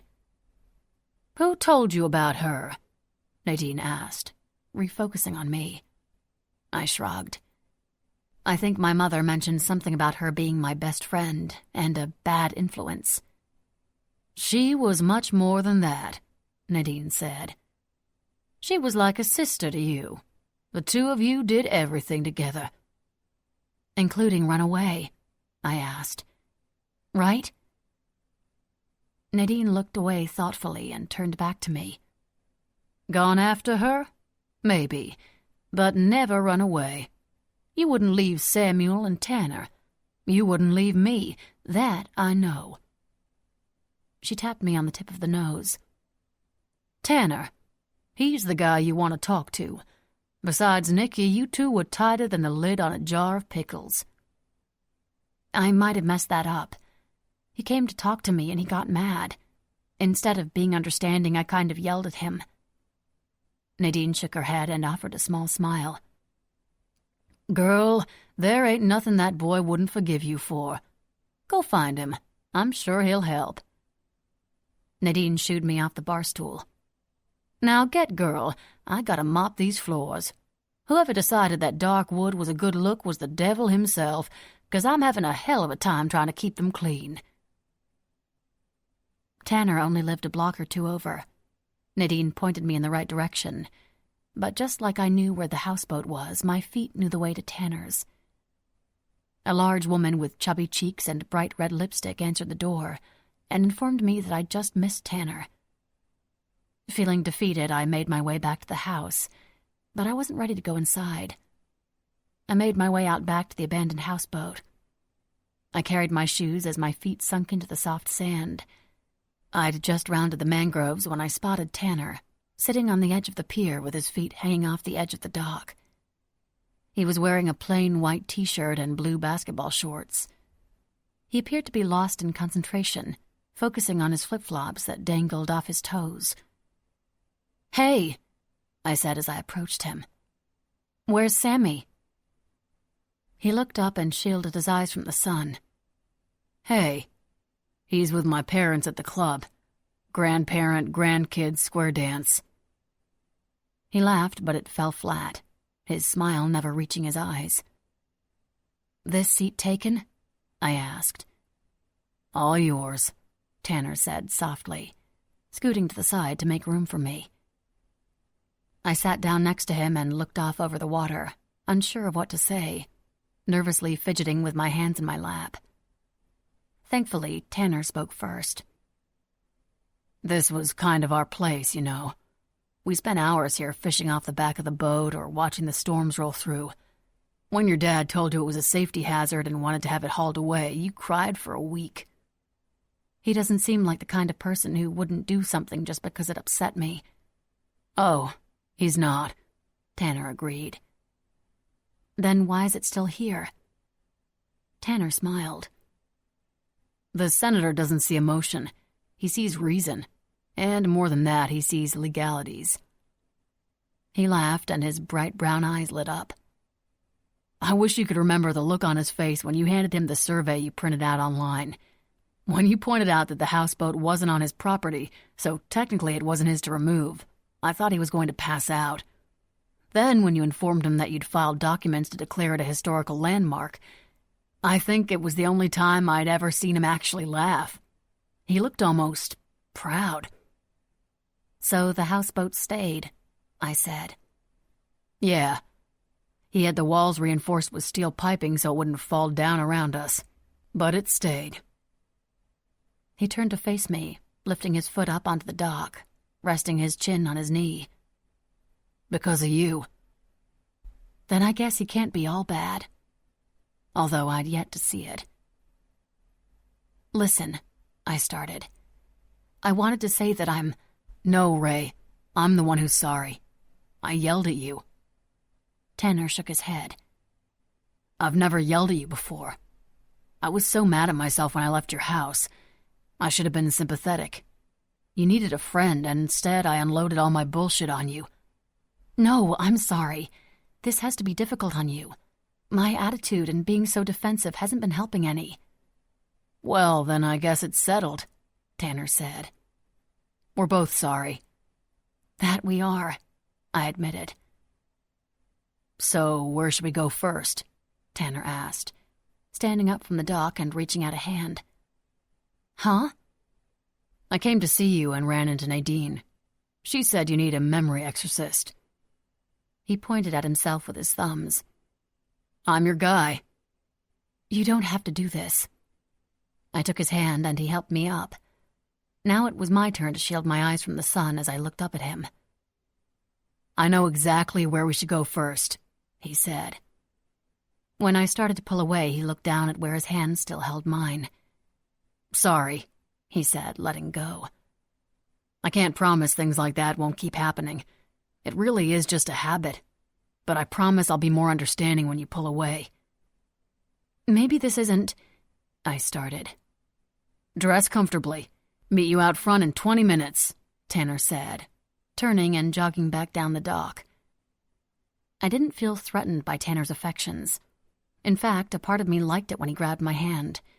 Not because I liked him that way, but because it felt nice to know that while I was gone and worried that no one had missed me, that I didn't have anyone who cared. That Tanner was there all along, missing me, with our son. Chapter 11. Doe. Everything in Ray's closet, my closet, was light in color. Beyond the slatted bifold doors was a sea of white, yellow, and pink, mostly sundresses, Jackie-O-looking skirt suits, and blouses that button up to the neck. It's not that anything was ugly. On contrary, it was really beautiful. A little conservative, but beautiful. But I wished for the clothes I'd left back at King's. Black tank tops, snug-fit jeans, and flip-flops. All were chosen and bought for me, courtesy of Preppy. Which was another reason I probably loved them so much. I ran my hands over the different fabrics on the closet and wondered how in the span of a few months my taste could change so drastically. Or maybe I always liked my comfy clothes, but just hadn't been able to speak my mind. Maybe when I lost my memory, I grew a pair of balls. After a little further searching, I had found a few things I felt comfortable in, and after a quick shower, I put on a pair of black Converse sneakers, a black V-neck, and a pair of ripped jean shorts. I met Tanner out in front of the house as he'd instructed. He pulled up in a newer model, shiny black truck with bright chrome accents. Something had been done to it to make it a lot taller than most trucks on the road, which got me to thinking about another black truck. More of a farm-style truck from the 60s or 70s, and the man who looked so good driving it. "Mommy!" Sammy shouted from the back seat, bringing me back to the present, and my heart did a little skip. "Let's go make some memories," Tanner said, rounding the truck to open the door for me. During the entire half-of-an-hour ride, Sammy babbled endlessly. I was impressed with Tanner's patience, especially when Sammy let out a high-pitched screech that could only be described as a pterodactyl scream, and Tanner only laughed and shrugged his shoulders. "He does that when he's frustrated." Tanner pursed his lips. "And when he's happy, and when he's upset, and when... He does it all the time," he admitted. We turned off an exit marked Indian Reservation. We crossed under a sign made out of bent branches that announced that the place was called Alligator Funland. Sammy squealed with delight when Tanner took him out of his car seat, and the second his little feet hit the ground, he raced through the gates in front of us. We chased Sammy from exhibit to exhibit. The entire time, Tanner talked me through what we'd done there before, what I'd said, what I had thought about the flamingos or the turtles, anything to connect the past to the present and trigger a memory. Most of the time, I just smiled and nodded as I watched the little boy of energy that was my son run circles around us. For lunch, we ate hot dogs from a cart and brought them into the little arena to watch the alligator feeding. Sammy crawled up on my lap. "Mommy, look!" he cried out, pointing to where a man dressed in a safari-type outfit, khaki shorts and matching short-sleeved collared shirt, had entered the gate housing a small, dark pond. "Where are the gators?" he asked, chewing on his fist as he spoke, spreading the mustard from his hot dog up into his nose. Tanner reached out and wiped his face with a napkin. "You gotta watch the pond, buddy," Tanner said, pointing to the water. When the trainer tied a piece of red meat to the end of a rope, attached to a long pole, the audience of around 20 people went quiet. He pushed the pole out over the water and shook it so that the rope and the meat dangling from it danced in the air.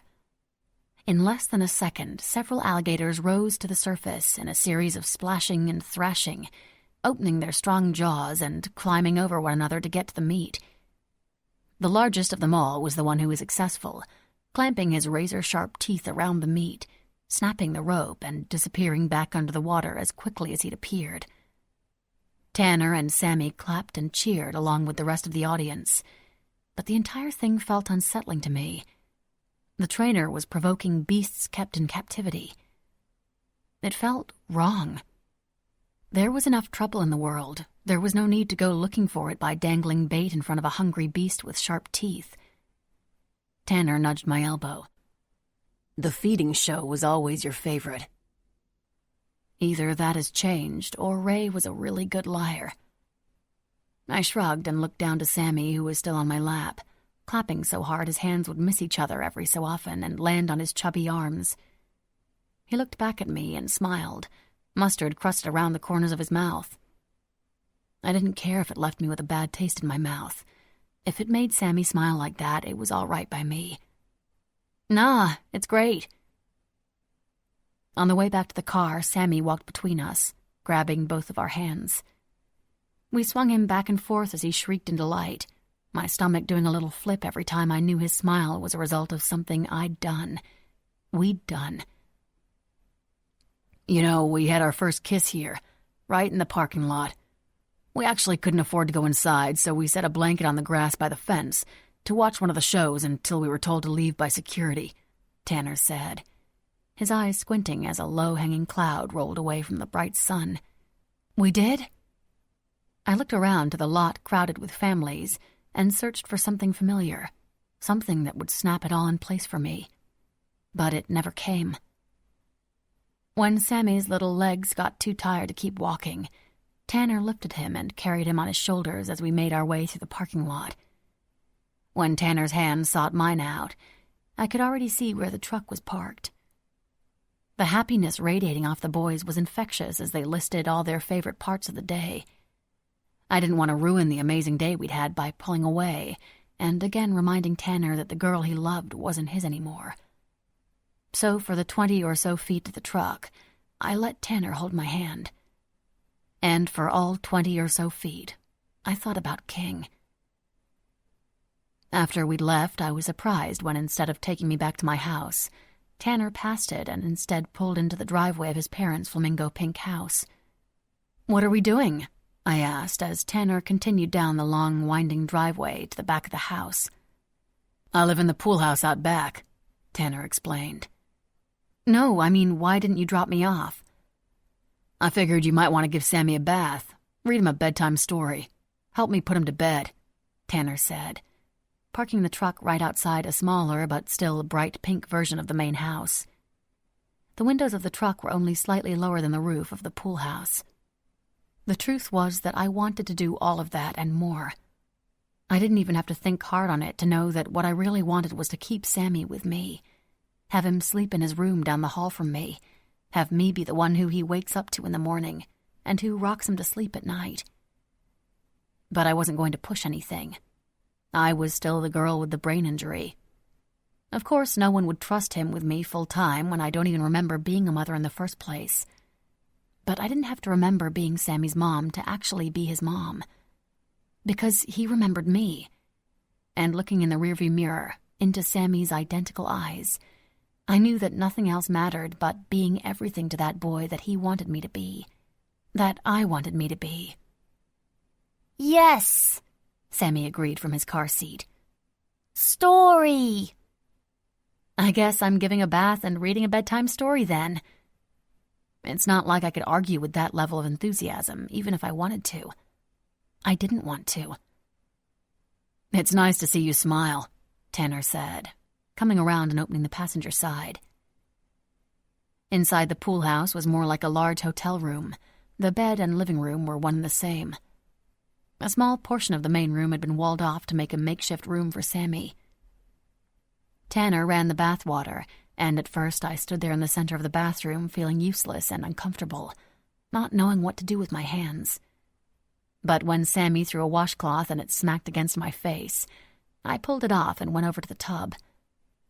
The second I kneeled down beside him, it all fell into place. I washed his hair and soaped him up as if I'd done it 1,000 times before. Because I have done it 1,000 times before. When bath time was over, I dressed Sammy in the PJs Tanner had laid out, and he clambered up onto my lap as I read to him from Larry the Leopard Learns His Spots by Dr. Nellenbach.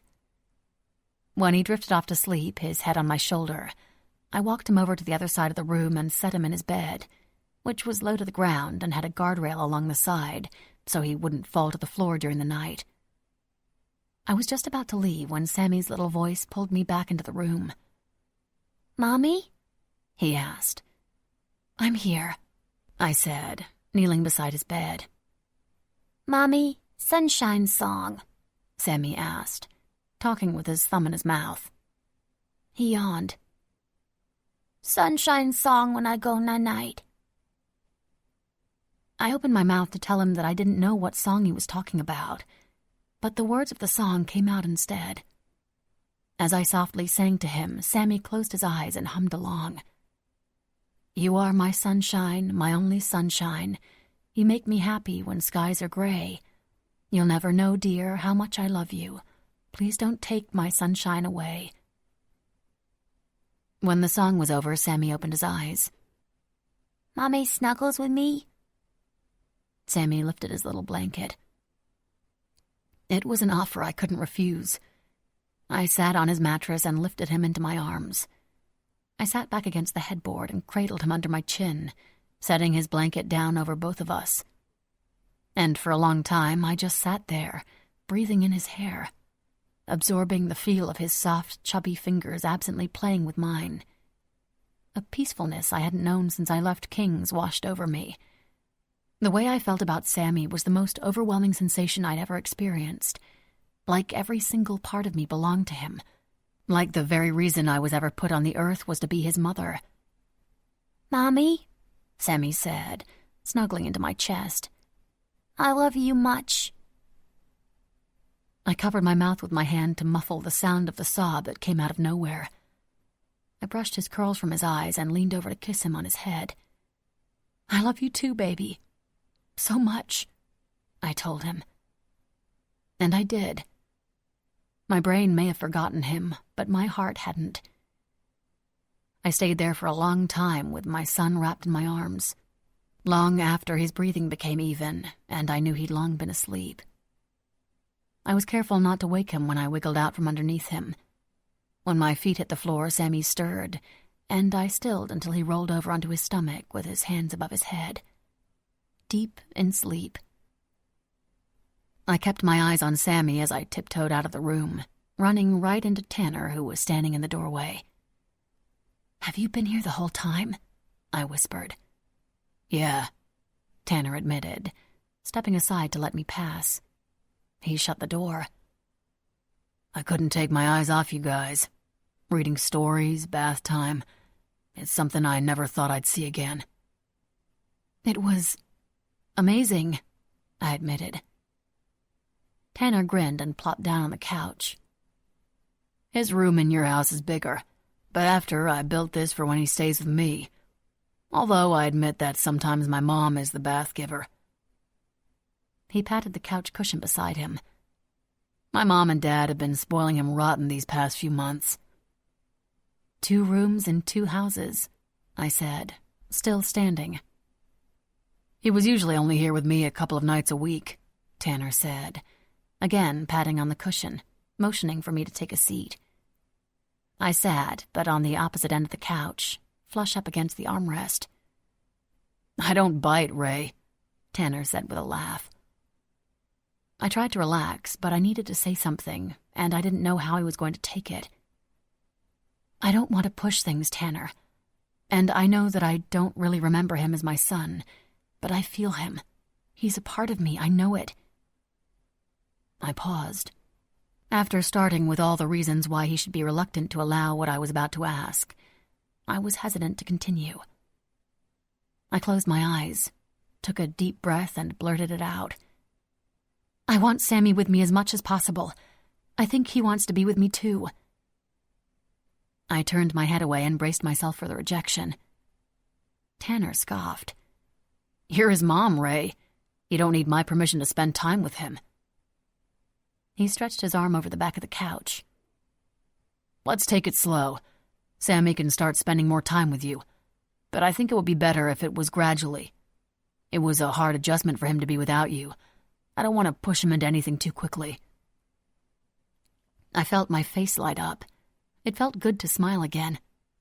"Thank you. I really mean it. That would be great." I sighed in relief. Can I ask you something? Absolutely anything, Tanner said, and I could tell from the way his eyes shone when he spoke that he really meant it. If we were together, then why didn't we live together? With Sammy? This 2 houses less than a mile apart kind of seems a bit strange, don't you think? And I know it's not common these days, but after we had Sammy, we decided we wanted to do things the right way and wait until after graduation, like how we'd originally planned. Tanner laughed and scrunched his nose. Actually, you decided that we were going to wait. I'm not going to lie, I did try to talk you into it a few thousand times or so. So that was it. We were going to move in together after the... He trailed off and slapped himself on the thigh. Nothing. I shouldn't have said anything. Just forget it. No, tell me. You promised to help me, to walk me through my life, right? I reminded him. Tanner stood and walked over to the kitchen. He opened one of the drawers and pulled something out of it, holding whatever it was in one hand and covering it with the other. He walked back over to me and sat back down on the couch, this time with his thigh pressing up against mine. Tanner took his one hand away, revealing a small black box in his palm. We weren't going to move in together until after... Sheer panic. That's what I felt as he opened the hinged top of the box, revealing a thin gold band topped with a tiny round diamond. The few other memories I recalled had kind of flowed into my mind. This one came crashing in like an out-of-control bus. Ray, 15 years old. Tanner is sick, really sick, sicker than he's letting on. It breaks my heart to see the dark circles under his eyes, the cheeriness of his bright pink polo doing nothing to brighten the mood of what I know he is just about to tell me. When he goes to sit at the edge of my bed, he winces when he connects with my soft mattress. He is in pain, has been for a long time. But no matter how many times I ask him if he's okay, he brushes it off and tells me he's fine. He can't brush it off anymore. He was about to come clean, and I don't know if my heart can handle it. So, you know, I've been sick for a while, he starts, reaching for my hand and intertwining his fingers with mine. Holding hands came naturally to us. We've been doing it since we were 5. He is my best friend, him and Nikki. Always have been. We used to act out getting married in the houseboat when we were younger. Upon Tanner's insistence, Nikki was always the reverend and Tanner and I were always the bride and groom. You're so bossy. You're always telling us what to do. It's not fair, Nikki used to tell him. Why don't I ever get to be the bride, Mr. Bossy Pants? She'd whine. 'Cause Nikki, Tanner would answer. Me and Ray really are going to get married someday. Tanner has always been so certain of our future together. It's his certainty that keeps me from telling him that I think of him as just a friend. But that's also a lie in a way, because I may not love him the way a wife would love her husband, or the way a girlfriend loves her boyfriend. But Tanner and I are so close that he is so much more to me than just a friend. And I do love him. He's my family. He is my world. Him and Nikki both are. I always thought that maybe I would grow up to feel the same way about him that I know he feels about me. We have time. We're still so young. We have our whole lives ahead of us. Recently, all talks of Tanner's future stopped. Yes, of course I know you're sick, but you're getting treatments, right? You're getting better. I know it before the words cross my mouth that it isn't the truth, and somewhere in my mind I'm hoping he would continue the lie he'd been reciting over the last few months, that it is getting better, that it is going to be okay. I search his eyes for any sign that he is about to tell me that he's made a miraculous recovery, but the hope in his eyes is dying right before me. Ray, I stopped responding to treatment. I feel like someone is punching me in the gut. No, in the heart. But there is something else they can do, right? Some other treatment. Here, I say, grabbing my laptop off my nightstand, opening it up. Let's Google what else there is to try. Maybe something Eastern or holistic. My fingers flew across the keyboard as I tried to find something that I knew didn't exist. Tanner might be done lying to me, but I'm not done lying to myself. "Ray," Tanner says softly, shutting my laptop and tipping my chin up so that our eyes meet. "there is nothing else. Trust me. They've tried everything." Tanner has been in and out of the hospital too many times to count since he got sick. At one point, he was away more than he was home because his parents were flying him around the country from specialist to specialist. "But we have time. There is nothing else they can do for me, but what I have is slow growing. I'm not going to see graduation, but they think I have 6 months, maybe a year, possibly more." 6 months. A year. One more birthday with Tanner. One more Christmas. We are 15. Life isn't supposed to end at 15. Life should be just beginning. There are so many things Tanner wasn't going to get to experience. Prom, graduation, having kids. We have the rest of our lives. I just always thought the rest of our lives would be longer than 6 months. A year. That's no time at all, I admit. Hot tears form in my eyes and spill out onto my cheeks. Tanner leans over and wipes a tear away. His chestnut brown eyes may have lost hope, but there is still life in them. There would be no brown-eyed, curly-haired kids with his eyes calling him Daddy. "I think I'm going to be sick," I say, leaping from the bed. I barely make it to the bathroom before emptying the contents of my stomach into the toilet, until I'm heaving and nothing else comes up. I make a promise right then and there, leaning over that toilet bowl, that I'm going to make the best of the time we have left, to do everything I could to make sure that when Tanner goes out, he would go out having experienced everything he could before his time was up. I flush the toilet and brush my teeth. When I go back out into my room, Tanner is leaning up against my headboard, staring out the window. Clouds are rolling over the sun, casting an eerie shadow over his body. "How are you feeling right now?" I ask, making my way over to him. "Physically." "They gave me some meds this morning. I was hurting for a bit, but now I'm actually feeling pretty good. If they didn't just tell me that I was going to be worm food in a year, I would probably be feeling great." He flashes me a small smile, and I wince at his words, knowing full well that they are partial, if not all, lies. But my resolve to give him everything and more in the time I still have him is strong, and keeps me focused on the beautiful, curly-haired boy on my bed. "Are you okay?" he asks me. I let out a laugh. "Are you really asking me if I'm okay?" I snort. Tanner, finding the humor in his question, laughs too. "Yeah, I guess I am." Throughout the years, it's been that smile of his that's taken me out of every dark place I've ever been in. And although my family situation is far from ideal, Tanner always makes me feel like as long as I have his smile, I am the luckiest girl in the world. "Can I try something?" I ask. He looks at me and raises a brow. "Sure, what's up?" I don't answer. Instead, I pull my t-shirt over my head and unclasp my bra. "What are you doing?" he whispers, his eyes wide as he stares at my bare breasts for the first time. "Just tell me if I hurt you," I say, pushing my jean shorts down until I am only in my cotton panties. "Ray, you don't have to do this.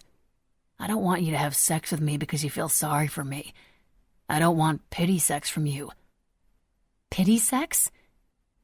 I bark loud enough for other people in the house to hear. "Pity sex?" I repeat in a whisper. "Tanner Redmond, this isn't pity sex. This is just making the most out of life." I straddle him and look for signs of him being in pain. There aren't any. I grab his wrists and place the palm of his hand on my breasts.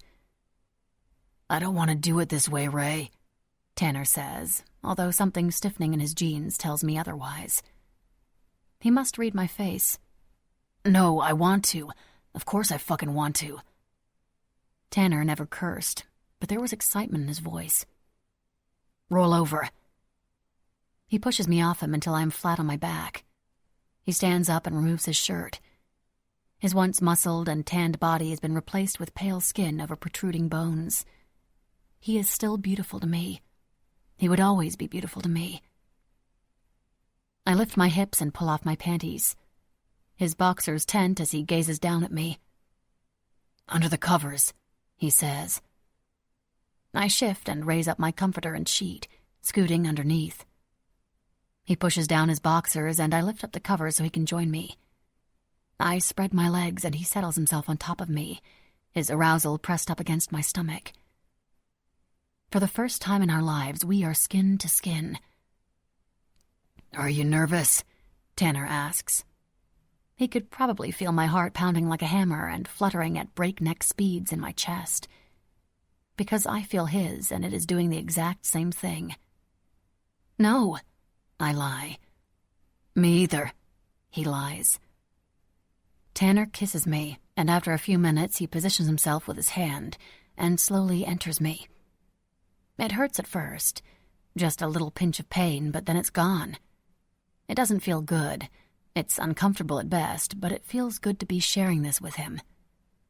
It is over in just a few minutes. He collapses on top of me and kisses my neck. "I love you, Ray. I love you so much it hurts." And it did hurt. So much. Holy shit! I clasp my hands over my mouth in surprise. "What? Did you remember something?" Tanner asked eagerly, searching my eyes for his answer. I nodded slowly, unable to explain to him what it was I just experienced. Tanner shook my shoulders like he was trying to shake my answer from me. "Ray, what did you remember? What is it? Tell me." "I just remembered—" "What? What did you remember?" "I just remembered that I love you."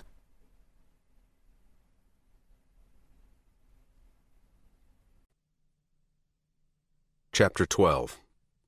King. I heard Bear before I saw him. His muffled scream ripped through the air, the breeze carrying it over the lake and right to my face as if he were standing there screaming at me. I'd raided one of Preppy's storage houses in the woods and found exactly what I'd needed. "Zombie Apocalypse Supply Center," Preppy corrected. I'd even found a charged burner in the shed, but when I'd called the MC and asked for Bear's old man, the kid who answered told me Chop wasn't taking calls. When I dialed Chop's cell, it went right to voicemail. I called every single member of Bear's MC whose number I had memorized, but as soon as they heard it was me calling, they'd all hung up without even letting me explain that Bear was in trouble. I left voicemails. I sent texts. Nothing. The Beach Bastards MC, with the exception of Bear, were working their way onto the top of my list of motherfuckers who need to be taught a lesson in manners, in respect, in fucking brotherhood.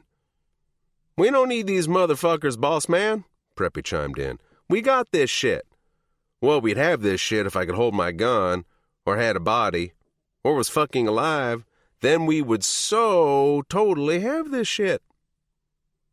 "But you had to go and fucking die," I snapped, angry that Preppy wasn't there with me, and angry with myself for talking out loud to my dead best friend, and angry that I was angry at him for being fucking dead for Christ's sake. I loaded everything into a duffel bag that I rolled in a tarp. I carried it above my head as I waded back through the water, staying close to the edge so that I wouldn't be spotted, because even though it was dark out, the center of the open bay always looked as if it were lit up, reflecting the light of the moon and stars. I made my way back into the woods. I could see the light from the fire pit was almost as tall as the house. Bear's scream once again tore through the air. When I finally had eyes on him, I found that what they were doing to him was actually much, much worse than what I'd imagined. Bear was tied up in sections. One rope kept his arms tucked into his sides. One kept his hands tied behind his back. One was tied around his head, tucked into his open mouth like a gag. Bear was biting down on it so hard his teeth were almost meeting in the middle of the thick rope. Tears of pain ran down the side of his face. He was on his stomach, laid out across several chairs, his pants pulled down around his ankles, his ass high up in the air. Eli's men stood behind him and prodded at him with some sort of broken-off handle. They laughed every time Bear screamed. One held Bear's ass cheeks open as another forcefully rammed the object in and out of him. Eli sat nearby in one of the folding chairs surrounding the pit that was usually occupied by bikers when I'd had parties. He was resting his head back against his interlocked hands. His legs were stretched out and resting on the ledge of the fire pit. Eli was acting as if he was watching an opera, beholding something beautiful and wondrous, his eyes wide as he intently watched the brutality taking place in front of him. I cracked my knuckles. As the assault continued, another guy, one with bright orange, found his amusement by sprinkling the glowing embers of the fire onto Bear's backside. A bald motherfucker with a thick black swastika tattoo on his shaved head pulled his cock from his pants and stepped up to Bear, whose head was now hanging down off the chair, his chin almost touching the grass. The man pulled the rope from Bear's mouth and yanked on his hair, lifting his head up. The man grabbed the base of his cock and rubbed the tip of it across Bear's lips. Bear must have lost consciousness because he didn't even move. It wasn't until the motherfucker forcefully shoved his cock into Bear's mouth when I knew that Bear was not only conscious, but he was ready for a fucking fight. His eyes sprang open and the guy jumped back from Bear, holding onto his crotch and screaming, trying to hold back the blood that was pouring out between his fingers. Bear spat out what was left of the man's cock and smiled from ear to ear, blood dripping down his face, coating his teeth, and he laughed. It was now or never. I unholstered my gun and pulled a grenade from the duffel bag. I took a deep breath and cleared my mind of everything except what I was about to do. Crouching down as close as I could to the ground, I snaked my way over to the fire pit. I pulled the pin from the grenade with my teeth and tossed it into the fire. 1 second. 2 seconds. 3 seconds. Boom! The fire pit exploded into a blinding wall of white light.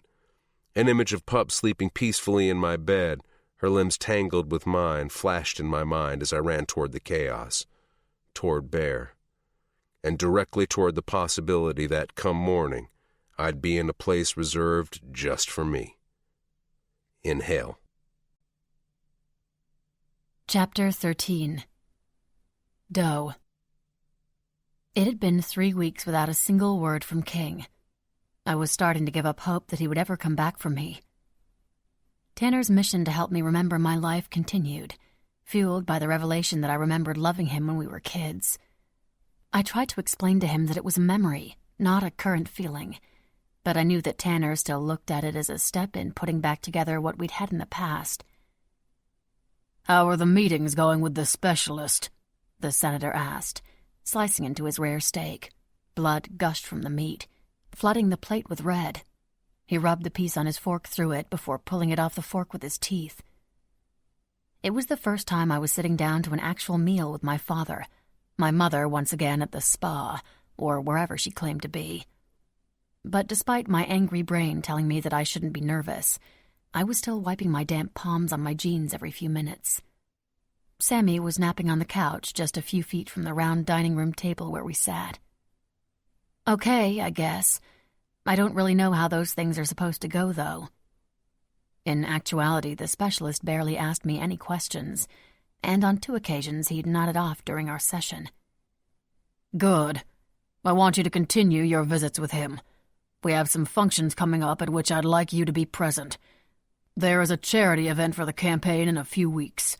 We are hosting it in the Redmonds' backyard, Tanner's parents' place," the senator said, making the event sound more like a business meeting rather than a party. I scrunched my nose and poked at my dinner with my fork. I don't know if that's such a great idea. I assume I'm supposed to know who these people are. Won't it be obvious when they start talking to me and I look at them like they have 30 heads? I asked. "Ray, you've never liked what I do for a living. You've never really acclimated to being the daughter of a senator," my father said, sitting forward in his chair. It wouldn't be unusual for you not to know who these people are. Ray, it could help with your memory. You should come. Tanner gently chimed in. Trying to regain my memory would be the only reason I'd agree to play the part of dutiful daughter. Will my mother be there? I asked. The senator kept his eyes on his plate. Yes, she attends all the campaign functions. It's part of our agreement. I snorted. She attends all the functions, yet she's somehow forgotten to attend her own life, I muttered. The senator sighed. Your mother, she blames me for, well, everything, the senator said. It's hard for her to be around for too long. She gets restless. And for a mere flash of a second, I felt almost bad for him. For 1/10 of a millisecond, though, I saw a tiny glimpse of a man who wasn't a senator at all, but a frustrated husband with an unhappy wife. He almost seemed human. Again, his eyes focused on me, and he continued. You see, Ray, when you were pregnant with Samuel, we took every precaution possible not to alert the media of your condition. And back then I didn't carry the weight that I do now, so it was easier to keep things hidden. But now that you're back, from Paris for the summer, as I have led them to believe, it will be good for you to show yourself.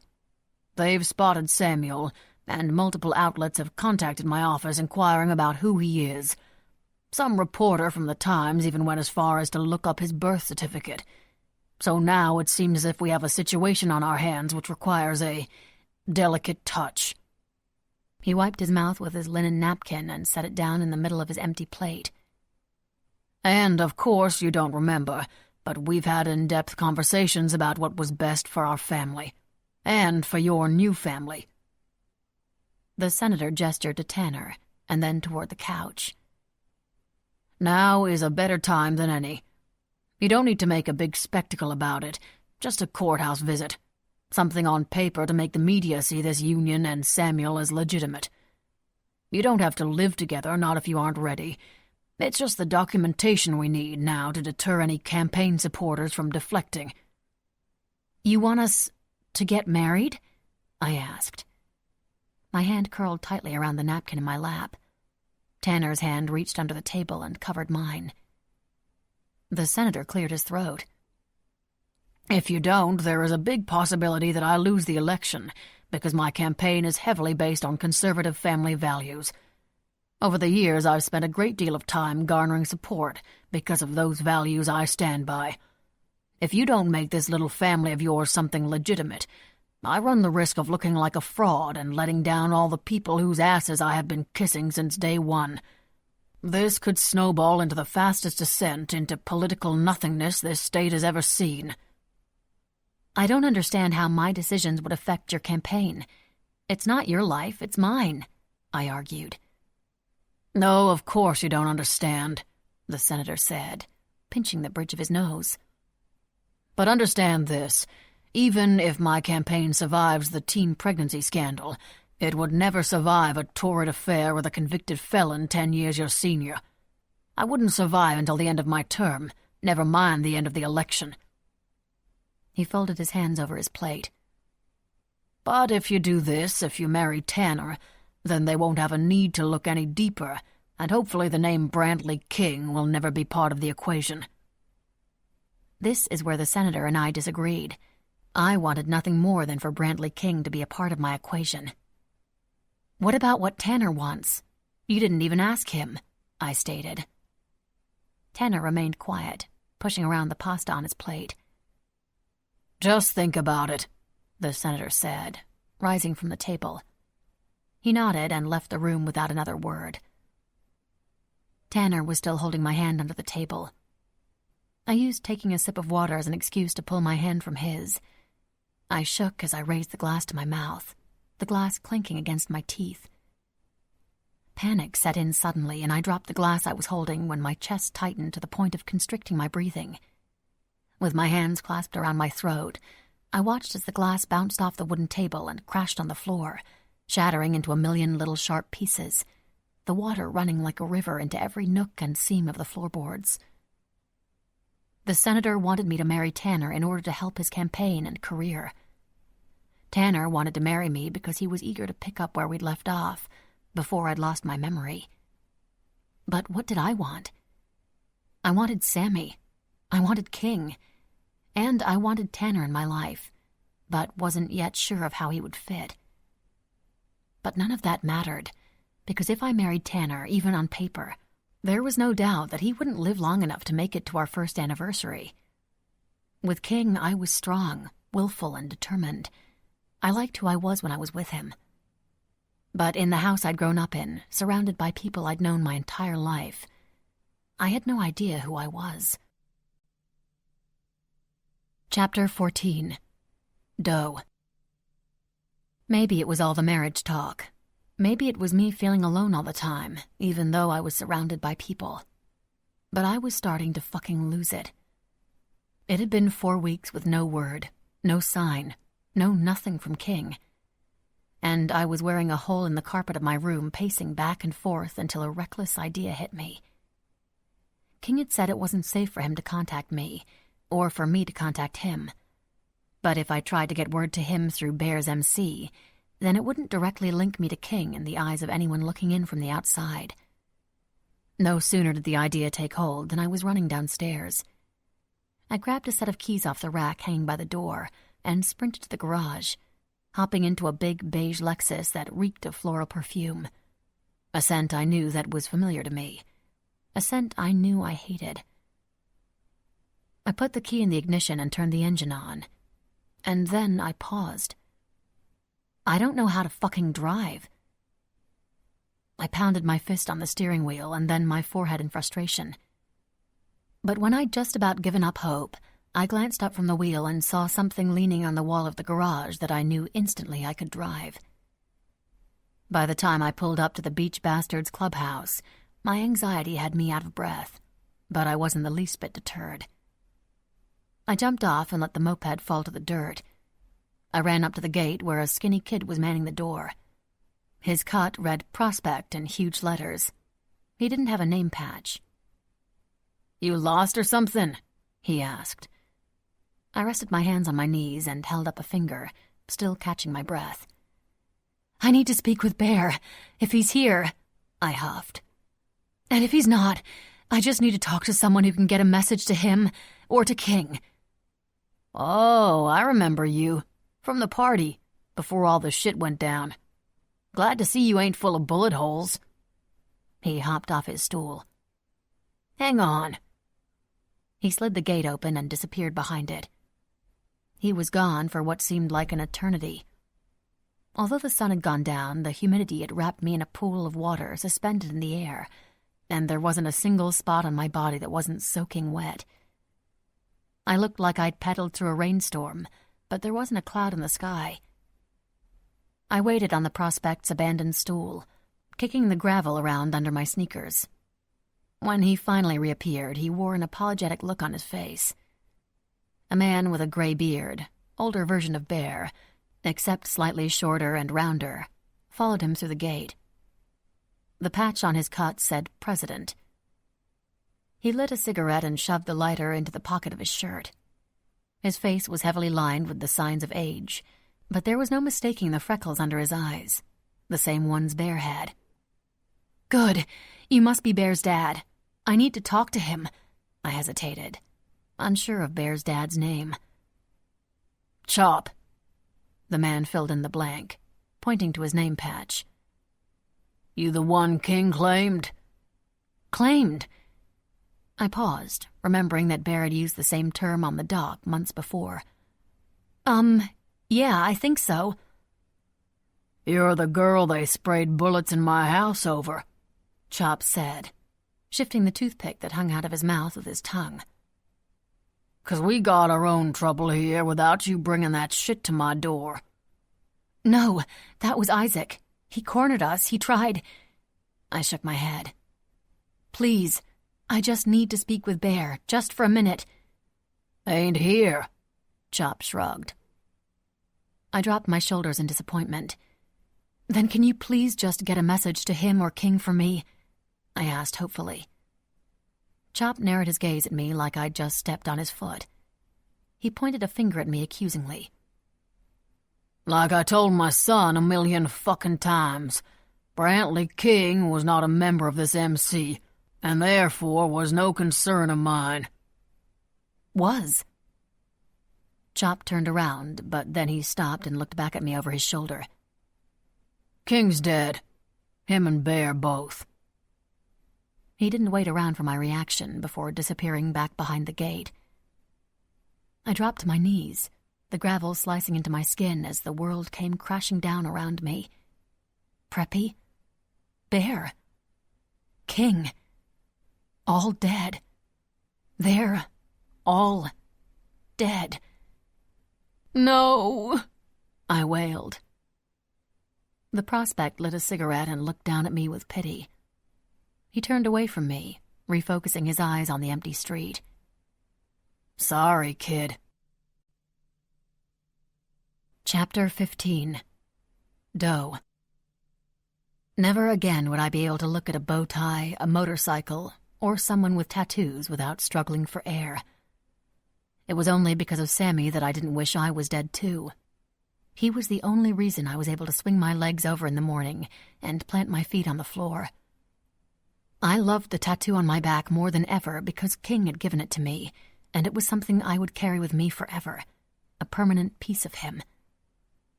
An idea hit me, and once it took hold there was no letting go, and there wasn't anything I wouldn't do to make it happen. Because for the first time since finding out that King was dead, a little sliver of hope cracked through the cloud of despair. It took me forever to remember where the house was where King had taken me, when he'd parked and waited, hoping for just a glimpse of his little girl. I'd only seen the back of the house then, and with only a vague recollection of where it was, it had taken me the better part of the morning to finally find it. I reminded myself that foster kids moved around from place to place all the time. The possibility was high that she wouldn't even still be there. I had to try anyway. I waited across the street in a vacant lot for what seemed like hours in the blistering heat. When the front door opened and out came a short-haired woman holding the hands of 2 little kids about the same age. Between the picture on King's dresser and the small glimpse of her I'd gotten the only night I'd ever seen her, I recognized her right away. Max. The woman maneuvered the children into a waiting minivan. I followed them to a building where other men and women were shuffling their kids in through the door. A wooden sign, barely legible, having faded by the brutal Florida sun, announced that the place was called Maria's Learning Academy and Daycare Center. The woman who brought Max inside emerged from there child-free. I waited until she drove off to make my move.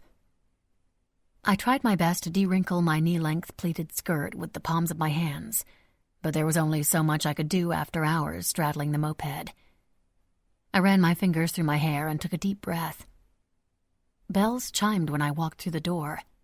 Sounds of laughing and crying children sailed through the air. It smelled like disinfectant and sugar. "Can I help you?" asked a bright-eyed, pudgy woman sitting behind a partition. I plastered on the biggest and brightest smile I could muster. "You can do this." "You sure can, ma'am. I'll be taking classes at the university in the fall, and I'm looking for a great daycare for my son. I was hoping to tour your facility," I said sweetly. The woman examined my face like she was waiting for me to tell her the punchline to a joke. "You're just a baby yourself," she quipped. "You ain't old enough to have babies of your own." Her eyes were soft and kind. "Don't I know it?" I agreed. "So how about you show me around a bit?" I pressed. She shook her head and shuffled around some papers on her desk. "Oh, I'm sorry, darling. Maria, the director, isn't here, and she's the only one authorized to give tours.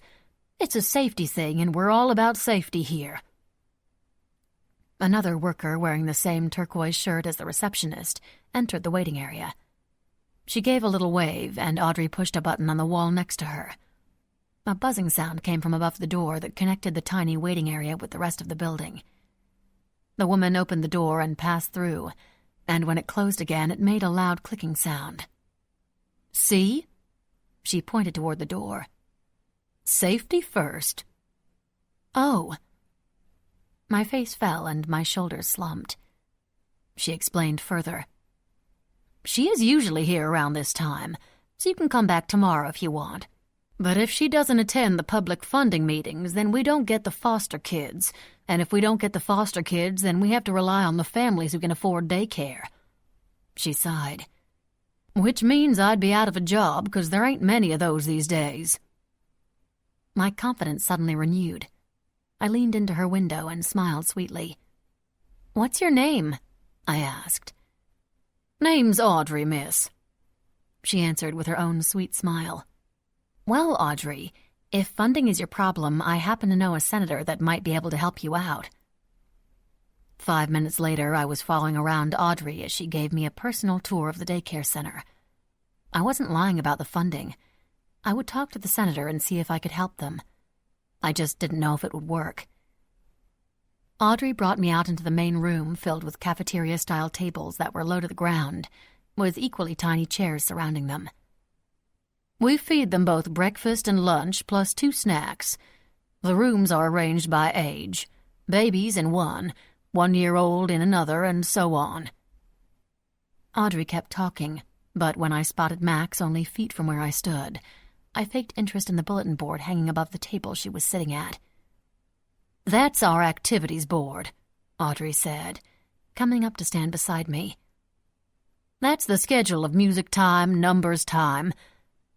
Her voice faded into the background when another one chimed in. "You're really pretty," sang a small, sweet voice. I looked down into familiar bright green eyes that literally took my breath away. They were the same color as his, but where King's eyes held the harsh and bitter reality of the life he'd lived, hers were void of any contempt and alive with innocence. I knelt down next to her. "Thank you. You are too," I said. She giggled. Her little tiny square teeth reminded me of Sammy. She chewed on her fingers. "I like this," Max said, reaching out to touch a bracelet I'd put on that morning, in an effort to look more like the Ray Price in the framed pictures in my room. I pointed to the tiny purple plastic bracelet on her little wrist. "I like yours even better." Audrey cleared her throat. "I'd like to show you to the playground. It's modernized, and we firmly believe in at least 30 minutes of physical activity a day, as long as it's not hotter than the surface of the sun outside." "I have to go," I told Max, who hung her head in disappointment. "But I'm sure I'll see you again," I whispered. She lifted her head, and her father's eyes met mine. It hurt my heart, but I had to rip my gaze away from her so that I wouldn't lose it right there in front of Audrey and the 30 or so toddlers in the room. I stood to leave, but a tiny hand wrapped around one of my fingers and tugged. "Here," Max whispered. She took off the purple plastic bracelet and put it around my wrist. My heart exploded in a flurry of warmth. Love at first sight was not something reserved for lovers, because that day I'd truly experienced it. In the span of 3 minutes, I'd lost my heart all over again. I didn't want to leave her. I wanted to pick her up and run as fast as I could out of the buzzing door and take her and Sammy back to the house on stilts. First things first, I told myself. I unclasped the silver and gold roped bracelet from around my wrist. I knelt down again, and with my back to Audrey, I carefully looped the delicate chain around Max's little wrist. Twice. I didn't stay to see her reaction to my gift, afraid that if I spent one more second with her, I wouldn't be able to walk out the door. I stood and turned back around to Audrey, hoping she wouldn't notice the sudden pain in my voice or tears in my eye. "Now show me this wonderful playground," I said with a sniffle. Audrey continued her tour, and as I followed her, I felt the gaze of a pair of beautiful green eyes on my back as I walked out the door and into the blinding light of day. Chapter 16. Doe. When I told my father that King was dead, his only concern was how the hell he'd gotten out of prison in the first place. I didn't have the time or energy to explain what had really happened, because what I really wanted was his help. I want to adopt King's daughter, I told him, standing in front of his desk while he clicked away on his computer. The senator rolled his eyes. You're a teenager with no source of income. The court isn't exactly going to look upon you favorably for an adoption, he told me, clicking away at the keyboard on his computer. You said you know the judge. You can put a word in, I stated. Yes, that I can do. But that's just a recommendation, Raimi. Even with a favor from the judge, you're still going to have to follow proper procedure. Being a single woman is not looked upon as being a favorable applicant. Then I'll fix that. It will increase my chances of being able to adopt her, I finished. I was sitting on Tanner's couch in the pool house while Sammy watched TV, wrapped up in his favorite blanket on the floor. Every so often he would look back at me, and after seeing that I was still there, he'd smile and turn back to Elmo. Okay, Tanner agreed, way too quickly. I shook my head. No, Tanner, it's not that easy. You have to take time to think about it. Just because it wouldn't be a traditional marriage and on paper only, doesn't mean it won't affect your life in some ways. You'll have to consider all that before you make a decision. And come to think of it, there really is no upside in all this for you. So you'd have to be crazy to agree to it.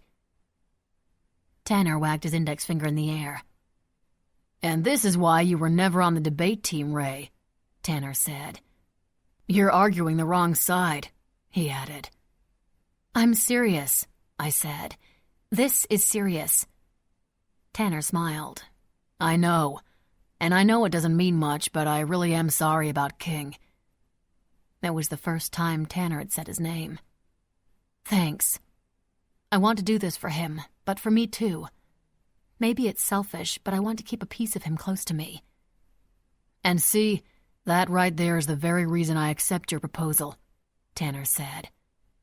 Because I want to keep you close to me. But it won't be... Tanner raised a hand to stop me. You don't have to keep saying it. I totally get it. But I have terms. What terms? I asked. Tanner crossed his ankle over his knee. I will accept your proposal and agree to marry you on the condition that you have to try. Not at first. I know you're still grieving. But eventually I want you to try and make what we have a real marriage. We'll make an effort together.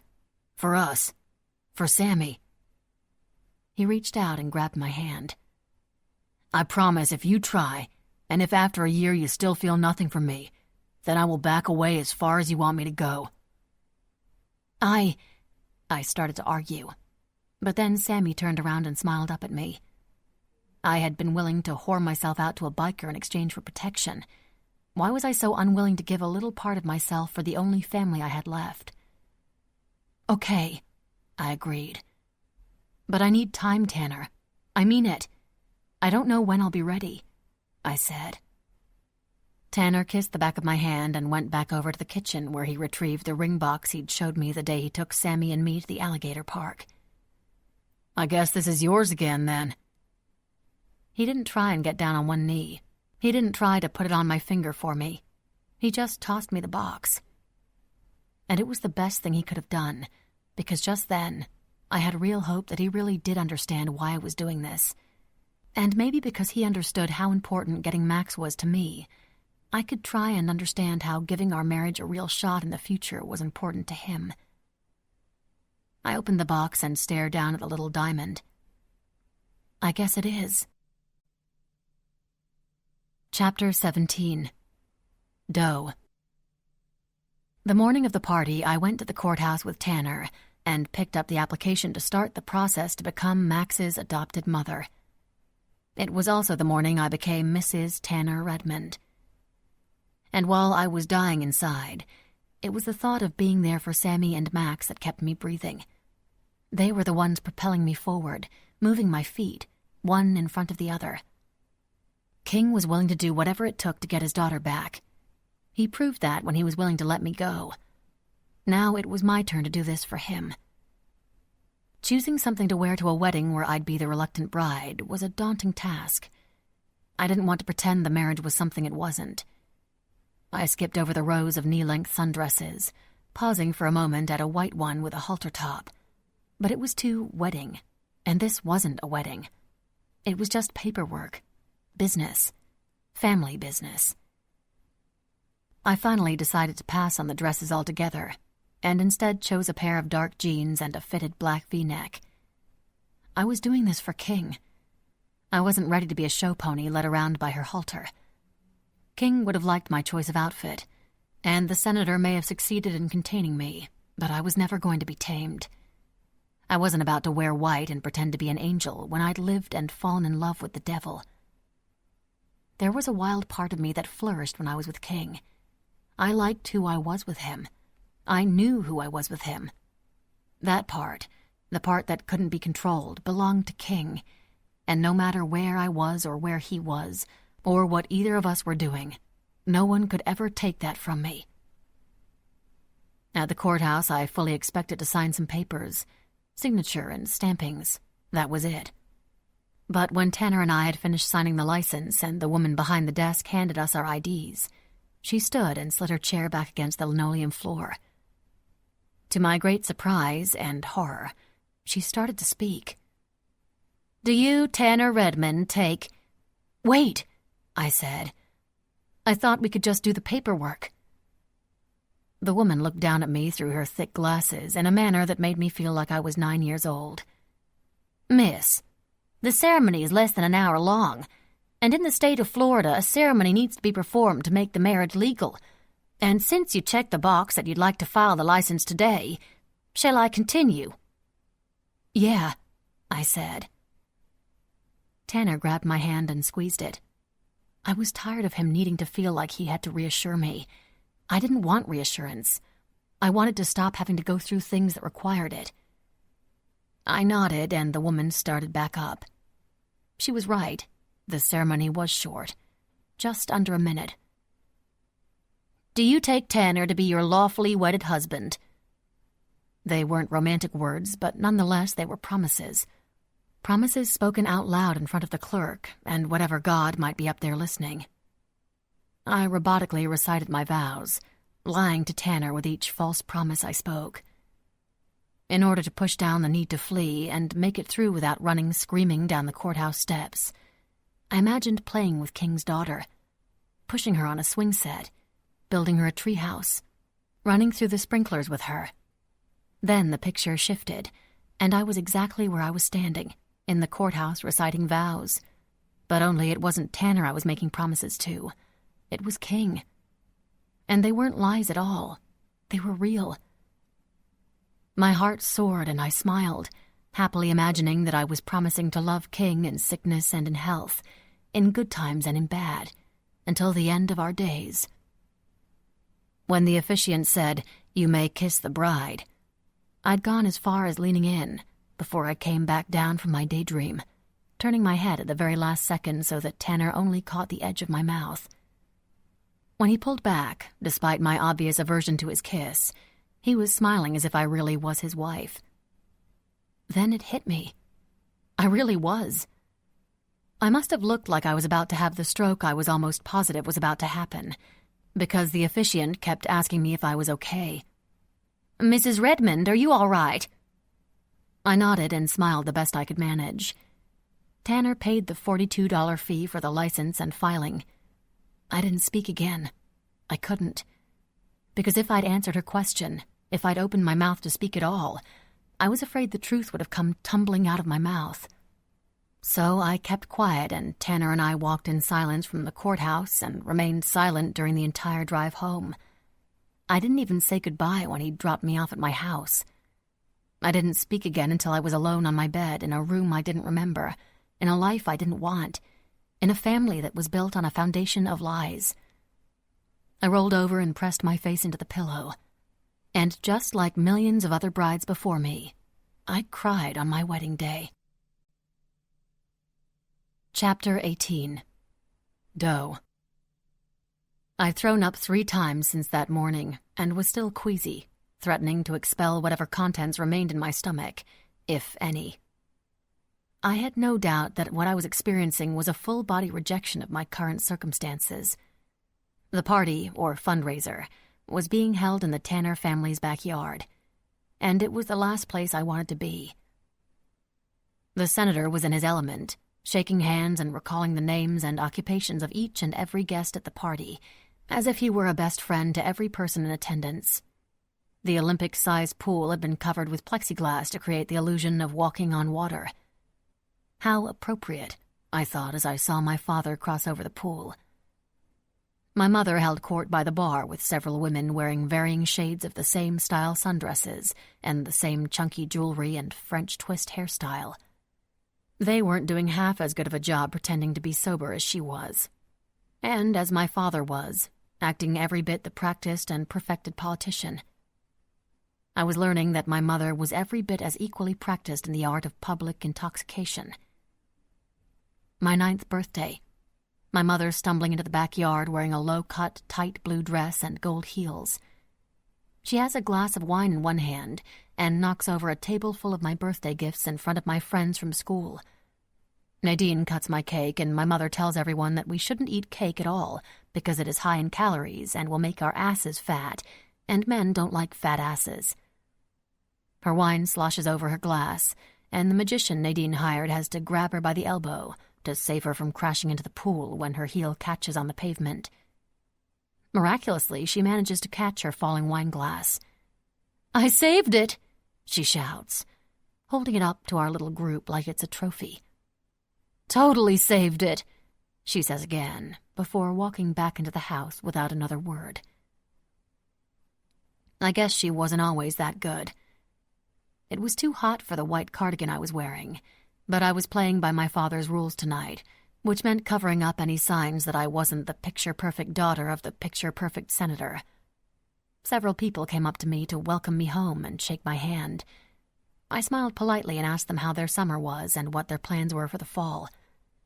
The senator had told me a secret of his, which was when you don't remember the person, name, or face, ask them about themselves. "Raimi, so good to see you." A short, plump man wearing an off-white linen suit stepped into my line of view. He grabbed a glass of champagne off the tray of a passing waiter and handed it to me. "How was Paris?" he asked. "Parisian?" I said. His laugh came out in one big burst, like a shot through a cannon. "I see you gained a sense of humor in France. Hard to do. The French aren't exactly known for their humor," he said. "Are you still considering art school?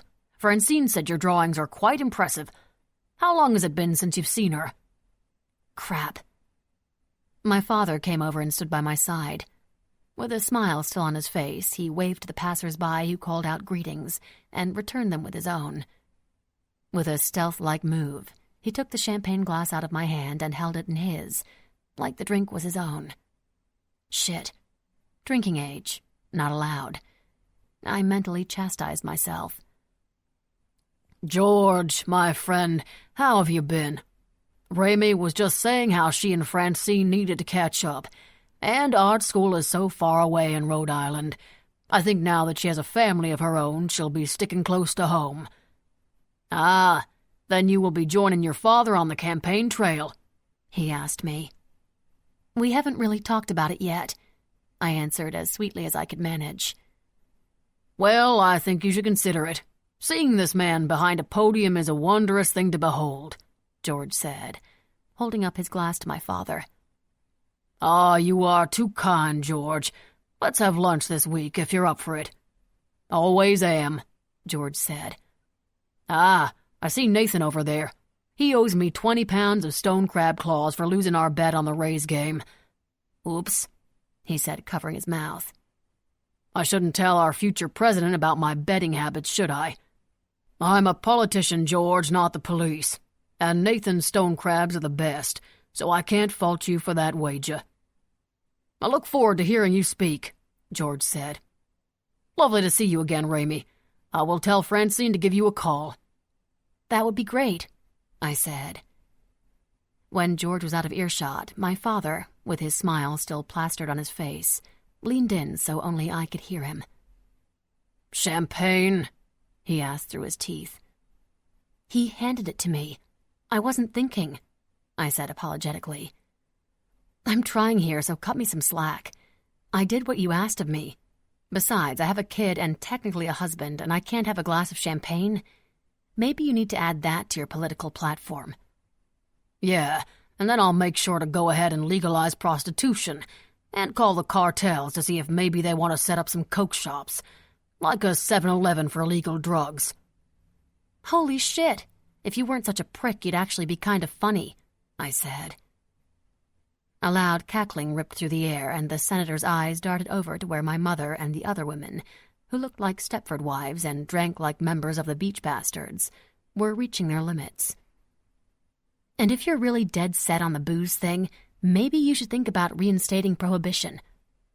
Noted, he said, making his way over to my mother. I watched as he used the same technique to take away her drink as he did with me. My mother shot him a glare when no one else was looking, and at one point pinched his arm behind his back, far enough to where I saw him visibly wince. One thing was for sure. This life was turning me into a raging bitch.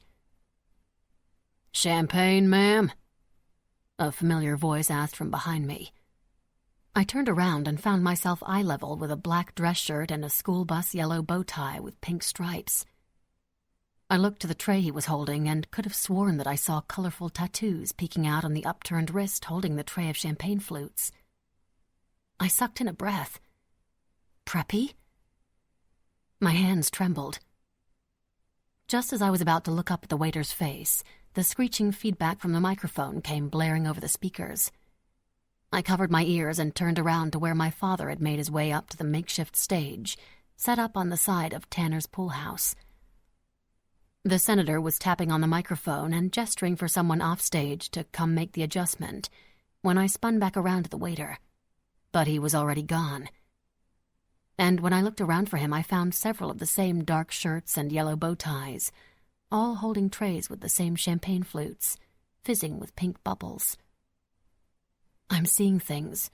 Mind and body are both now rejecting my farce of a life. "Mommy?" A little voice broke through the crowd. Sammy came crashing against my leg. I smiled and lifted him up and set him on my hip in a move that felt natural to me. Nadine, who had been chasing him around the partygoers, appeared next to me, out of breath. "Your little one is getting fast," she said, with her hands on her knees. "Don't let those little legs fool you. He can really move. Either that or I'm out of shape. Could be both." She huffed. Nadine had traded her usual polo and khakis for a button-down black dress shirt and black pants. Instead of her orthopedic black sneakers, she was wearing a pair of rounded-toe, shiny black ballet flats. "You look great, Nadine," I said. She returned the compliment with a roll of her eyes. "I'm just glad I wore black," she said, fanning herself, "because I'm sweating like we're standing in the middle of Hades with the devil himself." I thought King was the devil, but I was sure that I was in hell and he was nowhere to be found. I looked up at the stage, and I was pretty sure that the devil voted Republican and wore Hugo Boss. "Mommy, Nadine couldn't catch me," Sammy exclaimed. I fast like this," he said, holding up the red Matchbox Corvette he held in his hands and flying it around in the air. "Oh, yeah? Are you being good for Miss Nadine?" I asked him, ruffling up his perfectly combed hair, his natural curls springing to life, his little giggle exposing his bottom row of adorably super tiny teeth. "Nope," he said, still looking at his car. His natural curls sprang to life. "There, that's better," I said, smushing my nose against his. I was too busy interacting with Sammy when Nadine cleared her throat. When I looked up, I noticed that a lot of the crowd had stopped doing what they were doing and were watching me interact with my son. My father was back on the microphone, sans interference, and the crowd turned from me to him. My mother stood obediently off to his left, next to the long American flag. He started his speech by welcoming the crowd to the event and mentioning the charities that would be benefiting from the silent auction and donations they received during the evening. "What did I miss?" Tanner said, pushing through the crowd to stand next to me and Samuel. "Hey, kiddo, high five." Samuel lifted his palm up, and Tanner pressed a high five to his hand. All right, buddy, you're getting good at that. Not much. He just started, I said. The senator paused and looked out over the crowd. He took the cards from the podium and placed them into the pocket of his dress shirt. I had all these notes prepared. I wanted to talk to you about the agenda of the campaign and about what we hope to achieve over the next few months. But I can't do that right now. The crowd murmured in confusion, and a few shouted the "why not" the senator was obviously fishing for.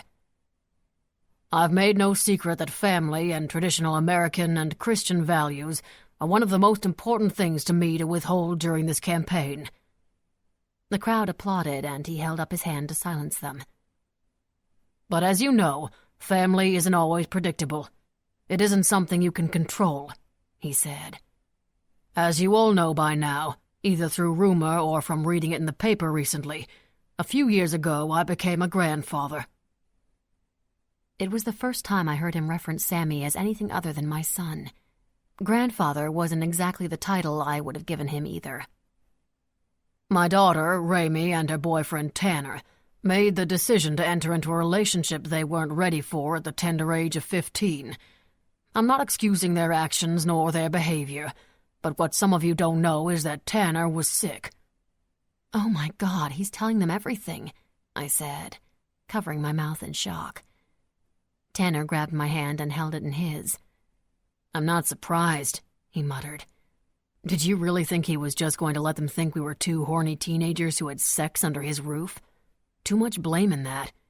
He's going to blame my illness now. This is an art form to him. More so than your sketches are to you. He's creating emotion, opinions. He's telling them what they need to think without coming right out and saying it. It's kind of beautiful if you think about it. You don't sound embarrassed, I said. You sound impressed. I'm not embarrassed. He's telling the truth. It's us. Nothing about us would ever bother me, Ray. Besides, it's probably the most honest thing he's said all day, Tanner said, staring at the stage with an interest that made me uncomfortable. We thought we were going to lose him, the senator continued. My mother reached out for a handkerchief that one of the guards handed her and dabbed at the corner of her eyes. Nice touch, Mother, I whispered.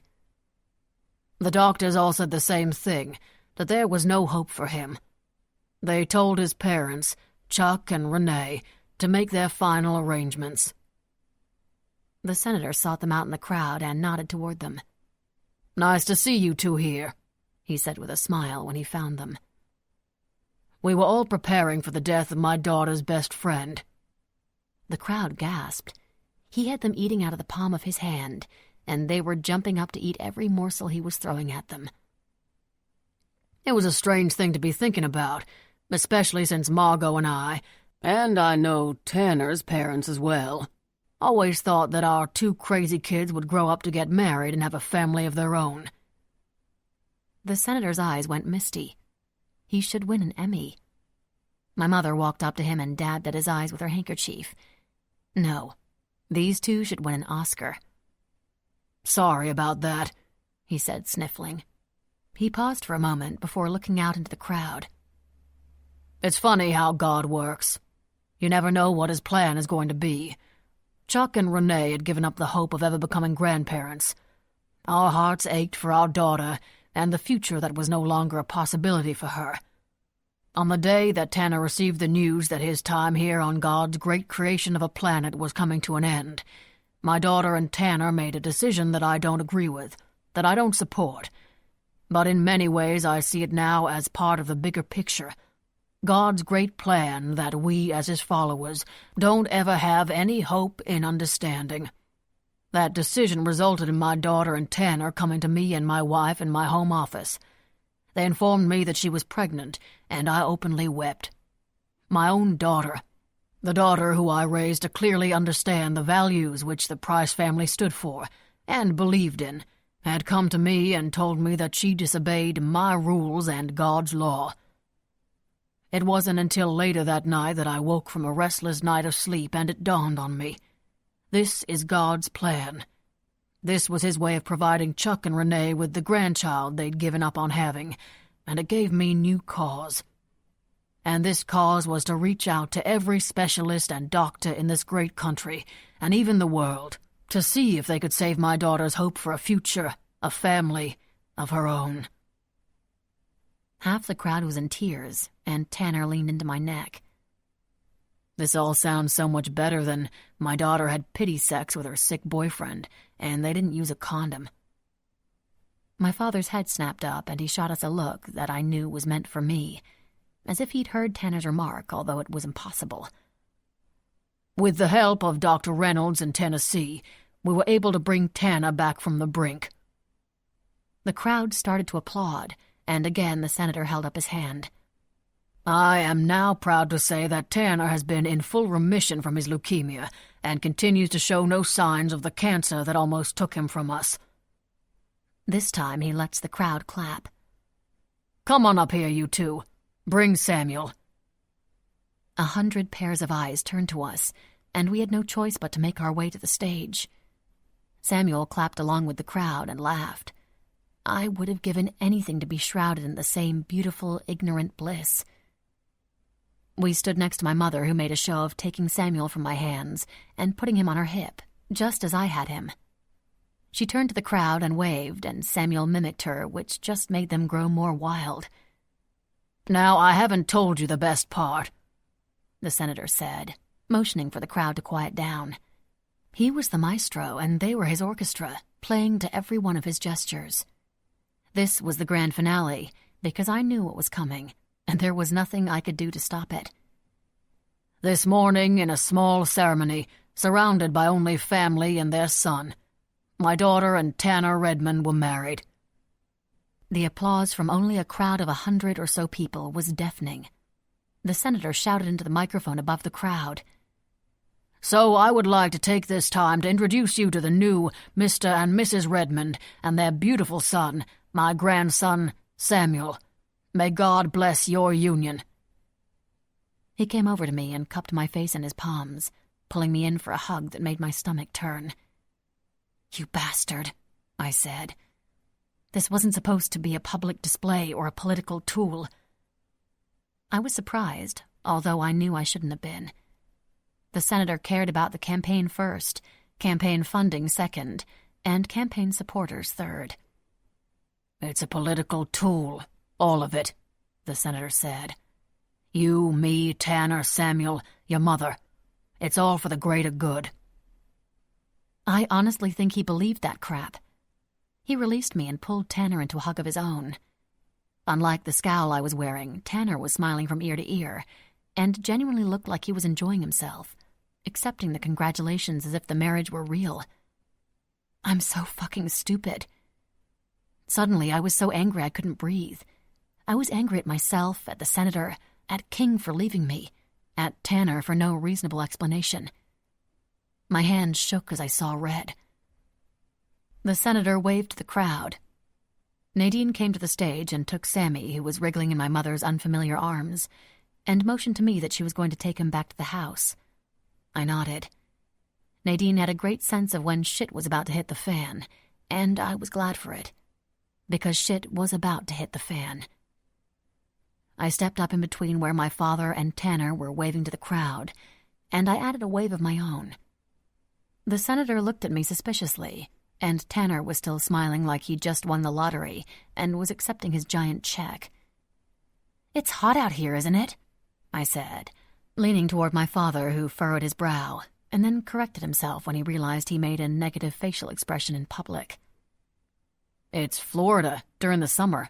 It's always hot, Tanner said before his eyes went wide and the realization set in. Don't, he warned, but I didn't listen. If you want to put me on display, you're going to have to put all of me on display. I made a show of fanning myself, and then I unbuttoned my cardigan and took it off. My father didn't find anything unusual about me taking off my cardigan. He was right. It was Florida during the summer. It was hot. But he didn't know what was underneath the cardigan. He'd yet to see it.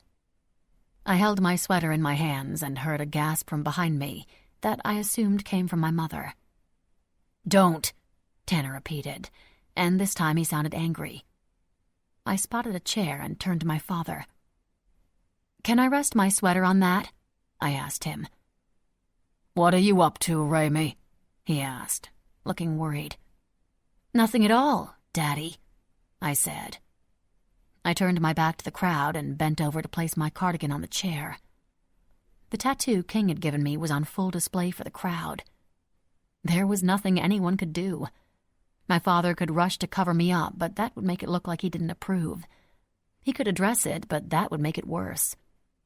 I turned and shot them both a look that told them I was not one to be fucked with. With one last wave to the crowd, who was now gossiping amongst themselves in loud whispers like a pack of rabid mean girls, I left the stage. I walked along the property line to the back of the house, not wanting to deal with any of the partygoers that might have been lingering on the walkway from the back patio to the house. "What the heck was that?" Tanner asked, jogging to catch up to me as I passed the treehouse oak. "What was that, Ray?" he repeated. I stopped and turned around to face him. "That was me not being stepped on. You said I could have time. The look on your face in front of those people said you already think this is real. But it's not real, Tanner. Not to me. I'm not ready. And I may have loved you once. Actually, I know I loved you once, but I don't even know if it was romantic love. I love that you were kind to our son, and I respect the hell out of you for everything you've been through. And I hate that I've hurt you. But I don't want to be with you like that right now. Not when my heart still belongs elsewhere." "What do you expect from me, Ray? To be sorry that I'm happy to be your husband? Because I'm not. I'm not sorry I married you, whatever the reason. You are the love of my life, for Christ's sake. Always have been. We were always meant to be together. So of course I jumped at the chance to announce it to the world, because it was always meant to happen." Tanner's eyes softened and he took a step toward me, folding his hand around my wrist. "No, Tanner," I said, pulling out of his reach. "Don't." Tanner ignored me and reached around my neck to pull me toward him. He softly pressed his lips against mine, and I just stood there and let it happen. His lips were soft and warm, his breath cool against my skin. I imagined that Tanner really was the one who I wanted, but instead of recalling feelings for him, King's angry face kept flashing in my mind. Tanner opened his mouth, and I reluctantly followed his lead, his tongue dancing on mine. In a way, I wished for the memories to come flooding back, for me to feel what it was he wanted me to feel. But as we continued to kiss and his hand slid from my neck to my waist, the only thing I felt was wrong. Beyond wrong. I pushed against his chest, but he moaned into my mouth and held me tighter. I tried again, and when he didn't budge, I bit down. Insistently, he reeled back, holding his hand against his bloodied bottom lip. "You are ruining everything I thought I felt about you. Don't make a mess of what I do remember about us." "I'm the one making a mess of this?" He laughed. "You ruined everything when you went after Nikki. You couldn't just let her go. I told you 100 times not to get mixed up in her mess of a life, but no, you had to let her drag you down with her. You put her above your family by going after her, by getting hurt, by going away. You were the one who ruined us that night, not me. I'm trying to save us while you're hell-bent on destroying us. So fuck you, Ray. You broke my heart when you left. You smashed it into pieces when you came back. And I don't know who you think you are, but you aren't the Ray I knew. And this person I see before me, I kind of fucking hate her right now," Tanner said. He turned and stormed off into the darkness. I opened my mouth to call after him, but I didn't know what else I could say. He was hurt, and I'd done the hurting. I'd done nothing but make one stupid decision after another since I'd been there. It was stupid of me to flaunt the tattoo. I'd acted out of anger. But that didn't give him the right to treat me like I was a commodity that could be bought or traded or married. Although that was exactly what I was. Chapter 19. Doe. I closed the door to my room and pressed my forehead against it. Devastated doesn't begin to cover how I felt. King was dead, and I'd lost my only friend because I was stupid enough to think I could use a marriage certificate as a tool to get what I so desperately wanted. A family. A real family that I chose, just like I'd chosen King and Preppy.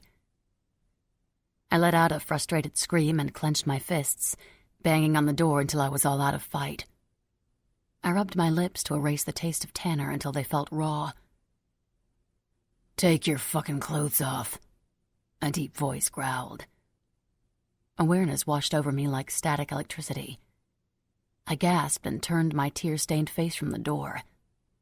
Hundreds of years could pass without me hearing it, and I would still know exactly who the voice belonged to. King emerged from the corner of the room, the shadow falling away from his body like a blanket slowly being tugged off. "You know I don't like to repeat myself, but for you, I'll do it just this once, pup." He stopped in front of me and peered down, his eyes burning with both lust and anger. "Take your fucking clothes off." "You're alive," I whisper as my heart hammered in my chest. Was I imagining this? "You're about to find out how alive I really am." He stalked toward me. "You and I communicate better when I'm inside you, and there is a lot I've got to say. So instead of the question and answer bullshit that will get us a fuck of a lot of nowhere, so we're going to do this in a way I already know works." "I thought you were dead." My chest heaved with fear and desire. My skin prickled. My nipples tightened. "Were you grieving when that kid had his tongue down your fucking throat?" King reached for my hand, holding up the finger that held Tanner's ring.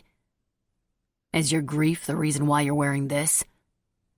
I ripped my finger from his grip and placed my hands against his chest. My intention was to push him away, but as soon as I made contact, I couldn't let go. I didn't want to. I fisted his shirt in my hands. The relief I had felt over him being alive was being replaced by my anger at his accusatory tone. "I thought you were dead," I repeated. He spoke into my hair, his breath warm against my scalp. "Oh, pup, I'm pretty sure even death couldn't keep me from you." I inhaled, taking in the scent of cigarettes and wind. I'd missed the familiarity of his smell almost as much as I'd missed him. "I never thought I would see you again. I went to the MC. Bear's dad is the one who told me you were dead." King shook his head slowly from side to side. "He'll be dealt with." He narrowed his eyes. "As will you," he said so low and deep I felt his words to my very core. "What?" "Do you really think it would be that easy to get rid of me? For fuck's sake, I remember what it feels like to be inside you. You think I can just forget that? You think I haven't been trying for weeks to convince myself that it's just my cock who misses you? Because I'll tell you, nothing would make me happier than to be able to rid myself of this fucking hurt. Right now. Right here." King pounded on his chest with a closed fist. "I sometimes wish I could just forget it all, but I can't. I won't. Because I don't want to ever want to forget you. And I welcome this pain, because it reminds me that you were real." I bit my lips so hard I could taste the copper in my mouth. King spoke while walking toward me, backing me up further into the shadows until my back connected with the dresser. He placed his hands on the wall around me, caging me in, leaning down until we were eye to eye. "I don't know why you're holding on so tight, pup, when your body is clearly telling me that you're still mine."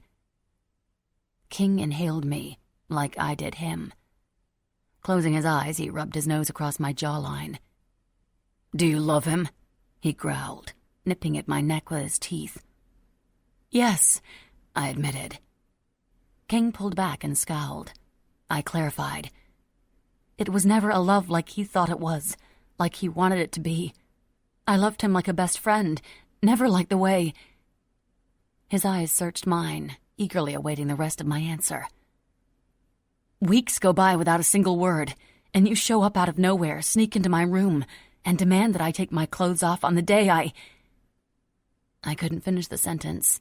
I couldn't say the words that I didn't want to be true. Because King was alive, and I was married. "Got fucking married," King finished for me. His nostrils flared. He turned around with clenched fists like he was looking for something to punch. He placed his hands on his head in frustration.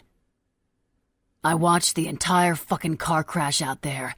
I know everything." "Holy shit," I exclaimed. King snarled. "You seem to have forgotten who the fuck I am, pup, so I'm going to remind you." He pressed his hips against mine. "I'm the man who took you against your will and handcuffed you to my fucking bed. I'm the man who wanted you, so I fucking kept you." He cocked an eyebrow. "Do you really think you have a choice when it comes to being mine?" King lifted me onto the dresser and pushed himself between my legs, forcing my legs apart. He held my wrists behind my back, forcing my shoulders backwards and pushing my chest into his. My dress rode up to the tops of my thighs. King pushed a strand of hair behind my ears and leaned into me, his lips just a breath away from mine. The room was getting hot. I couldn't breathe. I don't know what I needed. "No more questions." I opened my mouth to argue. "Stop fucking talking," he snapped. King lifted me off the dresser and carried me and set me down in front of the full-length mirror that hung on the closet door. He stood behind me, a head taller than me and outweighing me by 100 pounds. Our differences had never been more obvious.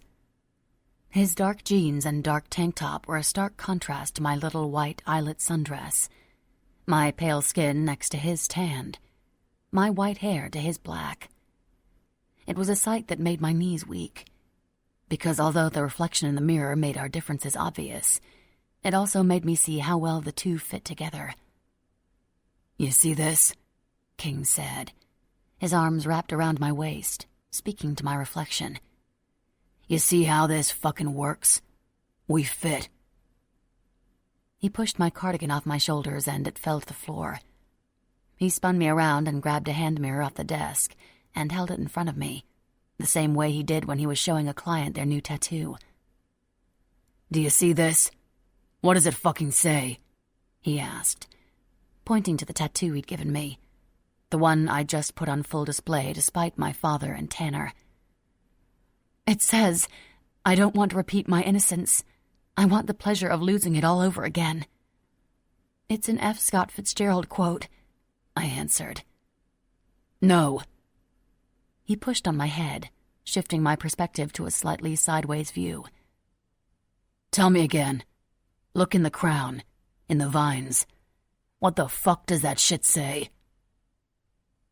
"King," I whispered. "It says, King." Chapter 20. King. "You are mine.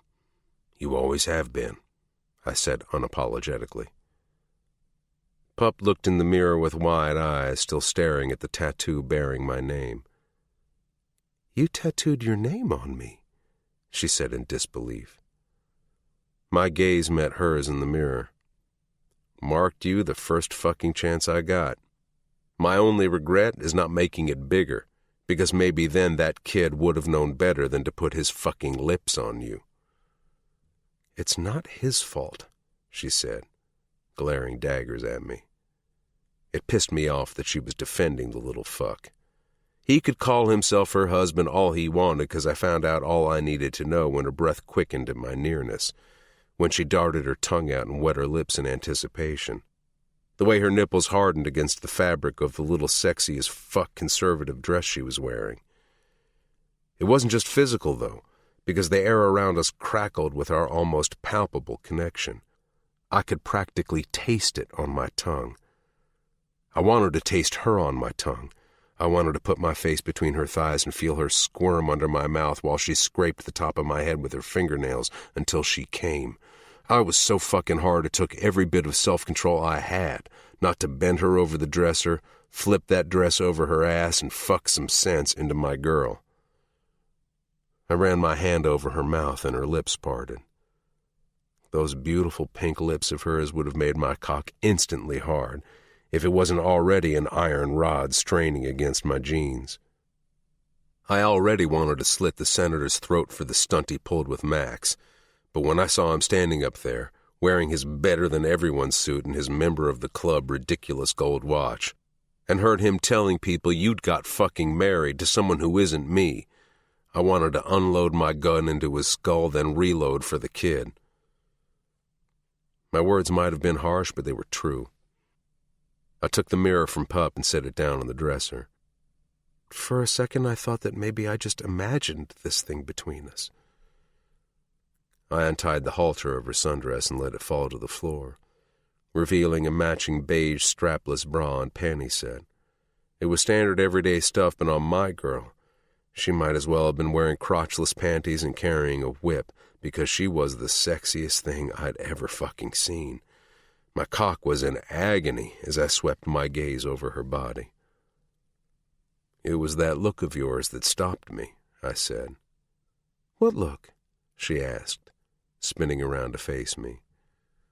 The look you get when you're up to no good. And I was right, because you took off your sweater. You showed them your tattoo. I ran my fingertips from the base of her neck to the cheeks of her ass. I was showing them I wasn't a monkey, and no matter what I agreed to, I wasn't going to dance for them, she said, unable to contain the thrill of being able to put them in their place. You showed them more than that, I said, circling her, praising her body that I'd missed so much, taking her all in. You showed them you were mine. I stood behind her again and reached between her legs, her panties already soaked. She closed her eyes as I stroked her through the material. But most importantly, I told her as I rubbed faster, and her mouth opened as she lost herself in the pleasure of my touch, you showed me that you were still mine. I turned her around and crashed my lips to hers. She shuddered under my touch. Don't be trying to come up with an excuse to argue with me, Pup. The time for excuses is over. I will tell you right fucking now that it doesn't matter what you say. There is nothing you can tell me that changes anything. I claimed you, and I'm not apologizing for shit this time. I have to explain. She started to argue, but I interrupted. We can talk later. Do I need to bend you over and fuck you like an animal to remind you whose pussy this is? I said, biting her earlobe. I roughly flipped her over onto her stomach. I pushed down between her shoulder blades until she was bent over the bed on her elbows. I unclasped her bra and let it fall to the bed. I pulled down her panties with one hand and threw them to the floor. I gazed at the fucking amazing sight that was my girl, naked, bent over for me. I unhooked my belt and took off my jeans while she braced herself on her hands and knees. I crawled over her onto the mattress and took off my tank top so that we were skin to skin. She lifted her head and my lips brushed the back of her ear. Do you need reminding of who you belong to, Pup? Yes, she breathed. I positioned my cock at her entrance and pushed in hard, past the resistance of her tight pussy. Each centimeter into her heat was an agonizing combination of torture and pleasure. I paused when I was fully seated inside the fucking greatest pussy ever created. Warm, wet, ready. Tell me you missed me, I said. Doe groaned and pressed her little round ass back against me, trying to get me to move, but I stayed motionless. No, baby. Not until you tell me what I want to hear. I rewarded her attempt with a slow circling of my hips, and she moaned into the pillow. You what? I asked, pausing again. I missed... Again I circled my hips, this time adding a single hard thrust. I missed... Who did you miss? I asked. You. I missed you, she said. I lost all control. I reached around her and wrapped one hand around her throat. With the other I anchored myself to the bed. I thrust into her furiously, like the crazed man I was. I missed you too, baby. So fucking much. Over and over again, I relentlessly pounded into her like I was trying to fuck my way back into her life. This, me being inside you, It just told me everything I needed to know. I'm not giving up on us, not now, not fucking ever. Pup moaned and her pussy clenched around me, and I had to slow my pace in order not to blow into her right then and there. A shadow across the open window grabbed my attention, and my head snapped up to see a set of eyes watching us from the tree just outside the window. He may have thought he was hidden by branches and leaves, but like a lion can sniff out nearby males, I knew exactly who it was. Tanner. I could have stopped right then, pulled my cock out of her, covered us both up, or at least shut the window for fuck's sake. I didn't do any of those things. Leaning down over my girl, I licked her neck as she moaned my name over and over again. Oblivious to our new audience. "Who does this pussy belong to?" I asked, staring straight out the window into the horrified eyes of our uninvited guest. "You, always. It's always been you," she breathed. Her pussy clamped around my cock again, and I struggled to maintain control. I wasn't done yet. This kid had to know without a doubt that Pup belonged to me. She is mine.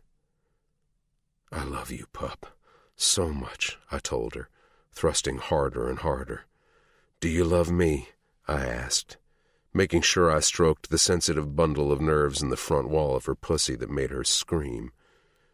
I'd missed her fucking screams. "Yes, so much. I love you so much," she said.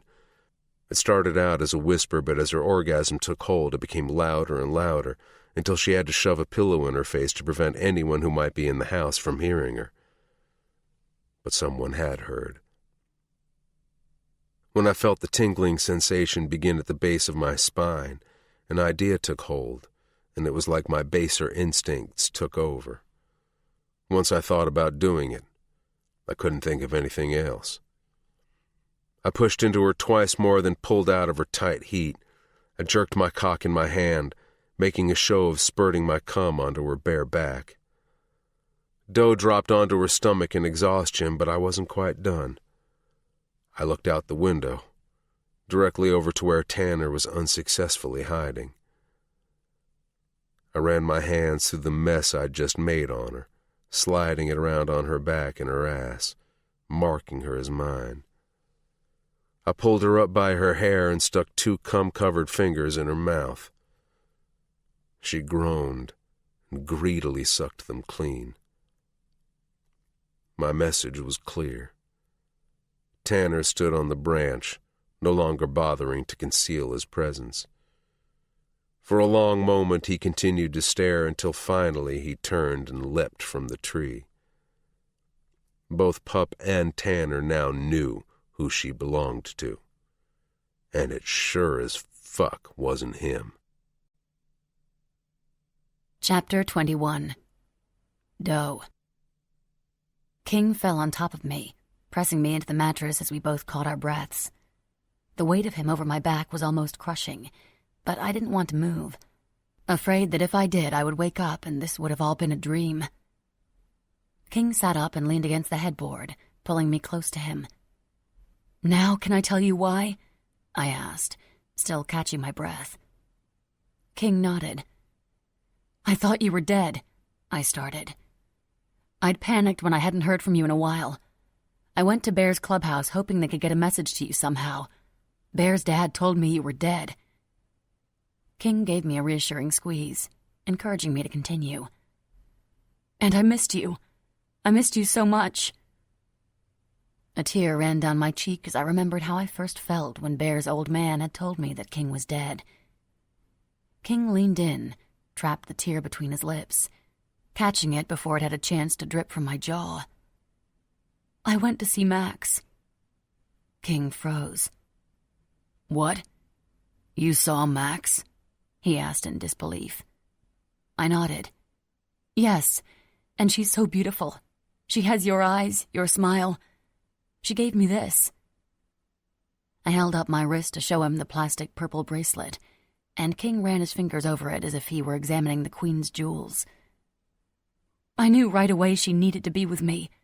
I wanted to adopt her." "Baby," King said on a strained whisper.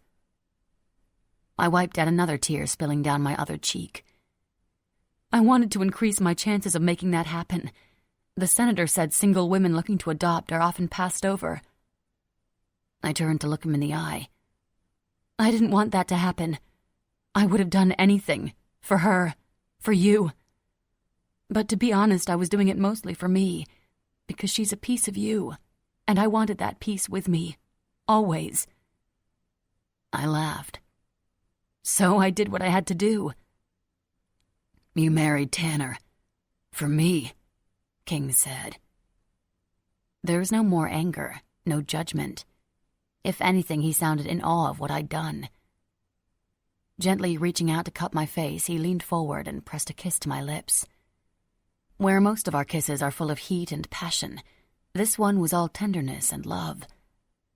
He pulled back slowly, looking me over as if he were searching for something. And for me, I reminded him. I hate to break it to you, but I fell in love with her faster than I fell in love with you. King laughed. I love you. I've never said that to anyone but Max before. Since the day you turned up at my party, it's been you.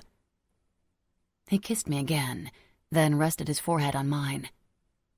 Only you. It was exactly what I'd needed to hear. Warmth spread in my chest, and I felt my heart expand as the beautiful man in front of me worshipped me with his eyes. I never loved him, just so you know, I said, offering King something I knew he wanted to hear. I remembered him, but it wasn't that kind of love. Not for me, anyway. You loved him enough to let him fuck you, to have his kid, King stated. There was no bitterness in his voice, and although it wasn't a question, it seemed like he was waiting for an answer. Tanner was sick, I said. Dying. I thought what I felt for him was real love, but I know now it was just the kind of thing you feel for a close friend. He wasn't going to get to experience graduation or prom or, girls. It was my idea. I shook my head. But we made Sammy. So, as young and stupid as we were, as I was, I don't regret it. I may not remember my son, but I feel him in here. I placed my hand over my heart. King chuckled. As great as it was to hear his laugh, I felt myself getting angry again. What exactly do you find funny about all this? I snapped, sitting up and leering at him. King reached out and dragged me back to him. Because, pup, I could feel my blood boiling when I thought you were about to describe fucking another guy. But instead, my sweet girl tells me how she gave up her virgin pussy to her dying friend. King nuzzled his nose into my neck. Sweetest pity fuck ever, he said, erupting in laughter. I grabbed a pillow and swung it at his head, but he caught it and threw it to the floor, grabbing my hips and settling me on top of him. Now tell me where the fuck you were for a whole month, I demanded, feeling free to be pissed at him now that he was alive and well. I crossed my arms over my chest. He pulled my arms away from my body and moved his lips from my ear to my nipples, sending my head rolling backward. I pushed at his head until he fell back against the headboard with a thud. Shit with Eli. It's over, he said, looking relieved. He rested his hands on my waist. It wasn't pretty, pup. He found us first. Shit went down you don't ever need to know about. Shit with Bear. What happened to Bear? I asked, feeling panicked. King squeezed my hips to grab my attention. He's alive, healing. No permanent damage to his body, but after what he went through, I don't expect him to be right in the head, not for a long while. A man can only take so much. Bear took that much and then some. Those fuckers tortured him. King's jaw hardened and his fingers bit painfully into my sides. My heart ached for Bear and for King. But it's over now, King said, cupping my cheek. I can't say there wasn't a few minutes where I didn't think I was going to get out of there alive, but I'm here now and I'm taking you home. What about Sammy? I asked. I can talk to Tanner if you want, King offered. Explain to him we'll be wanting a trade-off with Sammy. However you want it. He wanted me to bring Sammy home with us, too. I shook my head. I think it's better if I'm the one to talk to Tanner. I've screwed this all up. I'm the one who needs to fix it. King nodded. Good. I'll be here tomorrow night with the van. Get your shit together. Get Sammy's shit together. If Tanner won't see reason, let me know. King reached down to his jeans and pulled out a phone. Here. This is yours. My number is the only one programmed in. Any problems, you call me. You want me here before tomorrow night? I'm here. As simple as that?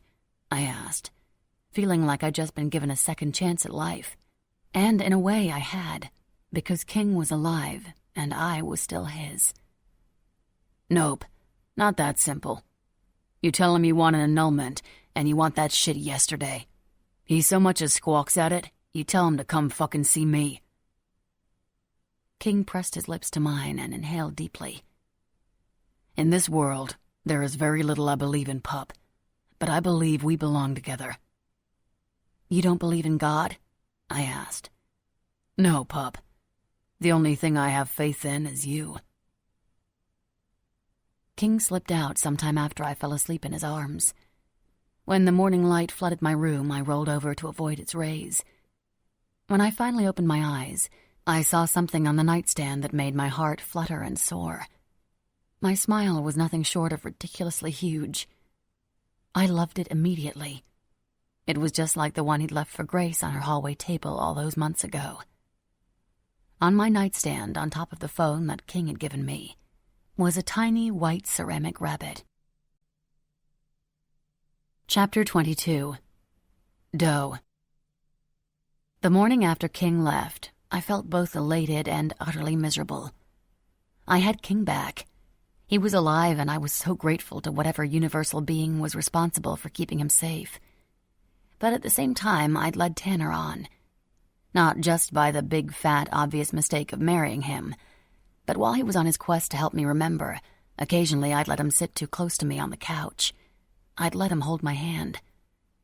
It was my fault. Everything with Tanner had been my fault. And for the second time in several months, I was going to hurt him all over again. I had to go talk to him, and I hoped he would somehow understand. I took a quick shower and threw on a pair of running shorts. I grabbed a soft cotton tank from the drawer and pulled it on. I cried out when the fabric rubbed against my nipples, feeling much more like they'd been scraped with a cheese grater than covered in soft cotton. Why the fuck would my nipples...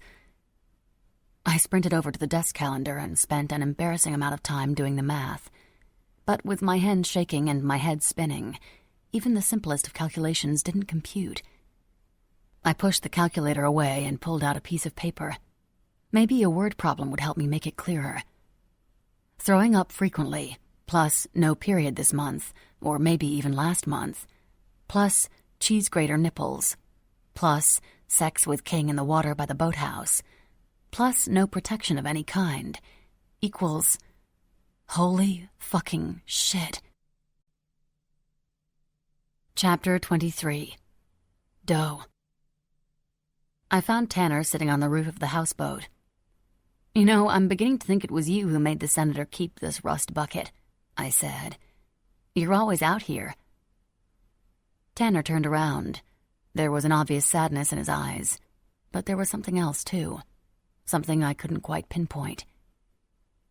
Sammy wanted to come see you, but by the time he got there, he was tired, so Nadine offered to put him down for a nap. I figured you'd make your way out here sooner or later. Tanner sighed. This place is probably my favorite place in the world, you know.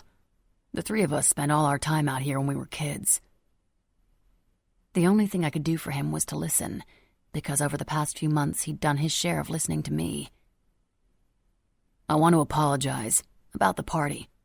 It wasn't right. I wasn't right. He set his hands on top of his head and blew out a breath. I shouldn't have gone along with the senator and his speech, especially when I knew your heart wasn't in it.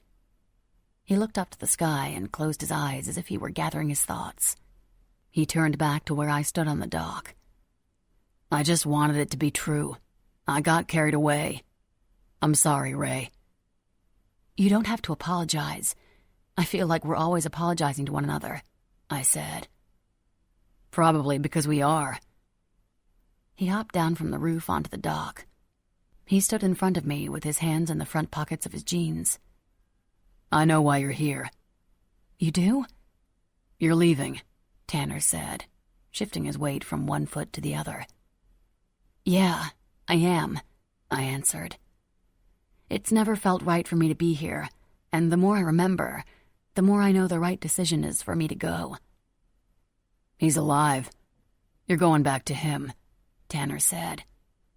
It wasn't a question, it was a statement. How did you know? I asked. I saw him last night. I bit my lower lip. Yes, I'm going back to him. Tanner shook his head and rested his forehead on his palm. I guess this changes everything. If I've learned anything over the last 6 months, it's that family can mean so many different things. Just because we aren't together doesn't mean we can't be a family, Tanner. Family is what you make it, what you want it to be.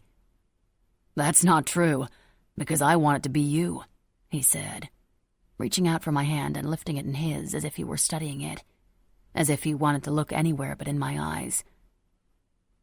It can be me. I'll still be in your life, just not the way you're thinking I should be, I reminded him. Can I assume that he's coming to pick you two up? Tanner asked. Unless you've magically learned how to drive recently. You should have told me that earlier. I tried to drive my mother's car, and only got the engine turned on before I realized that's about all I knew how to do. I looked at him quizzically. You're taking this awfully well, Tanner. He pulled me in for a hug and rested his chin on the top of my head, pressing my face into his chest. I love you, Ray, he said. Tears welled in my eyes. Tanner had been a good friend, and I really was going to miss him, but I was ready to stop missing King. Here, I said. Pulling his ring off my finger, I pushed it into his hand and closed his fingers around it. Fuck, Tanner said, his eyes glassy. That kinda makes this all real then, huh? You really are leaving? I guess it does, I said. Tanner opened his fingers and studied the ring before putting it in his pocket. Can I ask you a favor? One last thing before you go. Sure, I said. A kiss. Tanner, I can't. I started to argue. Just one more, Ray. One last goodbye. Something to give me some closure. Tanner looked at me with the big chestnut brown eyes I'd remembered from my dream. I knew why they were the only thing that stayed with me. They were so expressive they were practically arguing Tanner's case for him, pleading with me to cut the kid a break and just kiss him already. One quick kiss, I agreed, just wanting to get it over with. I could see his heart was breaking, and being a spectator in that sport was adding another layer of guilt on top of what I was already feeling. I had the chance to offer him some closure, so I took it. I never thought we'd have a last kiss, Tanner commented. He took a step forward and cupped my face in his hands. You're very persistent, and very bossy. It's only Tanner. He just wants to say goodbye. They don't call me the Tyrant for nothing, Tanner said, leaning in so close I could feel his cool breath against my cheeks before his lips softly brushed over mine. Don't trust the Tyrant. It was the very last thing Nikki had said to me when she'd come to my window. And then it happened.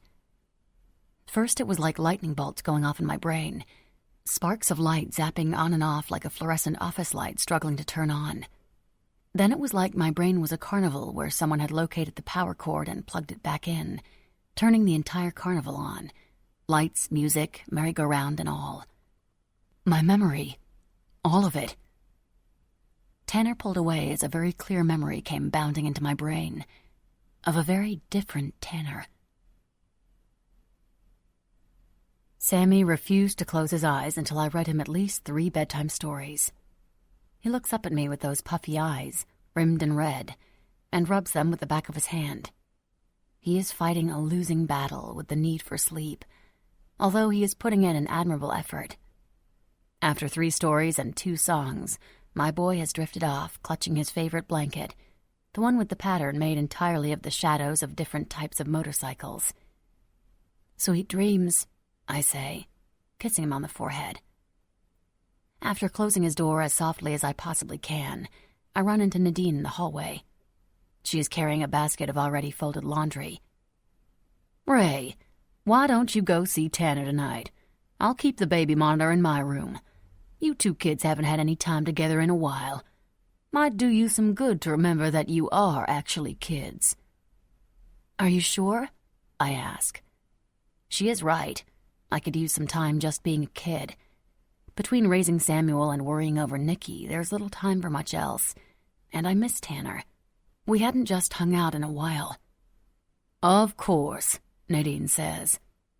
"Besides, once that boy's asleep, I could have Mardi Gras out in the hallway and he wouldn't so much as roll over." That is true. He often goes to sleep and wakes up in the same position. I thank Nadine and change my clothes, taking extra time to make myself look more like a high school girl, and less like a mom who'd spent the afternoon trying to figure out how Samuel got melted crayons in his hair. Tanner and I have plans this Saturday. He just moved into the pool house of his parents' house. He's going to make me dinner. He promised me all the plans have been made. We haven't had sex since we conceived Samuel.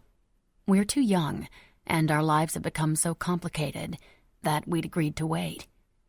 But I'm finally ready, and Saturday has been chosen as the day. But on the walk to Tanner's house, I change my mind. Tonight is as good a night as any.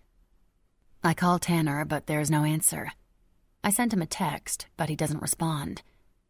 When I get closer to his house, I notice the light is on in the pool house. I smile.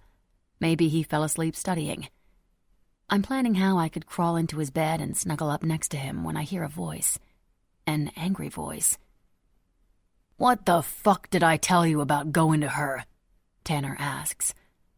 I've never heard him raise his voice, and at first I don't think it's him. Creeping over to the side of the house, I crouch down by the corner of the window and peer up. Sure enough, the voice is Tanner's. He's pacing back and forth in front of his bed, his fists clenched at his sides. "You said not to," says a female voice. I recognize that voice right away, even though it is a mere shell of what it used to be. Nikki. Pushing up onto the tips of my toes, I see her sitting on the corner of Tanner's bed, with her head in her hands. She looks even worse than she did when she came to see me the week before. What is she doing at Tanner's? "If you need something, you come to me. But no, you went to her, and I had to hear all about how torn up she is because you turned into a fucking junkie and she can't save you. You know how much I give a shit about you being a junkie? 0. I give 0 fucking shits. But what I do care about is Ray being upset and making me wait another 3 fucking years to get my fucking dick wet." "It's not like you've been celibate, asshole," Nikki says, looking up at him through a gap in her greasy bangs. "No, I've had to settle for fucking your nasty ass," Tanner shouts, rounding the bed to stand in front of her. "What do you have for me?" Nikki asks, her hands visibly shaking. Tanner raises his hand, and with a whooshing sound in the air, his hand lands on Nikki's cheek, forcing her to fall back on the bed. "Are you even fucking listening to me?" he seethes. I have no idea who I'm looking at. This isn't the Tanner I know, and he is smacking around a Nikki who I don't know either. Who the hell are these people, and where are my friends?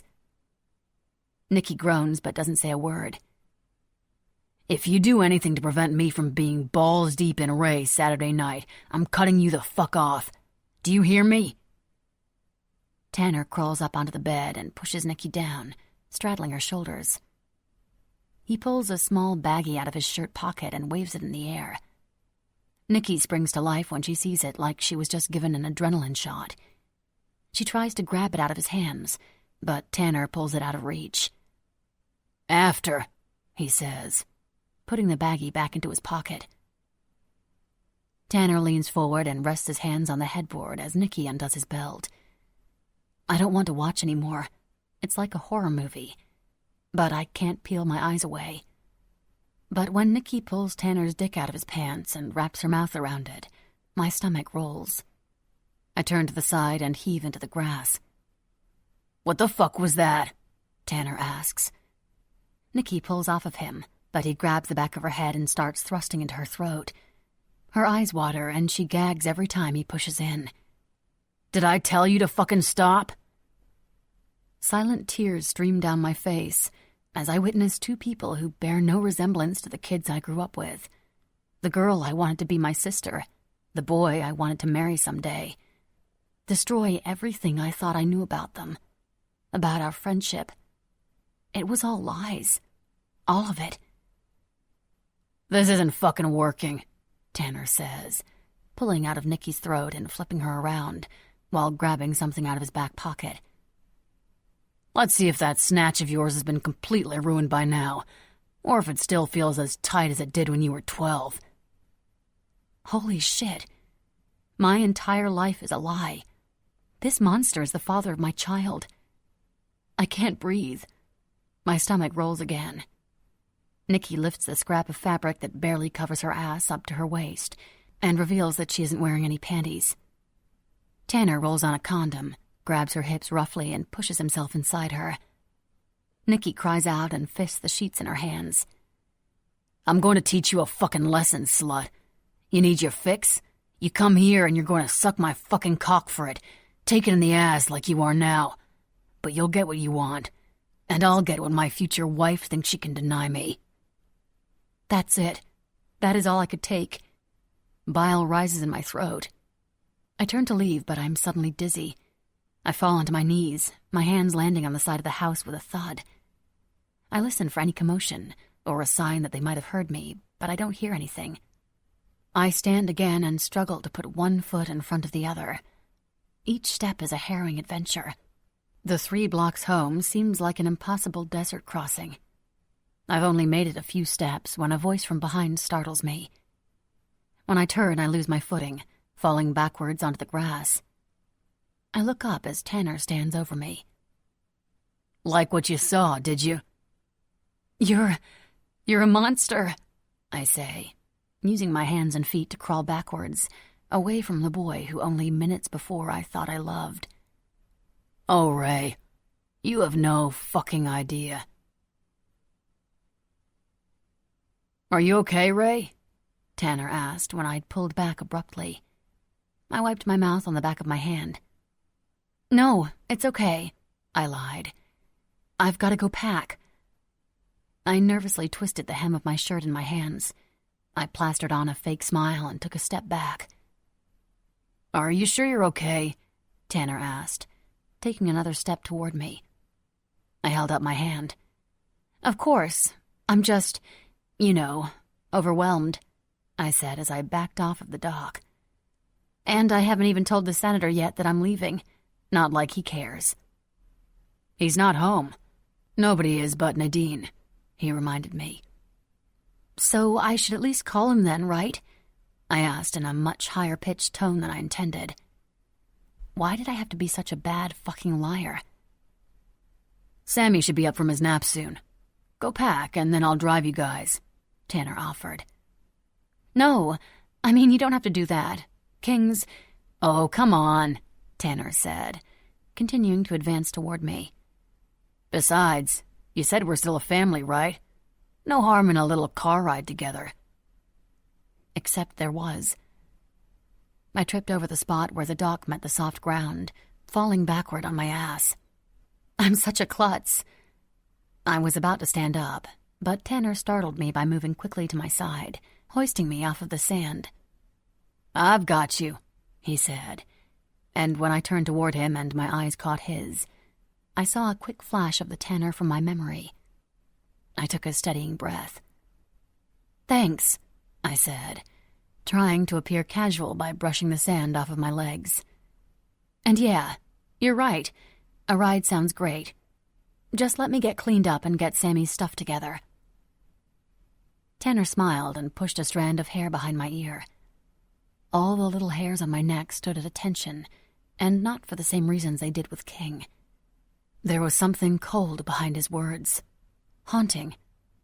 Sinister. Chapter 24. Doe. Gone was the boy next door. With that last kiss, he'd been replaced with the monster from my memory. That kiss brought it all flooding back, and what I saw shook me to my very bones. "I'll run to my house and grab the truck. I'll meet you out front, on your porch, in, say, 30 minutes? 30 minutes. Yes," I nodded. With a little wave, I turned and jogged up to the house, practically falling again, this time over the threshold of the back sliding glass door. I flailed my way up the stairs and ran into my room. I ripped open the top dresser drawer I'd hidden the burner phone in that King had given me, tearing it from its hinges, sending socks and the phone sliding across the room. I dove for the phone and hit the speed dial button. It rang several times. "Come on, pick up," I prayed, nervously tapping my fingers on the carpet. When there was no answer, I shoved the phone in my back pocket. I was going to grab a duffel bag to toss some essentials into, but looking around that room, there was nothing there I needed, nothing I wanted. The only essential things to me were Sammy and King, and one of those was sleeping down the hallway.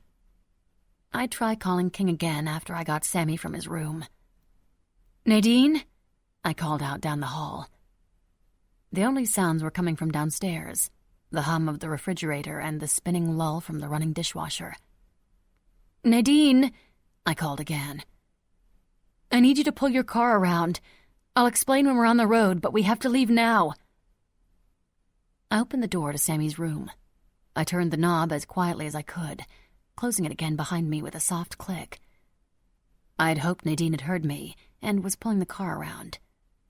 I tiptoed over to Sammy's crib.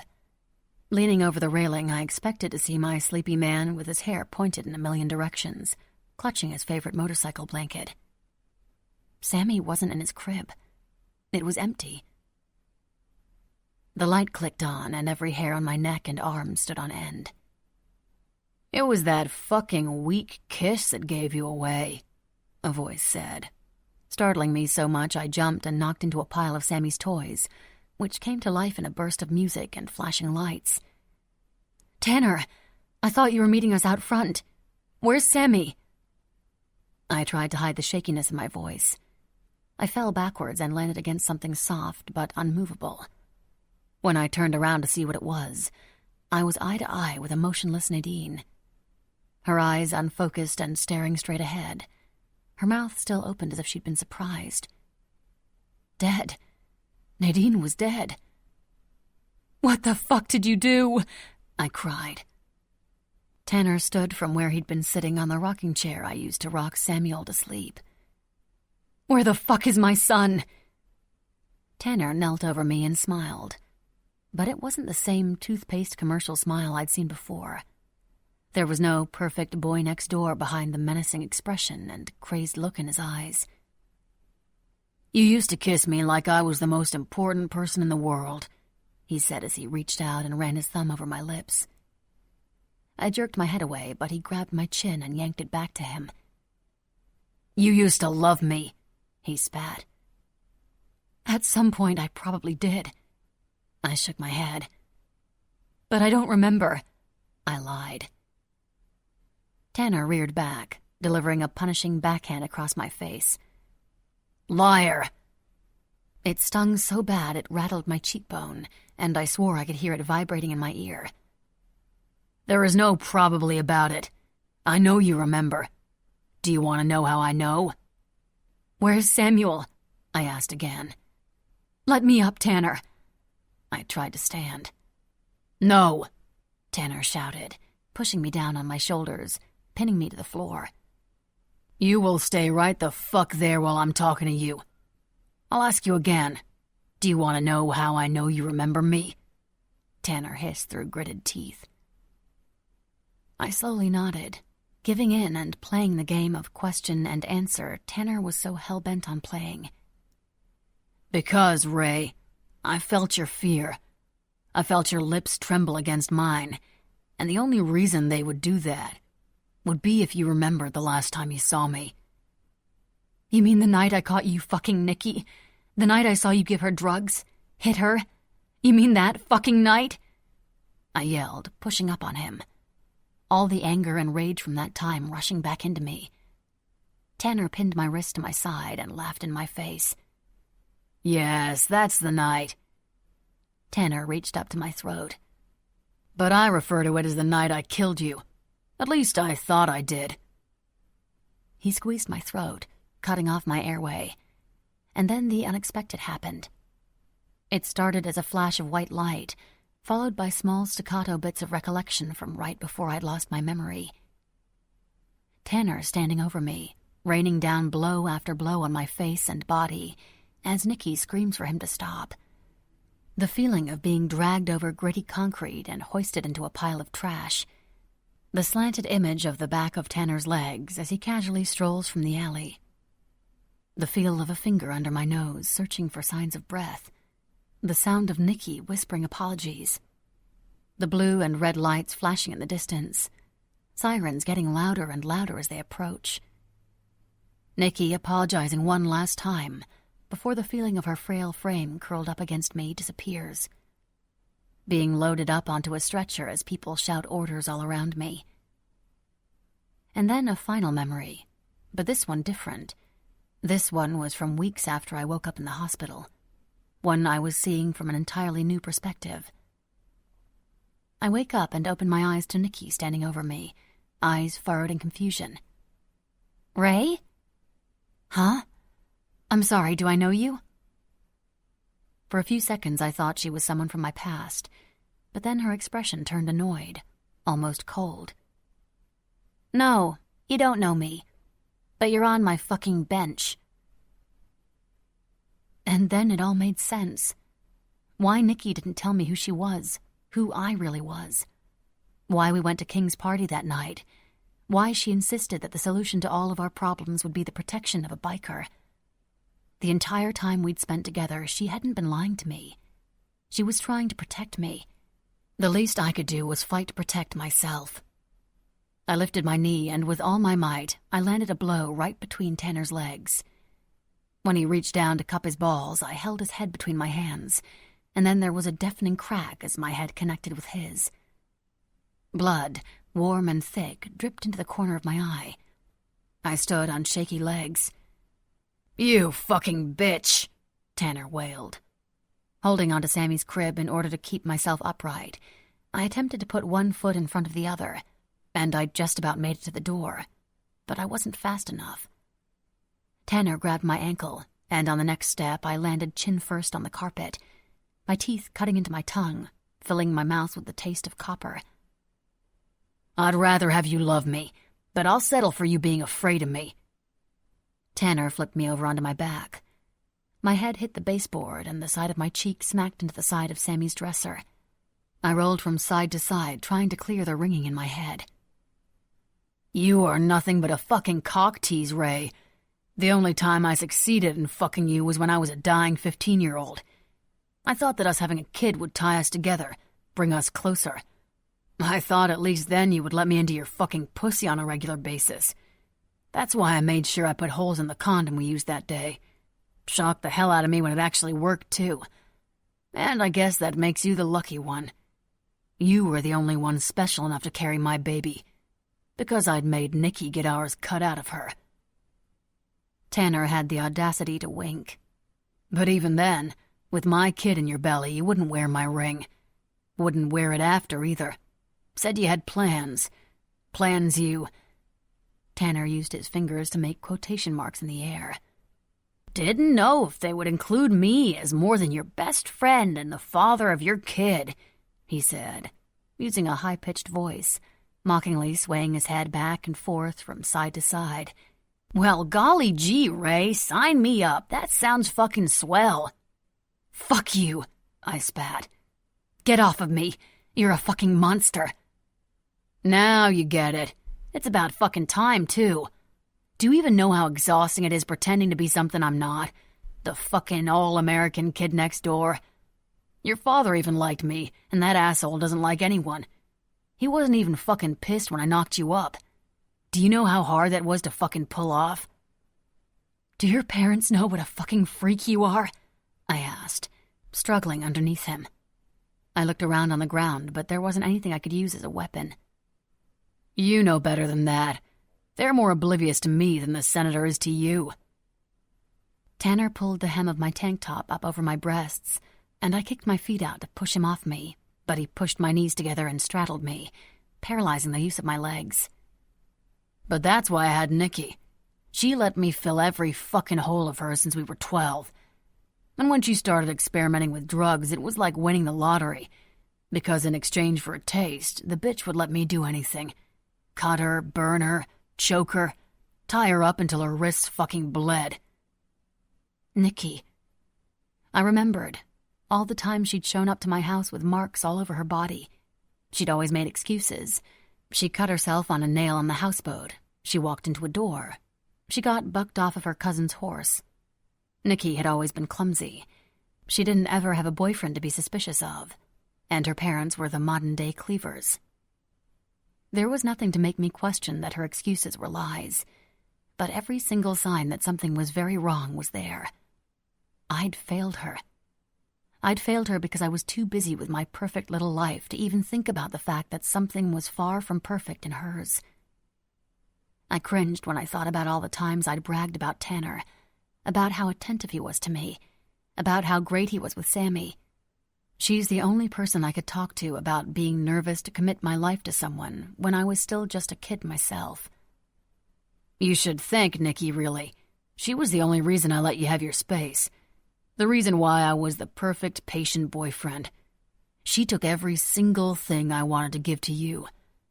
But that fucking slut had to go and fuck it all up. When I dragged you into that alley, she had to go call for help. Tanner rolled his eyes. And when they didn't find your body, and she stopped coming back for dope, I knew you were alive and that cunt was with you. That the two of you were hiding from me. Tanner smiled a vicious and evil smile again as he clasped his hands around my throat and squeezed, playing yet another round of his sick, choking game. But eventually I caught up to Nikki in that shitty motel room, and when she wouldn't tell me where you were... Tanner looked off to the side, lost in a memory. His face reddening, his forehead creasing as he grew angrier, his neck bursting with thick, pulsing veins. He refocused his attention on me, tightening his grip around my throat, pressing harder until I was no longer able to draw in a breath. Tanner pressed his lips against my ear. I killed the whore. He released my throat suddenly. I gasped for air as my windpipe opened back up at an agonizingly slow pace as I tried to fill my lungs. Fuck you, I said, as soon as I had enough air to say it. Tanner killed Nikki. She didn't overdose by accident. She didn't overdose on purpose. My father didn't kill her. No, the boy next door killed her. My boy next door. I think I like it when you're afraid of me. Makes my fucking dick hard. Tanner grabbed my wrist and pressed my hand to his hardening erection, pressing against his shorts. Maybe I was wrong all this time. Maybe it should have been you instead of Nikki taking it up the ass, Tanner said, grabbing a hold of my breast and digging his nails into the tender flesh. I tried not to react. I tried not to scream. I didn't want to waste my energy on something that wouldn't get me any results. I learned that from fighting with King. You think I'm afraid of you? I laughed, shaking my head from side to side. I've known fear, real fear, shit that would make you piss your fucking khaki shorts. You think you can scare me? Think again. Because I've seen what real fear looks like, and I'll tell you something. Real fear is much bigger than you, has bright green eyes and a lot more tattoos. You're talking about that fucking felon? Tanner asked bitterly. That motherfucker is going to pay for what he did to me the night of the party. What did King do to Tanner at the party? Oh, he didn't tell you? He asked. I came to your window to make yet another fake apology to the almighty Ray Price when I saw you two. My eyes went wide. That motherfucker knew I was there watching, made a show of fucking you in front of me, making you tell him that you loved him. Tanner heaved as if he were about to throw up, but took a deep breath and continued. He fucking came all over your back, literally rubbing it in that you were his. Tanner grabbed the sides of my head and started lifting it up and pounding it back into the carpet, like he was trying to force his point into me, over and over again until my eyes started to cross and I saw double. 2 crazed Tanners were shouting at me, spit flying out of their mouths as they pounded my head into the floor. But you're not his. You're not fucking his, Ramey. You're not. You're mine, Tanner roared. Cocking back his fist, his blow landed in the dead center of my stomach. All the wind left my lungs.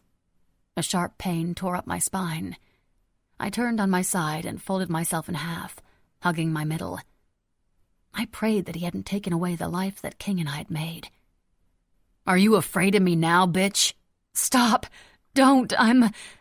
I croaked out, stopping just short of saying the words. Tanner's eyes went wide. His chest heaved up and down. He didn't blink. His mouth opened, but no words came out.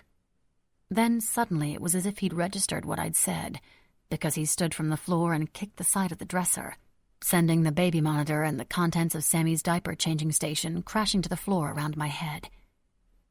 He crossed back over the room and stood above me, glaring so hard I could feel the heat of his stare. I flinched when he bent down, but he'd only picked up something from the floor. The phone King had given me. A wicked smile lit up his face. With a guttural roar, he lifted his boot. The last thing I saw was the heel. The last thing I felt was it connecting with my face. Chapter 25. King. So I've decided I'm not going to die, Grace announced, handing me a beer. Ever since I brought her back home from the safe house, I'd noticed a change in her. She was moving with more ease. Her skin had some color back in it. The bags underneath her eyes were gone. That's just something you can decide now? I asked, taking a swig of my beer and setting it back down on the table. Grace reached over and picked up the bottle, setting it onto the coaster she'd set out on the table for me, but I'd forgotten to use. I'm pretty sure that if you went back to my house and searched top to bottom, you wouldn't find a single coaster. Yes, it is. Grace reached out and placed a hand on my forearm. You have been through so much, my boy. I don't want to put you through anything else. Besides, you kids need me, that much is obvious, so nope, I'm not dying, I'm staying put. What does your doctor say about your new life revelation? I asked, taking another long pull of my beer. With Eli out of the way as a threat and a date to bring my girl back home, I finally felt like I could let my guard down. Oh, what does he know? I'm feeling great, and that's what I'm going to focus on. Going back to him week after week, wasting hours of my life just to hear him tell me how much of it I have left, it's absolutely useless. So I've decided I'm not going anywhere, and that's that. Honestly, I started, if anyone can avoid meeting their maker just because they decided to live instead, I believe you can. And it was the truth. Grace wasn't just an old lady with too many ceramic rabbits. She was a force to be reckoned with, and if she wanted to use that force to fight the boatman, then who was I to argue? So you won't need me to bring you weed anymore? Now, I didn't say that, Grace sang, and I have to be around for a lot longer, especially now that my boy is going to have a kid running around. Grandma Grace has her spoiling hat on, and I'm warning you, once it's on, it's hard to get it back off. Kid's got a dad, Grace. I'm just going to be his... I paused. In my head, I'd never put a title on what Doe and I were. She was just mine. So when faced with having to say it out loud, I faltered. Stepdad type figure? Grace offered. Her smile turned into a straight line. She picked at the label on her beer, focusing on the neck as she spoke. I'm sorry about Max. I would have done anything for you, you know that. I would have adopted her myself if they would have let me. I nodded. Before I'd left Doe last night, I'd told her that I'd signed off on Max's adoption. I could fight it, but Max deserved a good home and not a battle that could keep her in foster care until she was 18. I just hoped that one day she would seek me out and let me explain that I did what I did, not because she was a burden, but because of the tremendous amount of love I had for her. "Or you can be his real stepdad if you decide to marry the girl," Grace said. "Can't marry her. She's already married," I reminded her. "Right now she is, but that will all be fixed. And if you're half as smart as I think you are, you'll figure out that being married isn't just fodder for stand-up comics. If you two have even half of what Edmund and I had, you best snatch it up as quickly as you can. Hold on tight and never let go." "She's a teenager, Grace." Grace shook her head. "There ain't nothing about that girl that's a teenager except her age. She's lived 2 lives already. I think you need to make sure that life number 3 has been worth the trouble." "That's the plan." "So, when are you going to get her?" Grace asked eagerly. "Tonight," I said, hiding the smile that threatened to take over my face. I can count the times I'd smiled in the last year, and every single fucking one of those smiles were because of my girl. My phone buzzed in my pocket, indicating a text message. I was going to ignore it, but then I remembered that I'd given the number to Pup in case she needed me. I pulled it out of my pocket and glanced at the screen.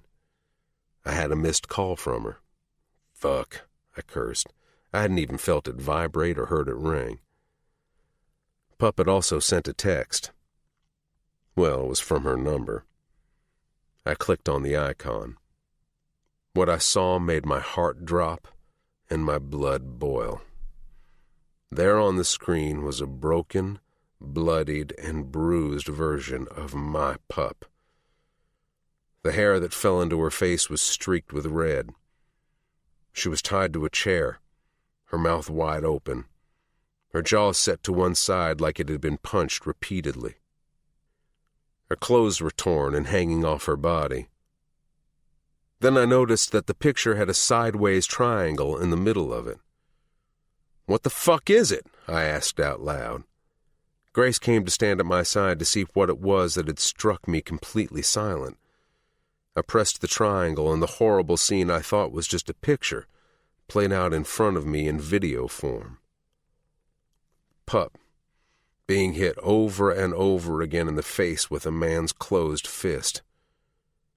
She was screaming, crying, begging for the beating to stop. By the time the frame froze again, she was lifeless, but as the blows continued, delivered by a closed fist wearing a gaudy gold watch with red diamond bezel. The Senator. Another text came in, the icon appearing over the playing video. "Houseboat, 11 p.m., alone, unarmed, or she dies." Chapter 26. King. The worst fucking feeling in the world is not being able to help the person you love. Hearing her cries of pain and seeing her bleeding and broken was enough to drive any sane man crazy, and I wasn't exactly sane to begin with. I thought the Senator might have wanted me dead, but I honestly never gave a thought to him hurting his own daughter. I've hurt people, and given the chance to be a father, I would see to it that harm never came to my daughter. I was hoping the Senator operated under an honor amongst thieves set of rules, but apparently I underestimated his determination to ruin lives.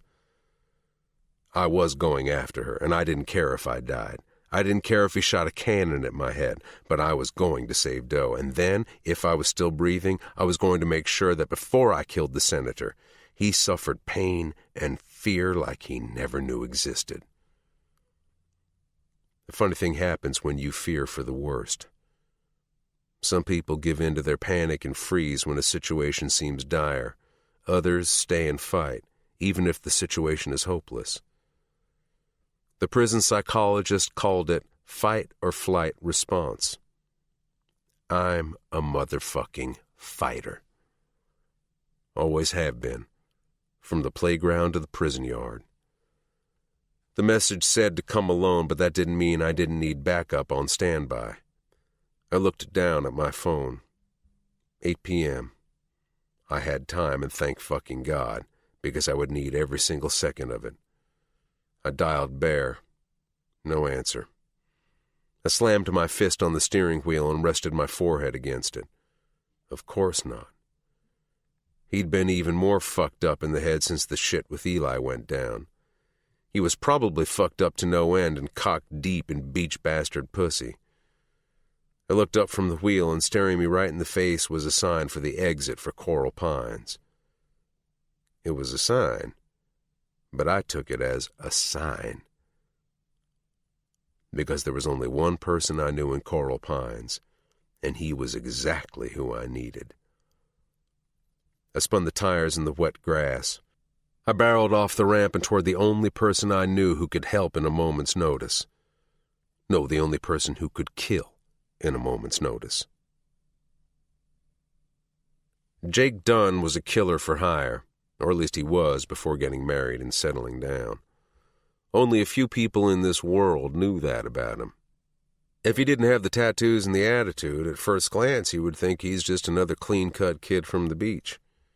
Jake Dunn was the walking, talking equivalent to an angel of death.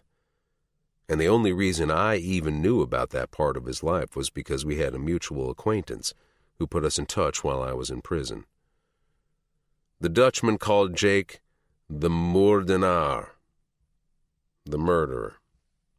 Subtle.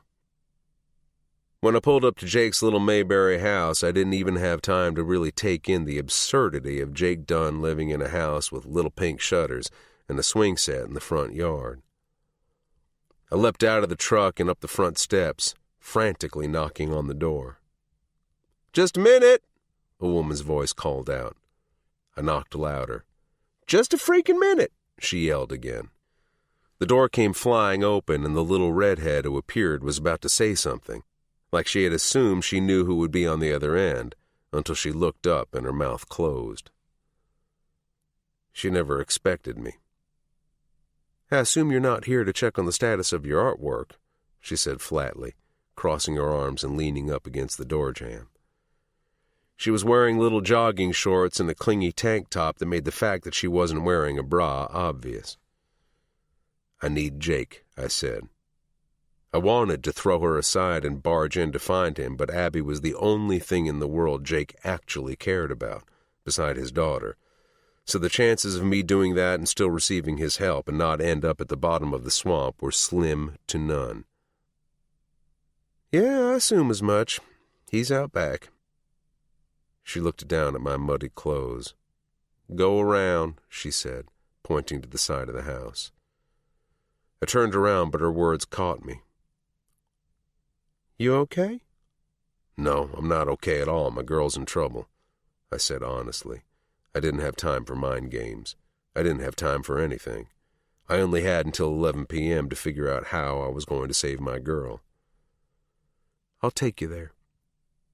Stepping out onto the front porch, Abby closed the screen door behind her and led me out back to where Jake was sitting on the seawall, a Corona by his side, a cigarette dangling from his lips, a pink Barbie fishing pole in his hands. "Babe, I'm getting her a real pole because this cheap piece of shit doesn't even wind properly. I know she likes it because it's pink, but Jesus fucking Christ, this thing couldn't reel in a minnow." "Jake," she interrupted, and he looked up from what he was doing and spotted me approaching. "He needs your help." Jake took a swig of his beer and set down the pole. "Press play," I said, tossing him the phone. Abby went to stand next to him, and while they watched, neither of them said a thing. While Abby looked horrified, Jake didn't even react, while hearing it again made another piece of me feel like it died. "What you need is a soldier. I'm not exactly the soldiering kind," Jake said. "If I get her back, and the motherfucker is somehow still alive when it's all said and done, you can have him. Do whatever the fuck you want to him as long as the result is the same. Him no longer breathing." Jake wrinkled his nose. Nah, man. Can't take that from you. Revenge shit like this makes your blood boil and your dick hard all at the same time. Jake tossed me my phone and I scrolled through the pictures, stopping at the one I'd taken just that morning. I'd taken it for my own sick pleasure, not realizing how it could come in handy. I held up the phone, showing him the screen. You can also have this, I said. Jake, Abby said, nudging him with her thigh. Jake's eyes were glued to the screen, his pupils as big as saucers. Jake, she said again, pushing against him harder. Jake looked up at her, then back to me. Okay, I'll do it, especially because my girl is looking at me like I won't get any this century if I don't, and since I'm trying my fucking damnedest to knock her up again. Jake put a hand on Abby's back and smiled up at her. There was no mistaking the connection between the two of them, and for a guy who took lives for pleasure, there was a reverence in the way he looked at her. Like he worshipped her. Jake took his eyes away from his wife, and when he looked back up at me, I swore I saw his eyes turn from blue to black. His voice was even slightly deeper, more even-toned.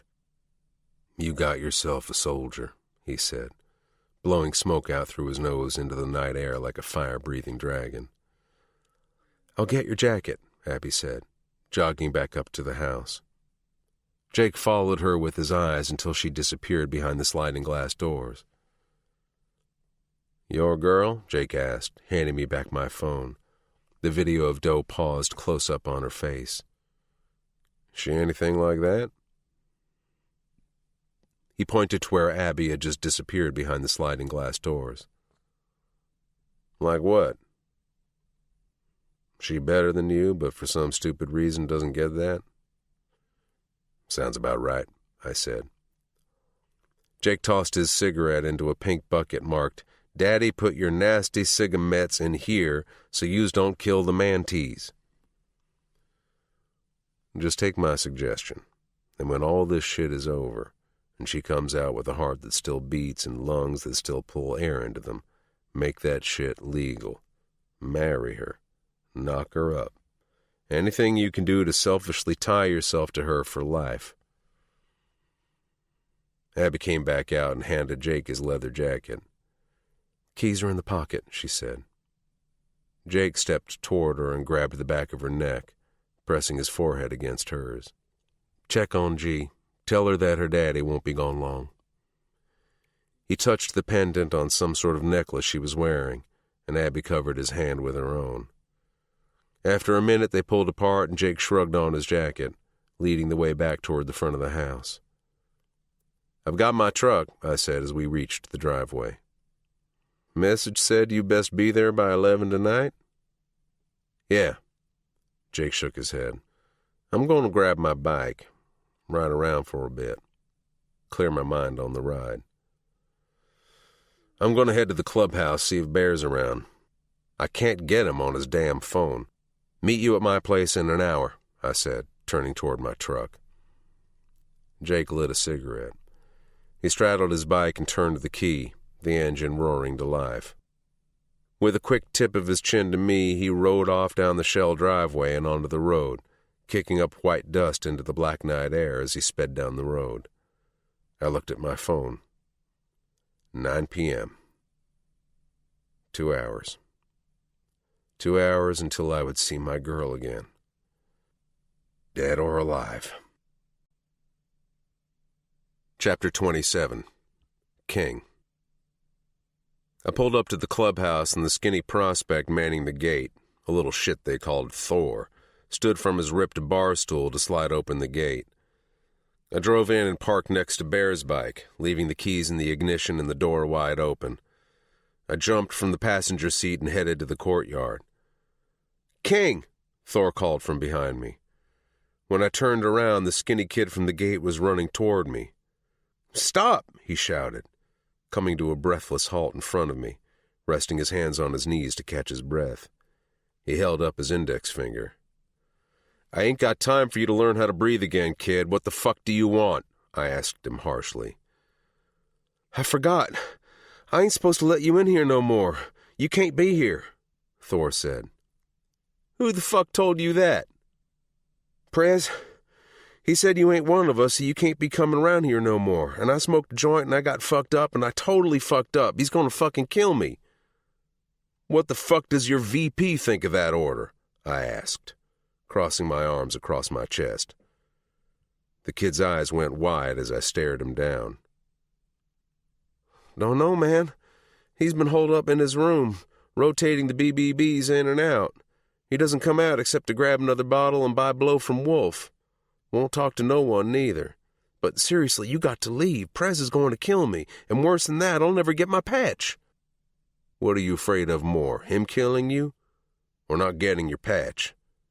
Patch, of course, Thor scoffed, scrunching his nose.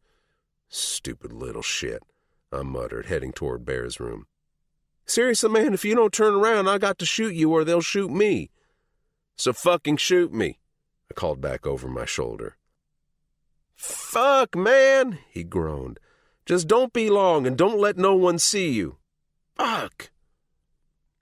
The Leonard Skinner blasting from inside of Bear's room changed to Johnny Cash, and in the millisecond of silence between songs, I heard a slight commotion inside, like furniture scraping against the floor.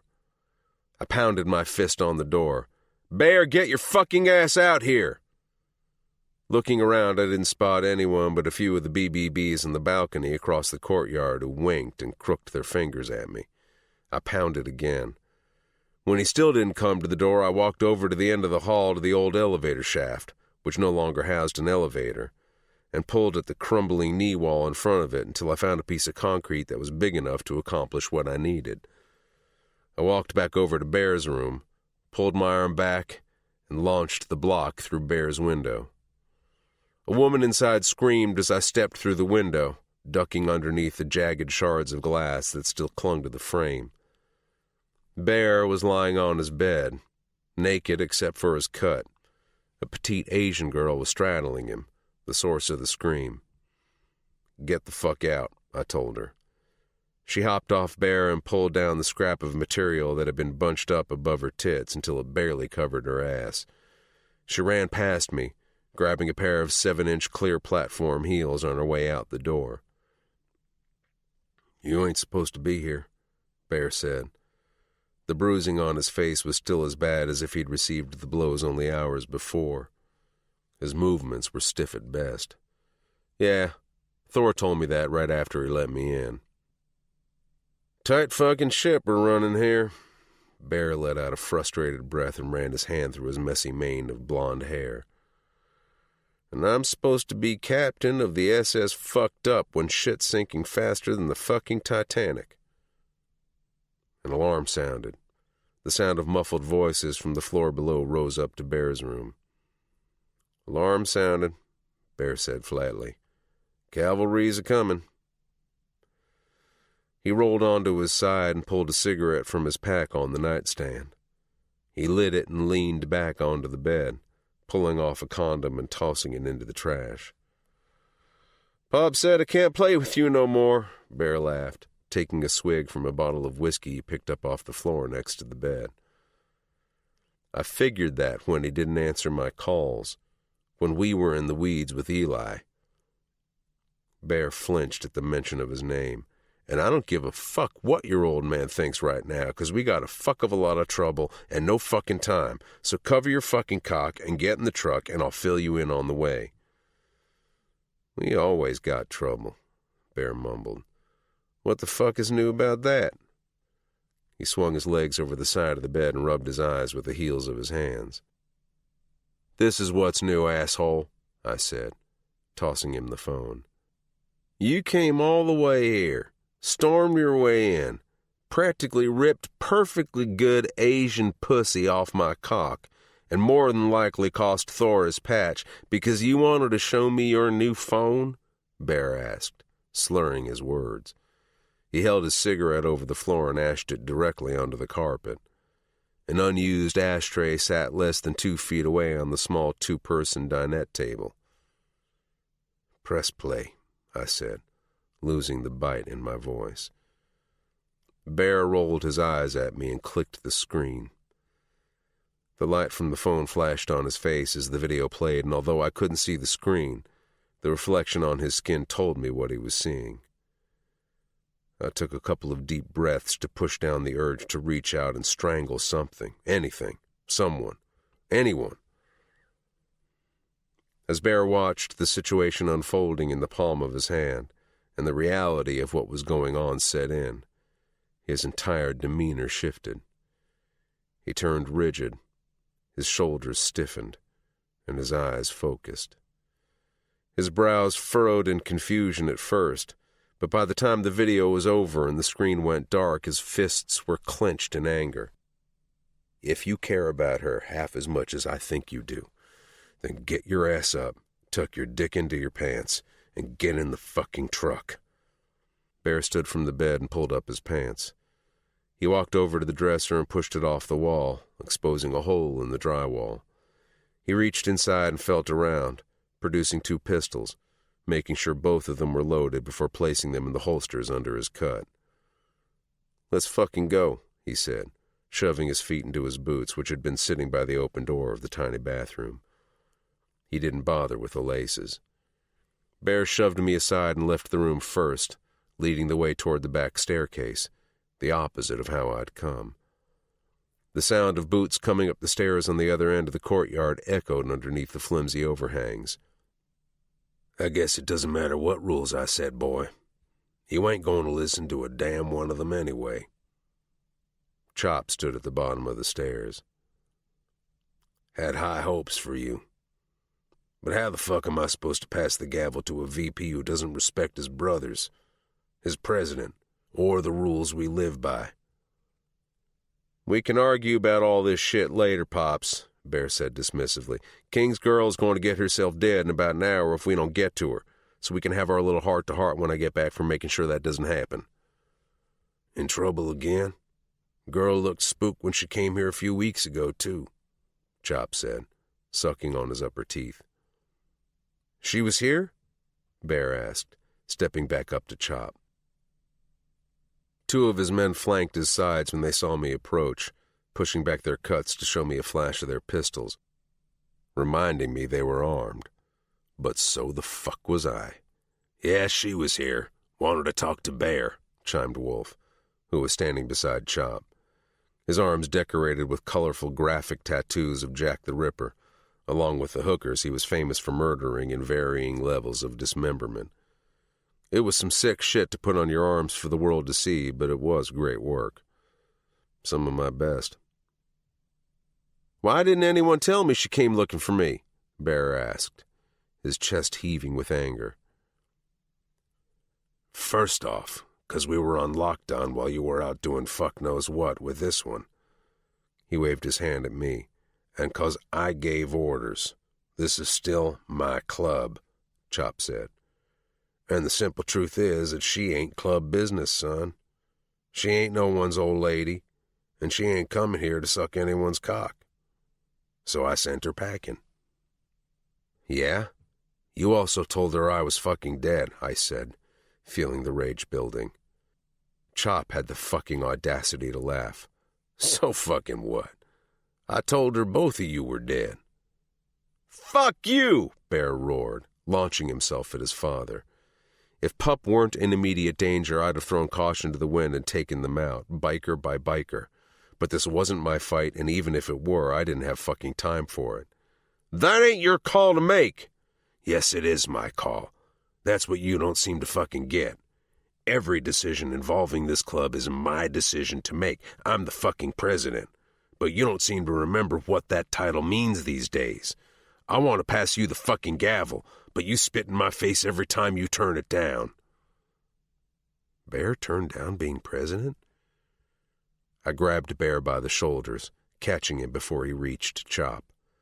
He shook me off, but stopped. I looked around to the various bikers standing straight-faced, watching our confrontation unfold. "I've known most of you my entire fucking life," I said. "I've known all of you bitches longer than most of you have known each other. I've never asked you for special favors. I've never asked you for anything I've not paid back tenfold. But my girl comes here looking for help, and you turn her the fuck away because Prez here is pissed that I didn't patch in when he wanted me to? I shook my head and looked at Chop.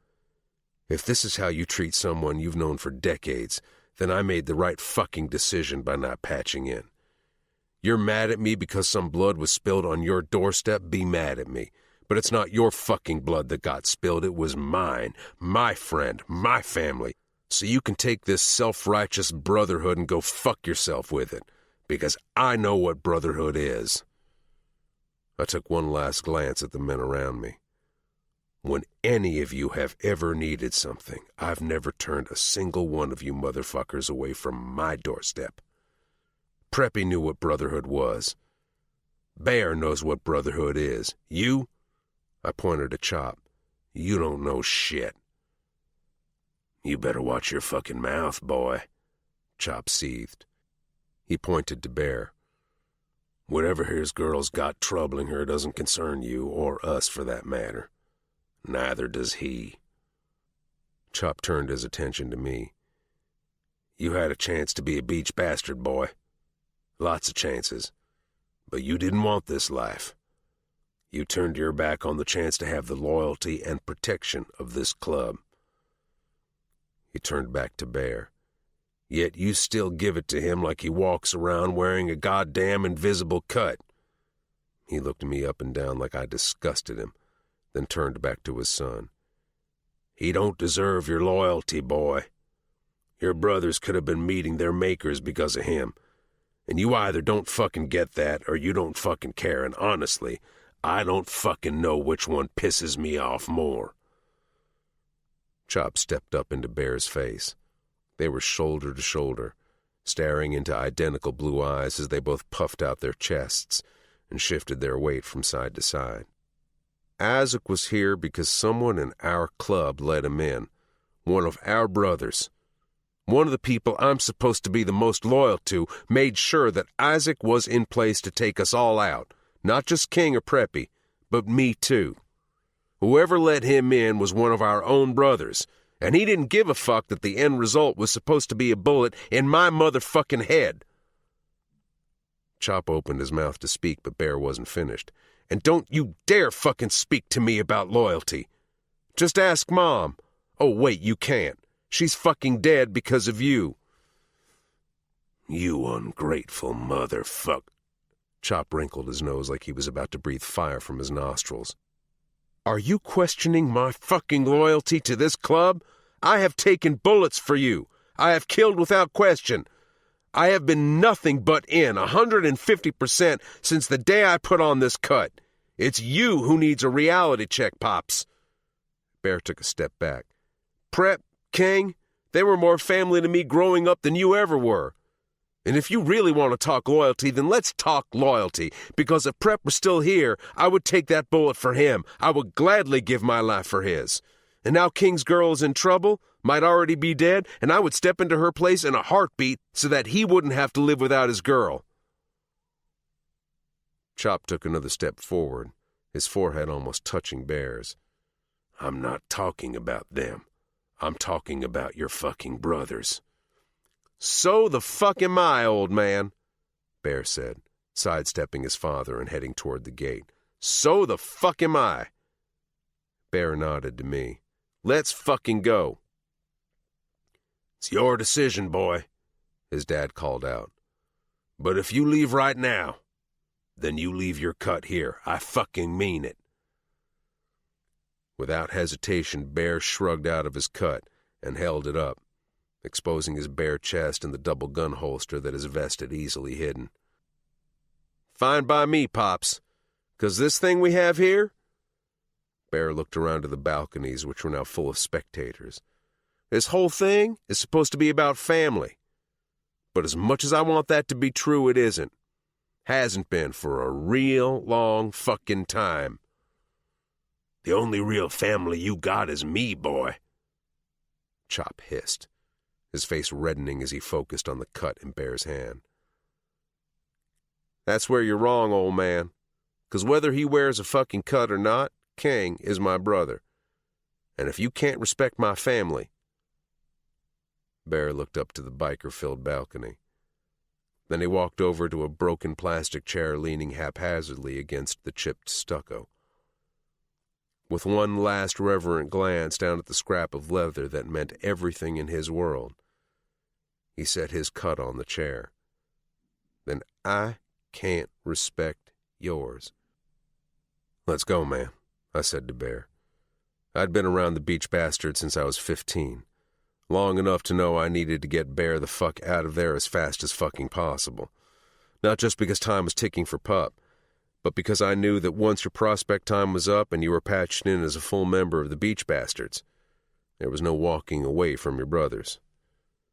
There was no abandoning your cut. You were either buried in it or buried without it. And if you were buried without it, your death wasn't from natural causes. I had to get Bear the fuck out of there before they remembered that. Chapter 28. King. At 10:55 p.m., Bear, Jake, and I were on our stomachs underneath the tall roots of the mangroves in the back property line, the houseboat in our sights. That's where the senator was torturing my girl. That's where he was going to die. Again, the plan is that you wait 10 minutes, I said. No matter what you hear, no matter what you see, you wait 10 minutes. I can't risk Pup being killed because I didn't play by the psycho senator's rules. Jake and Barrett both nodded in agreement. I also need to make sure you two both know how this ends. When you come in and the choice is between me or her, you choose her. You always choose her. I will always choose her. I cracked my knuckles. I can't do this unless I know in the end, no matter how this fucking shit plays out, that she'll at least make it out whole, I said. Looking back toward the houseboat, Jake nodded. Agreed. No problem, Bear said. In the event you don't make it out, though, I'll take real good care of your girl for you. Jake, I said, if I don't come out of this, shoot that motherfucker in the head. I stood and started walking toward the houseboat. 10-4, Jake answered. What the fuck? Bear shoved my shoulder. You can't say that kind of shit to him, man. He'll take you fucking seriously. That was fucked up, boss man. Jake wouldn't know sarcasm if it bit him on his dexter ass, Preppy chimed in. Good. Because I wasn't fucking joking, I said. It's time, Jake said, checking the clip on his gun. I visualized Doe in my bed, naked and half covered with a sheet, watching one of the 90s action movies she loved so much, turning back to look at me to make sure I was paying attention to all the parts she deemed very important. It's that visual, and the visual of the senator begging for mercy that I carried with me as I went in blind.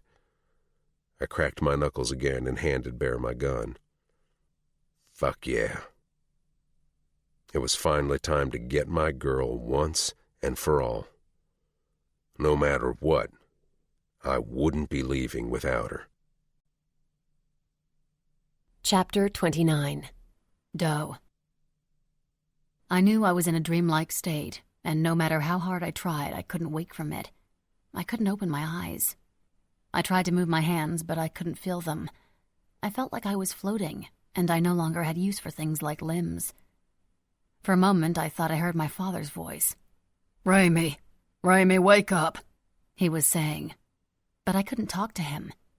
I floated further away until I could only hear the echoes of his plea. I drifted off further and further until I was no longer floating. I'm 9 years old. It's my birthday.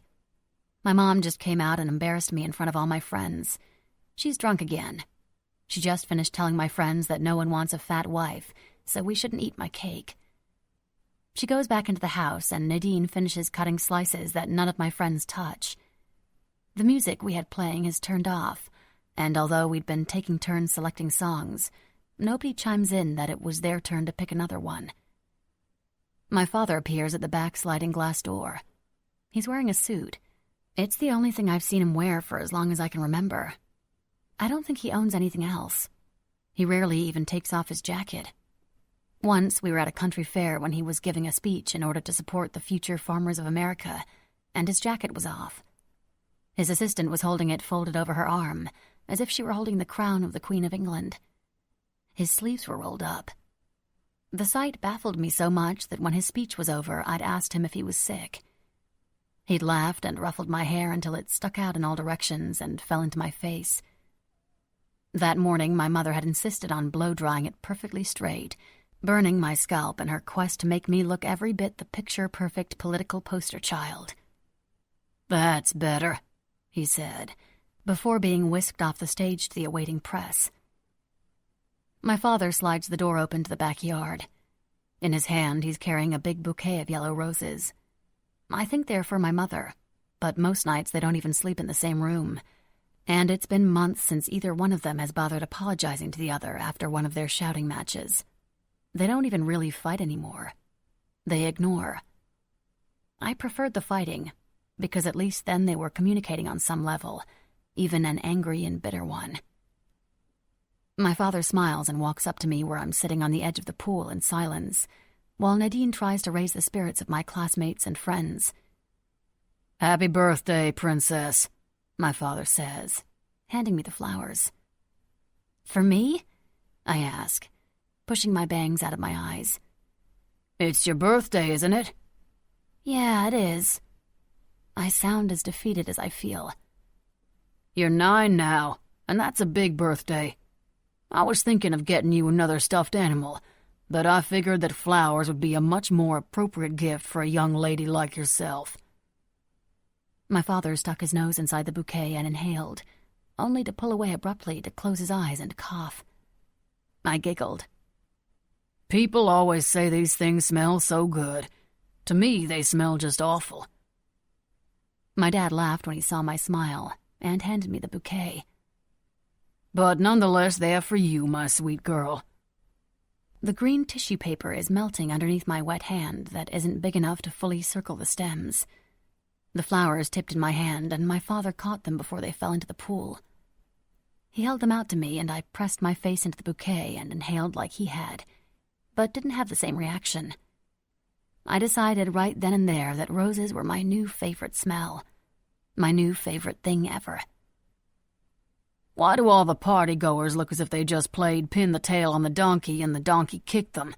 he asks. Glancing over at the table, my friends sit in silence.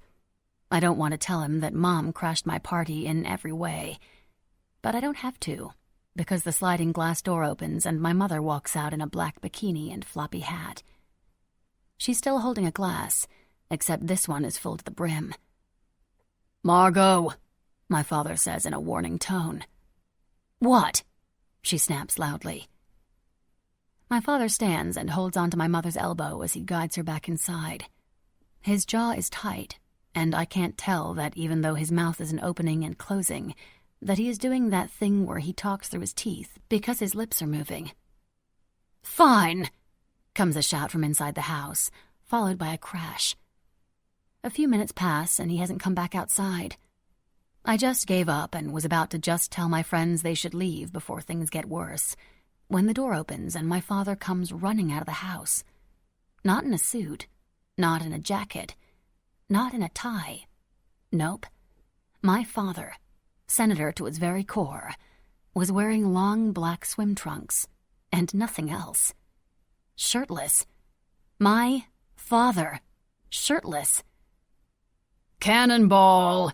he shouts as he leaps off the edge of the pool and launches himself into the air, hugging his knees to his chest as he crashes into the water, sending water splashing over the edge like a tidal wave, completely soaking me and the picnic table where my friends sit in total shock, followed by total laughter. "Now let's see who has the best splash," my father says, coming up for air and shaking the water from his black hair. "Nadine, you and I will be the judges. Winner gets extra cake." Mom said that we shouldn't eat cake. Said it will make us fat. "Well, your mother can—" He closes his mouth, takes a breath, and starts over. "Your mother said that because she doesn't like cake. But that's her loss. Besides, everyone knows that calories from cake don't count on a birthday. It's like basic science. Right, guys? He asked. My friends cheered and shouted. Dad hoisted himself up and let his feet dangle as my friends lined up one by one to showcase their best cannonball.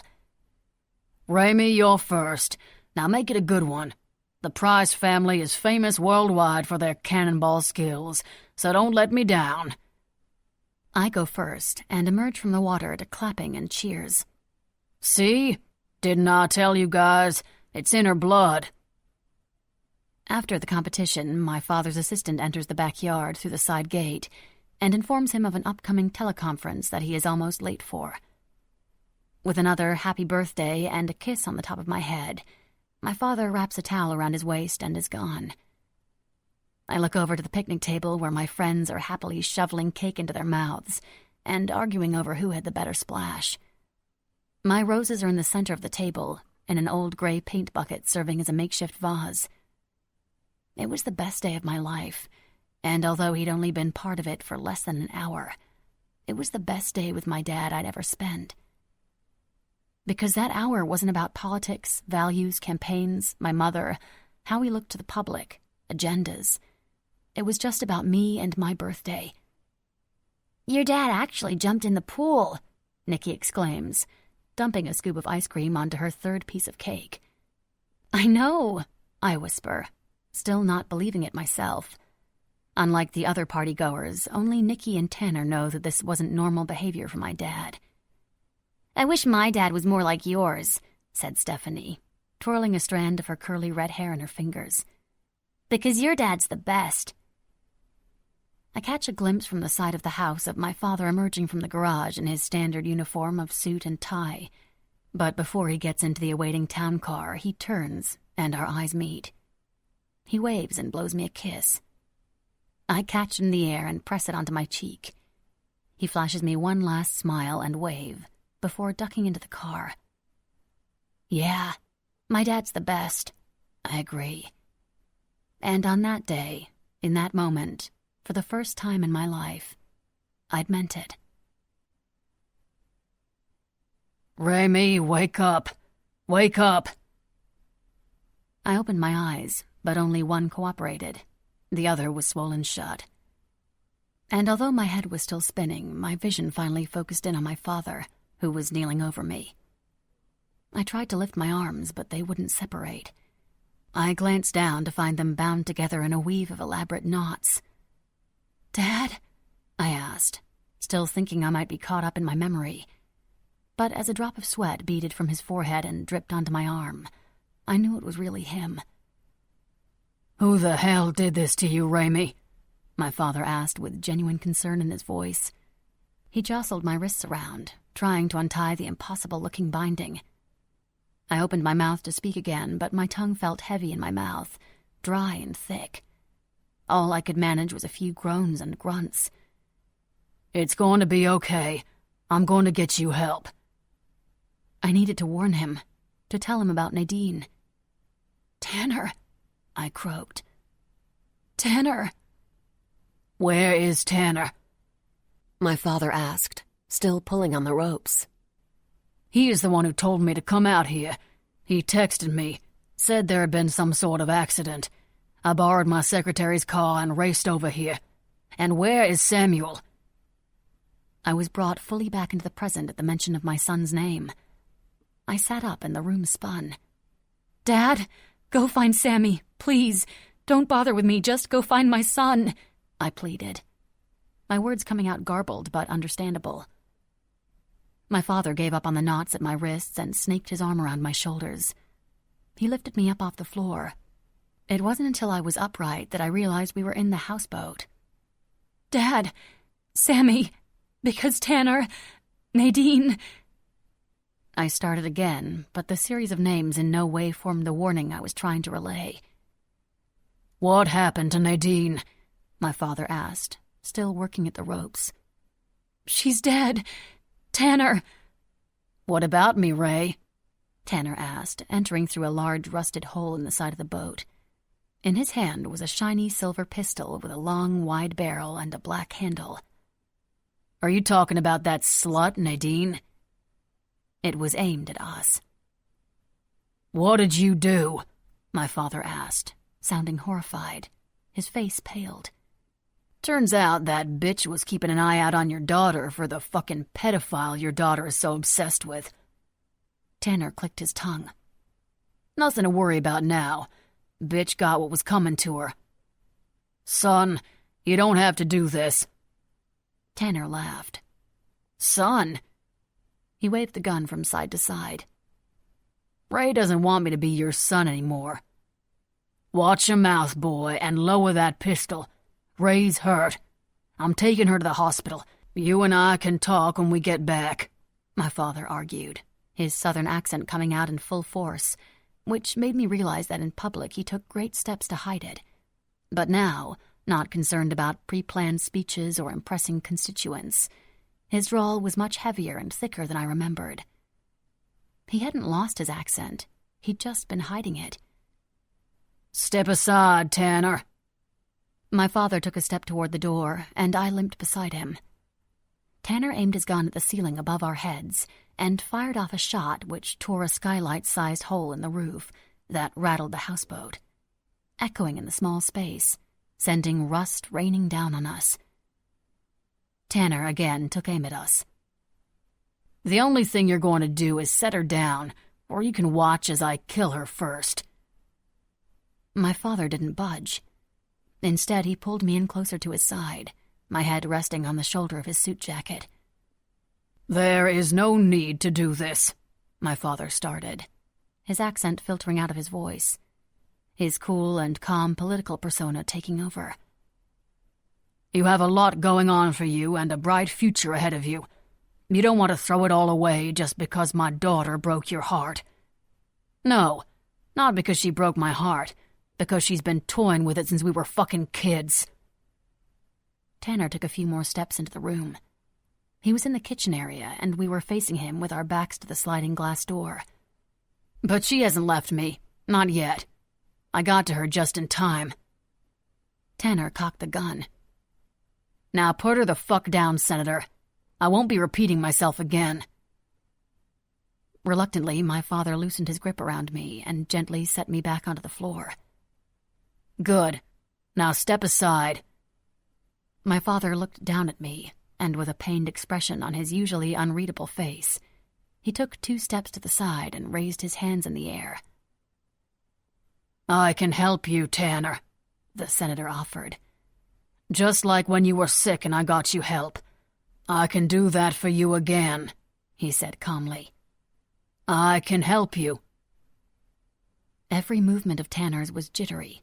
Sweat poured off his forehead. His white polo shirt was wet and yellowed at the armpits. "You want to help me? You can get the fuck out of my way," Tanner screamed. "All I need is her." He pointed his gun toward me, and then back to my father. "How do you want me to do that?" the senator asked. A good negotiator asks more questions than he gives answers to, I remembered my father always saying. Tanner laughed and licked his bottom lip. Sucking it into his mouth, he bit down on it and scrunched up his nose. "You can fucking die." Chapter 30. King. The first thing I heard was a whimper, a small mewing coming from somewhere in the houseboat. Pup. I scanned the room, but I didn't see her, my eyes instead landing on the senator, who was standing between the kitchen and the main room with his back toward me. I cracked my knuckles. Where the fuck is she? My answer was the resounding explosion of a gunshot that tore through the senator's chest. His back exploded. Pieces of his suit along with flesh and blood splattered warm and wet against my clothes and skin. The senator fell backward onto the floor. His eyes rolled upward into his head as he gurgled and strained to breathe. Blood pooled in his mouth and spilled down the side of his cheek. What the fuck? I looked up from the dying senator at my feet to where the shot had come from. Standing in the kitchen, gun now aimed at me, was Tanner. The senator's gold watch on his wrist. "You? You looking at this?" Tanner asked, holding up his wrist and gesturing to the watch. Nice, right? The senator gave it to me last night after the party. A wedding gift for his new son-in-law. Redness crept from his neck to his face. His eyes darted back to me and he pushed out the gun as he spoke. But I guess it wasn't as good as the gift you gave Ray, he spat. Where the fuck is she? I roared. I took a step toward him and he cocked the gun, stopping me in my tracks. Tell me where she is now, and I promise that when I kill you, I'll make it quick. Sit fucking down and cuff yourself to the chair, and maybe I'll tell you where she is. He gestured to the single wooden chair in the center of the room. Fuck you. Let me rephrase. Sit in that fucking chair and cuff yourself to it, or I'll shoot her just like I did her daddy. Only I think I'll aim for her fucking head, seeing as that's where all the trouble seems to be coming from, Tanner said, an evil glint in his eye. I reluctantly did as he asked and sat on the chair. He tossed me a pair of cuffs. To the chair, behind your back. I cuffed one hand and then the other, looping the chain through the back of the chair. Tanner circled around me and tightened the cuffs. You know, I'm kind of glad the asshole I hired to kill you couldn't do the fucking job I paid him to do, because how does the saying go? You want something done right, you have to kill it yourself. What's your fucking play here? I asked. This isn't a fucking game, asshole. This is my life. A life that you are trying to take from me. You didn't think I was just going to step aside and let that happen now, did you? She's supposed to be my wife. No, she fucking isn't, I said, clicking the cuffs in place. It took all the self-control I didn't know I had not to destroy the kid with my bare hands. Yes, she fucking is. We said vows, goddammit. Tanner stomped his foot on the floor and his face turned bright red. I have her father's fucking blessing. He looked around my chair to the senator who lay lifeless on the floor. Or should I say had? Tanner smiled his toothpaste-ad manic smile.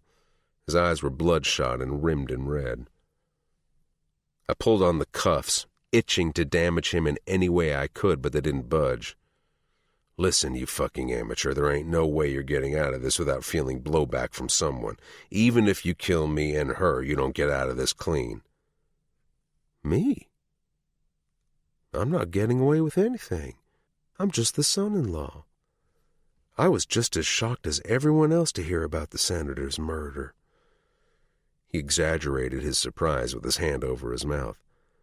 But I was also so glad to hear that the man who killed him, Brantley King, the criminal with a rap sheet longer than a football field, was also found dead. Clever, I said sarcastically. Shut your fucking mouth, he spat, shaking the gun at me. Where the fuck is she? I asked again. His smile returned. Tanner walked over to the closet and opened the door. Out tumbled a mess of white blonde hair streaked in red. She was tied to a small white patio chair. She crashed onto the floor with a hollow thud. My heart seized when I didn't see her move, but started back up again when a few strands of her hair that had fallen into her face were pushed away when she exhaled. She was alive, and so was my resolve to kill this motherfucker. If you somehow come out of this alive, I assure you, you won't be that way for long. I may be alone now, but there are people out there. They know where I am, I warned. Yes, but who do they think you are meeting? Tanner laughed. They think you're meeting the senator, right? So when I crawl out of here, they'll easily believe what I tell them to believe because it's what you had believed. You barged in here, had a fight with the senator. Guns were fired. People died. That's all she wrote. He leaned down and pushed the hair out of her face, kissing her on the lips. She stirred and my heart leapt. It was killing me that I couldn't help her. I wanted to carry her out of there and put a bullet in this kid's brain. What's going? she started to ask. Her eyes opened and landed on Tanner. She jumped like she'd been doused with ice water, but bound to her own chair, both legs and wrists. She couldn't get more than an inch or two as she'd tried desperately to scoot across the floor and away from Tanner. He picked up her overturned chair and set her a few feet in front of me, so she was facing me. She was close enough to where if I reached out to her, I could put a hand on her leg, if I had use of my arms. "Shh, darling," Tanner said, running the barrel of his gun down her cheek. "I'm here. Your husband is here. Everything is going to be okay now." "Tanner, no. I have to go. I have to go get—" She stumbled over her words, clearly confused from whatever damage Tanner had inflicted. Tanner grabbed her chin and forced her head up. "This who you're looking for, dear?" he asked, rubbing his nose against her cheek. Doe's eyes seemed to finally focus, and when they did and they landed on me, her eyes widened in surprise, and she gasped. She struggled against her restraints, but it was useless. Surprisingly, Tanner released her bindings. "Kneel," he hissed. "Please, don't do this. Let's talk, okay? You and me. Let him go. He has nothing to do with this anyway, and we'll go for a walk like we used to and talk." "The time for talking is over. I am so fucking tired of all the fucking talking!" he screamed in her face. "Kneel!" he ordered again. This time she complied, looking straight out to me. "I'm sorry," she mouthed to me. I wish I could tell her this wasn't her fault. This was my fault. It all was. But I was so fucking tired of blaming myself for everything that happened, so instead I focused on not losing hope. I focused on what it would feel like to squeeze the last breath from Tanner's lungs. "Don't fucking touch her!" I roared. "Do you think she really wants a white trash piece of shit like you? She's confused. She doesn't know what she wants. The only reason she was even with you was because she has a brain injury." Tanner's eyes glazed over. "She's my wife. We're finally going to be the family we were always supposed to be." Tanner trailed off. I wanted him to keep talking. If I kept him talking, then maybe I could stop him from hurting her long enough until Bear and Jake showed up. "You really think she's going to want you now that you've shown her that you're a complete psychopath?" "Marriage is all about forgiveness," Tanner said. Then he scoffed. "And refresh my memory, Mr. King, but didn't you go to prison because you killed your own mother?" I shrugged. "Cunt deserved it." Tanner tapped on Pup's head. "Well, this cunt deserves this." He reached down to the hem of her t-shirt and pulled it up over her head until it was wrapped around her arms like another binding. She wasn't wearing a bra. Her bare breasts were exposed to the night air and to Tanner, who blew out a whistle. "Almost forgot what great tits you have, wife. It's been so long." I pulled at the cuffs. They dug into the skin on my wrists until I felt the trickle of warm blood drip from my wounds, down my fingers, and onto the floor. Tanner rounded Doe and knelt behind her, fumbling with something on the floor I couldn't see. "Now this," he said, tapping on her tattoo. There was a hissing sound, like gas being released from a balloon. He lifted what he'd been messing with. A mini blowtorch. "This has got to go." He pressed the flame to her skin. I pulled harder at the cuffs. The smell of burning flesh filled the air, and so did her strangled screams. He might as well have been burning my fucking skin because I felt her pain in every muscle of my body. The hurt I felt for her was more hurt than I'd ever felt for myself. She wasn't just mine, she was a part of me. "Does that make you feel like a man, motherfucker?" I shouted above Doe, whose scream stopped abruptly. Her eyes rolled back in her head. Tanner turned off the torch and she slumped forward, twitching as if she'd just been electrocuted. Smoke rose off of her burnt skin. He yanked on her hair and her head fell backwards. Her eyes and lips were partially opened, devoid of the life that was in them just yesterday. Her cheeks were covered in dried blood and fresh dripping red. He released her hair and her chin fell lifelessly onto her chest. See? She's just being punished. That's what happens to bad girls. They get punished. And Ray here has been a very, very bad girl. "What's the fucking point of all this?" I asked. The fucking point? The fucking point is the same one you were making to me when you were fucking her on the bed where we made our son, Tanner screamed. And now you've tainted her. You've ruined what was mine. Tanner ran his hand down Doe's hair, petting her. All will be okay, though. He walked over to the kitchen and opened one of the cabinets, producing a rusted fishing knife.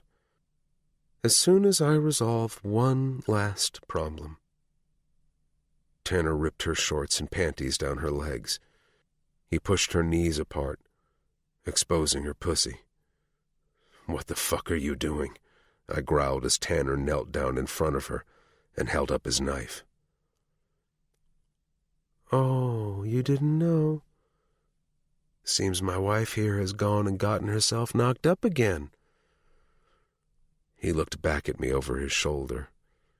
But I'll fix that as soon as I cut your bastard out of her. Chapter 31. Doe. Burning.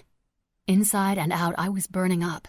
Sharp, unrelenting pain seared through me, and even in my state of partial clarity, I could feel the flames traveling deeper through layers of skin, muscle, and bone. It was a scream that brought me back into consciousness. No, a roar.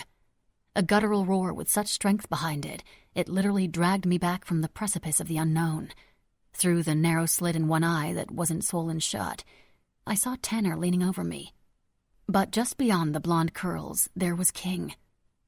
He was sitting in a chair with his hands behind his back, just as I'd seen him before Tanner had taken the torch to my back and shoulder. His bright eyes the darkest I'd ever seen them. And then he wasn't. The muscles in his arms and chest tightened, the cords rippling under his tremendous strength. With the roar that had brought me back to life, he pulled his hands apart with such force that the back of the wooden chair shattered into a million pieces. It was like I was watching him in slow motion. Angry King was a beautiful thing to behold, and when I told Tanner I'd known true fear, this was the fear I'd been talking about. Tanner was about to meet him too. Before King was able to take a single step, a bloody hand came up from the floor and reached for King's belt, pulling a small gun from behind his buckle. Tanner's head snapped back to King. He dropped a rusted knife he'd been holding and reached for his gun.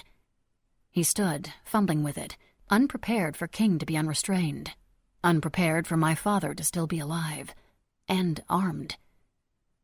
My father raised himself up onto his knees, aimed the small gun, and fired. "No!" Tanner cried out, taking the bullet in his shoulder. My dad fell back to the ground with a thud. "Dad!" I yelled as loud as I could, unsure of whether I'd produced any sound. And then I was sliding across the floor. "You want her, motherfucker? You come and fucking get her!" Tanner seethed. Kicking out his knee, he pushed me through the hole in the side of the boat. And then I was falling backward into the cold water. Searing pain, worse than the burn itself, exploded in my shoulder. I opened my mouth to scream. Water filled my mouth and lungs. So this is what dying feels like, I thought as I drifted further and further away from my body. I knew I was dead. I knew it because when I opened my eyes, Preppy was staring down at me with the same ridiculous smile that made me want to become his friend all over again. Colorful tattoos covering most of his exposed skin, light purple shirt, bright pink checkered bow tie, and his favorite white suspenders. He looked like demonic Easter. "Babe," I know you just got mangled by that motherfucking psycho, 'cause I watched the entire thing. Total bummer I couldn't cut the kid's fucking cock off for you and make him choke on it. But I just have to tell you before I bust, your tits look fucking fantastic in that tank top." I chuckled. It was so good to hear Preppy's voice again, and his never-ending stream of profanity-laced words. At that very moment, I couldn't have been more at peace if he were singing church hymns to me. "I don't even mind all the blood and gore all over you. I kinda like it, actually. Very zombie hot chick. Very fucking nice. Reminds me of this hot-ass YouPorn video I saw. Makes a little Preppy happy and all fucking twitchy and shit." "I'm dead, aren't I?" I asked groggily, covering my eyes with my forearm from the bright light. And then it hit me. I sat straight up, sending Preppy falling to the floor on his ass. "Oh my God, I'm dead! What about Sammy? King?" I asked frantically. "Calm your clit," Preppy said, sitting up off the floor and rubbing his ass with his hand. "You're not fucking dead. Not yet.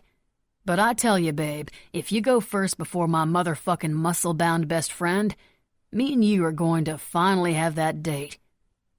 He nodded and flashed me a wink. I wasn't dead. I took a deep breath to calm myself. "And when we get to have that date, I am most definitely going to put the motherfucking tip in," Preppy added, flicking me on the shoulder. I laughed. "I don't think that will sit well with King." Preppy shrugged. "Fuck him. I don't give a shit. When he meets us up here, he can kill me all over again if he wants." Preppy planted a peck on my cheek. "'Cause you, my friend, are totally fucking worth dying for all over again." "I miss you, Preppy. I miss you so much. All this stuff has happened and you're not there, and sometimes it's all just too much." I wrapped my arms around Preppy and pulled him close. He nuzzled into my neck, his breath warm against my skin. "Look around. Open your fucking peepers and take a good look at where we are right now." Without letting go of Preppy, I did what he'd instructed and opened my eyes. I was sitting at the dining room table in King's house. Preppy was crouched on the floor in front of me. We're home," I gasped. Preppy stood from the floor and pulled me up with him. "Right. We're home. You don't have to miss me because I'm here. Always with you. Looking out for you. Looking out for Boss Man. Fuck.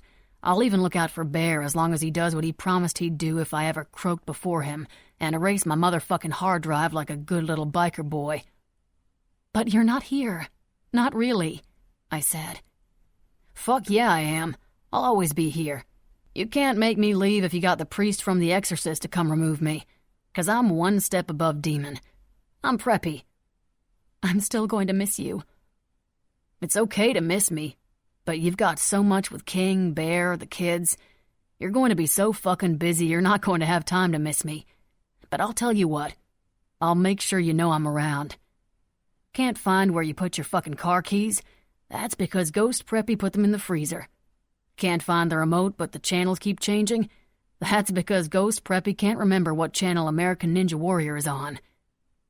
Preppy wiped a tear from my cheek with his thumb. "I love you, Preppy," I said, pulling him in for another hug. "So much." "I love you too, babe. As much as a motherfucker can love his best friend's girl, in a friendship kind of way, who he also wouldn't mind fucking." Preppy put his hands on my shoulders. "Time for you to get back to Boss Man," he announced. I nodded. "And babe?" Preppy asked. "Yeah?" "Be good to him. Be good to his heart. He's the best motherfucker I've ever had the privilege of knowing." "I will. I promise." "And don't fucking tell him I said that. Kid's already got a big fucking head." "So what happens now?" I asked. "Now?" Preppy asked. Lifting my hand, he spins me around like a ballerina.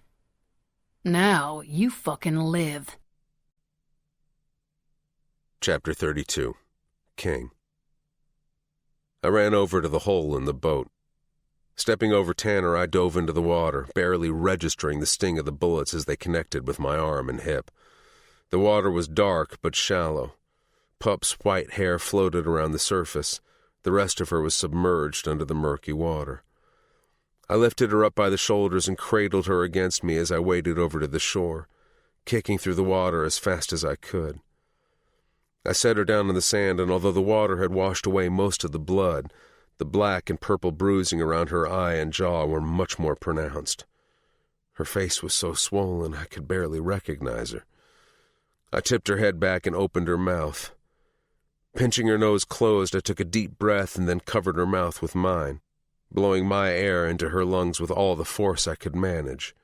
Instantly, water filled my mouth and I released her, turning her head to the side as she coughed out the rest onto the sand. I breathed out a small sigh of relief. "Kid running away. He our guy?"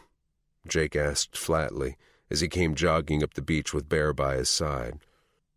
"Fuck!" Bear shouted when his eyes landed on Pup.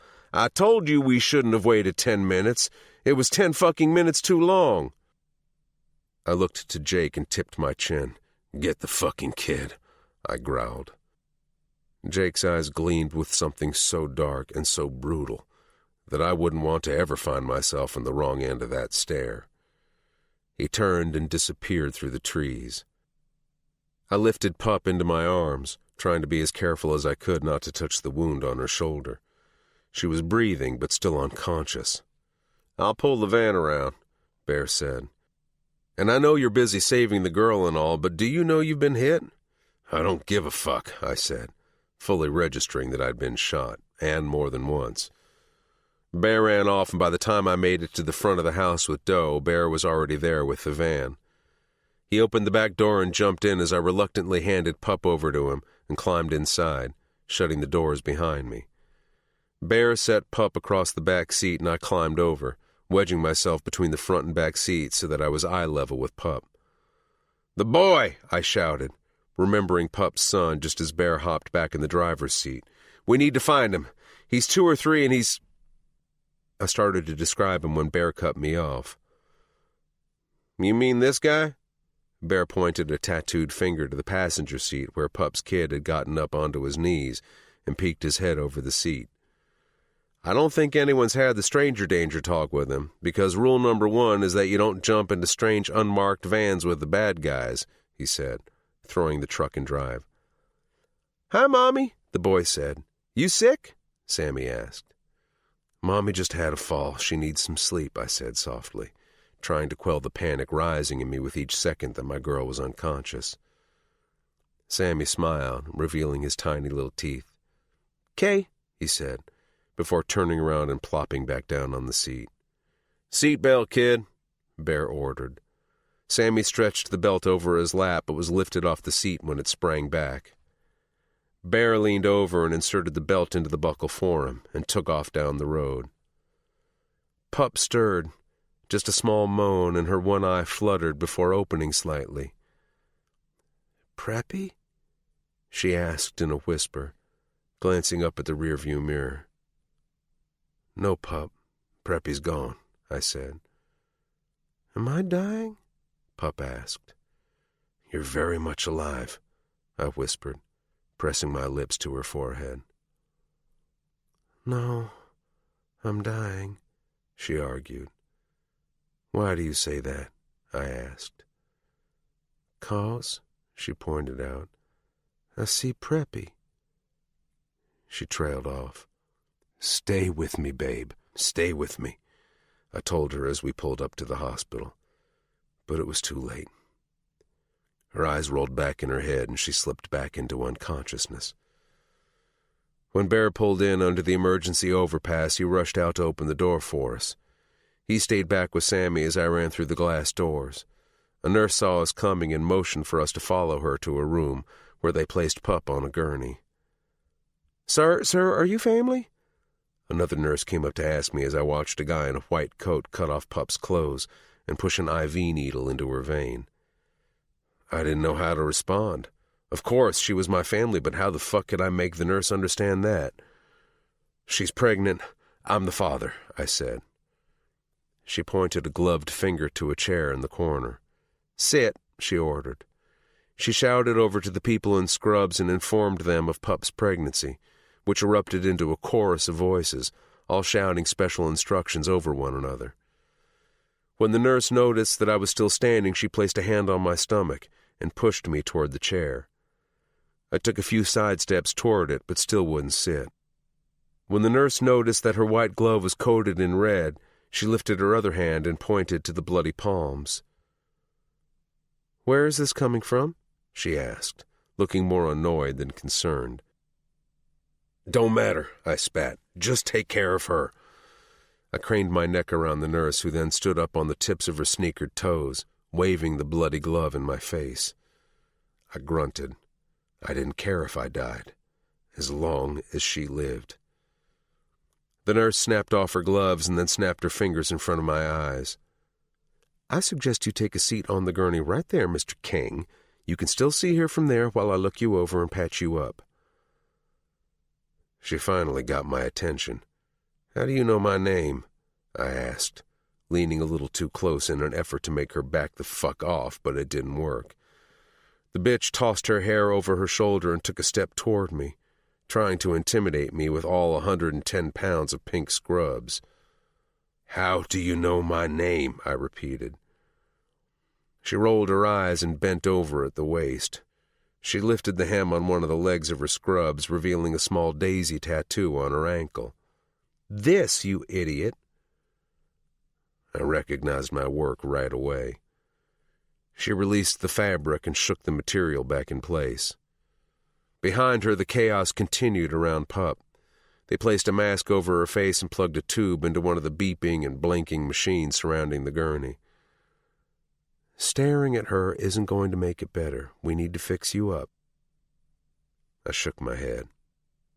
She walked over to the glass wall on the far side of the room, and out of the corner of my eye, I saw her pull a fresh set of gloves out of a dispenser. When she came back up to me, she was pulling the latex over her fingers. A guy in a white jacket with matching colored hair cut Pup's clothes with a pair of scissors. My fists clenched so hard my knuckles were about to pop out of my skin. The most annoying nurse in the world remained unfazed, refusing to accept that I was ignoring her. "What's her name?" the nurse asked. "Doe," I said. Then I corrected. "Ray. Her name is Ray." "Doe? Ray?" she repeated, her eyebrows questioning the name just as much as her voice did. "Is there a me in there somewhere? Her family big Sound of Music fans or something?" "Or something," I muttered.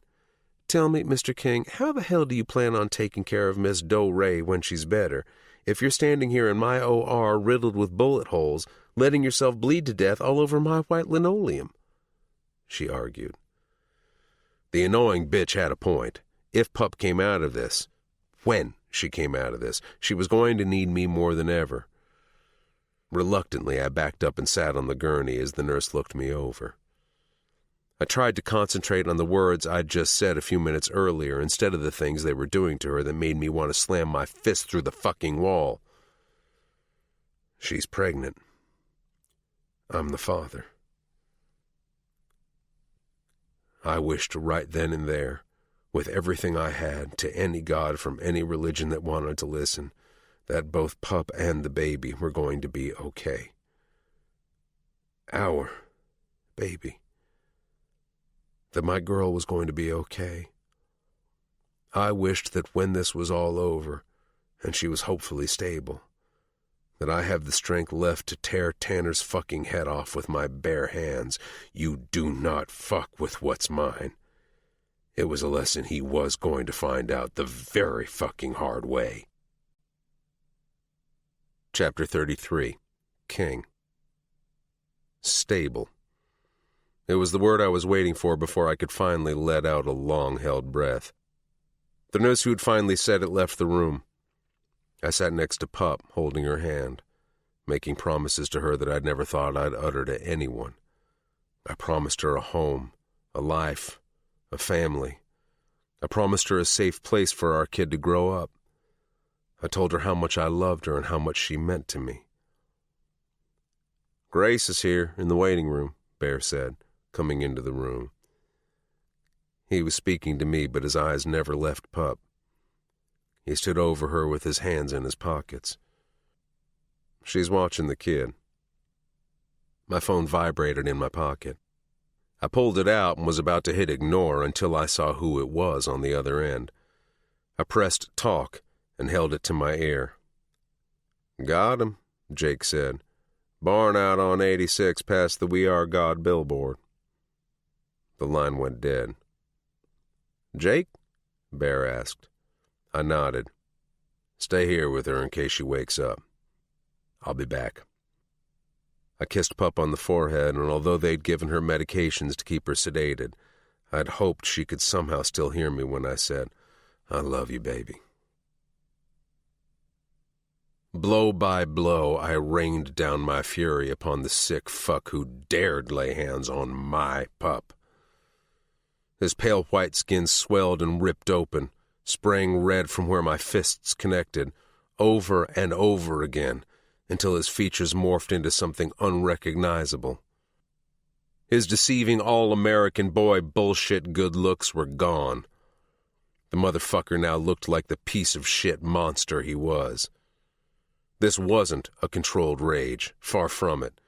This was me unleashing the pent-up anger and frustration I'd been feeling ever since that bullshit fake cop tried to take me to ground. I looked down at my hand, coated in the sticky red, and smiled. I wanted more. I needed more. "Stop. Please. I beg you," Tanner moaned, revealing bright white teeth coated in even brighter red blood. He rolled his head from side to side, choking on the blood that had pooled in his throat. "You started this, motherfucker. You can't rein it in now just because you're fucking pissing yourself. This is on you. You lay your filthy fucking hands on my girl. Burn her skin. Try to fucking kill her. And I'm supposed to show you mercy?" I shook my head. "You don't fuck with what's mine, and unfortunately for you, you're about to learn that lesson the hard way." I looked up at Jake, who was standing to the side. His eyes were black and intently focused on Tanner. At first I thought he was almost bored, waiting for me to end the kid and get it over with. But when I looked closer, I realized his expression was not bored at all. It was lust. And not for the boy, but for his blood. "You can't kill me," Tanner said, gasping for breath. "I believe I can, and I believe I will." I ran the barrel of my gun down his nose and pushed it into one of his eye sockets, while he squirmed underneath me. It's been a long time since I've killed anyone for the pure pleasure of it. Too long, really, I said whimsically. "You think Raimi is going to stay with you?" the little twat said. "She's a fucking teenager. She doesn't know what she wants. She could leave you tomorrow when she realizes you're just a pedophile with nothing to offer her. She'll remember soon that she's better than you and she'll fucking leave." "That's where you're fucking wrong," I said. "You obviously don't know me very well because her leaving me isn't an option." "Then you're just as much of a monster as I am. You and I aren't so different after all," he quipped, his pupils as big as his eye sockets. "That's where you're wrong," I corrected. "Neither of us are willing to take no for an answer. Doesn't sound much different to me." His breathing became more and more labored. His words took great effort to choke out. Jake was growing restless, passing his gun from his right to left hand over and over again. His focus on Tanner unwavered.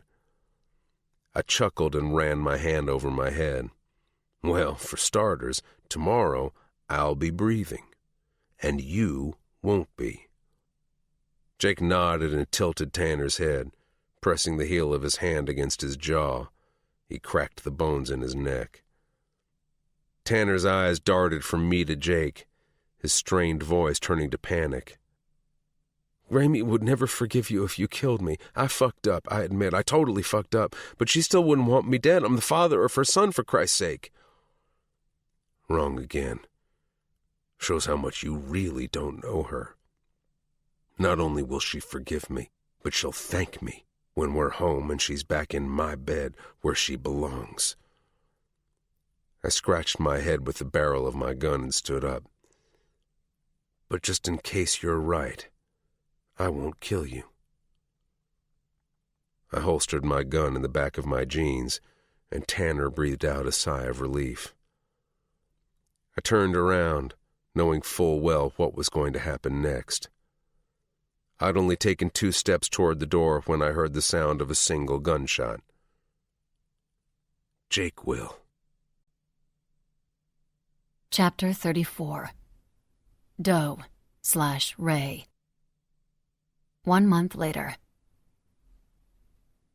I spent time with Nikki's parents as soon as I was able. I needed for them to know that Nikki didn't die alone as a junkie seeking a high, but as a friend protecting her very best friend until her very last breath. We laid Nadine to rest near Nikki, and just like at Preppy's funeral, I gave the eulogy for the woman who was more of a mother to me than anyone else. Looking back at all the times Nadine defended my father, all the times she stood by him when his own wife hadn't, I couldn't help but think that maybe the two of them had more than an employee-employer relationship. My mother hadn't officially split, but when the word traveled to wherever she had secluded herself about Tanner and Nadine and what had happened that night, she just never came back. Nobody cared. And in the end, when it really counted, my father turned out to be a real father after all. We were standing in the bathroom, and King was yet again replacing the bandages on my back over my burns. Since it had to be done 3 times a day, he'd become an expert. King had also been doing research on tattooing over scars, and visited the artist who had done some of the work for Jake's wife, who had scars all over her body and tattoos covering a lot of them. He had a sketch ready for me, but I wasn't ready to look at it just yet. I still had to shut my eyes when King changed my bandage, not yet able to come to terms with my ruined skin. But when I was healed, both physically and mentally, I knew King would be able to make something beautiful over something so ugly. I was in rough shape for a couple of weeks, but I was finally starting to feel like myself again, and just in time, too, because in less than 24 hours, we would become full-time parents. I took the last of the boxes down to the Goodwill, King said, pressing his lips into my neck. It would have taken King only a few hours to clear out Preppy's stuff from the house, but he didn't want to just get rid of his things, or push them aside like it was a job that needed to be done. Bear felt the same way, so the two of them spent 2 days and nights holed up in Preppy's room, going through his stuff, reminiscing about old times and drinking their way through a case of tequila, getting high and doing God only knows what with the whatever they may have found stashed in Preppy's room. It was done, and Preppy's room had all been cleared out. Just in time, too. Because it took a lot of adjusting on all of our parts. But with the help of Tanner's parents, who I had to reassure a million times weren't going to be cut out of Sammy's life, he was finally coming to live with us in the morning. I didn't want to rip him away from them suddenly. It wouldn't be good for anyone. Plus, I'd needed time to heal. The last few weeks had been a transition, not just for Sammy, but for all of us. I'm so happy he's coming home today, especially now that I'm mobile, I said. Some other things come to mind that we can do now that you're mobile. Dirty fucking things, King said, giving my waist a squeeze. My stomach fluttered, and I'm not sure if it was his words or the baby. I clasped my hands over his and looked at King's reflection in the mirror. I couldn't help but think about Max and what could have been. I see that look, and I know what you're thinking, pup, but you have to stop focusing on the bad shit. We've done enough of that. Max will have a good family who will take care of her and give her everything she could ever want. Yeah, it fucking sucks, and there isn't a second that goes by that I don't want to be in her life. But she's been through enough shit as it is. She doesn't need to spend the next 15 years in foster care just because I was too fucking selfish to sign off on her having a real life, or because I wanted to fight the system some more and not get anywhere. Besides, when she's older, maybe she'll want to meet me. Meet us. And that's the day I'll focus on when shit gets heavy in my head, King said. Where did I get such an amazing, strong man? I asked. You came to his party one night." King laughed. "Come on, let's go." "Where are we going?" I asked. "You'll see," he said, mischief glinting in his eyes. King led me through the grass. I had to hop over bricks from the fire pit that had met their end in some sort of explosion. A burnt hole in the center of the yard is all that remained. Whenever I asked about it, King would just shrug and tell me that it wasn't his story to tell. We passed the dilapidated garage, which was falling over more and more every day. King had plans to tear it down and build a new one, a bigger one with a new tattoo shop and apartment for Bear, if he wanted it. King led me over to the dock, the place where he'd first shared with me his deepest secrets all those months ago. Max, his mom. It seemed like a million years ago, yet was as clear to me as if it happened that morning. "You know, with all the shit that's happened over the last few months, there were a few times I thought I'd never be standing on this dock with you again," King said. "Just so we're clear, you're not letting me go this time," I whispered. King spun me around in his arms. I placed the palms of my hands over his hard chest. The warmth of his skin warmed my hand through his shirt. King shook his head and tipped my chin up with his fist. "Fuck no." Slowly, he ran the tips of his fingers down my arms from shoulder to elbow, my skin prickling to life with awareness as his feather-light touch traveled up and down the sensitive skin. My lower lip quivered in anticipation. My knees trembled. He grabbed my wrist and pressed my hand against his lips. "You and me." I felt his smile against the palm of my hand. It was like I touched an electric fence. Sparks shot through my hand and up my arm, coursing through my chest before settling between my thighs. "We're a forever kind of thing." "We are?" I asked, unsure why it came out as a question, because it's something I'd known since the second my eyes had locked with his in his tattoo studio. It was something I'd spent far too much time fighting against. I was done fighting. My future was with King. "Fuck yeah, we are," he said, nipping at the delicate flesh of my wrist. If King were to dip his fingers between my legs, he would find out very quickly how much he'd affected me with just a few words. One word, actually. Forever. "I'm going to do everything to you but let you go," he murmured against my ear. "That's just not an option." He pulled back slightly, holding my head in his hands, his thumbs digging into my temples, and pressed his lips against my forehead. "Never again," he added. Tangling his fingers through my hair, he surprised me when he yanked back on it roughly, forcing my head back suddenly. Anyone else might mistake that gesture as him wanting to inflict pain, but when I looked up into his eyes and witnessed the look of pure satisfaction crossing over his face, I knew exactly what he was doing. He was making sure I was real. His smile turned straight, his expression serious. King licked his bottom lip, leaving it glistening under the moonlight.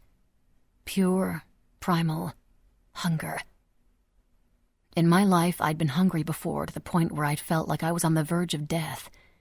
Yet in front of this man, the most brilliantly beautiful and perfect creature that's ever occupied the earth, that hunger seemed like a mere stomach growl compared to the starvation I felt for him.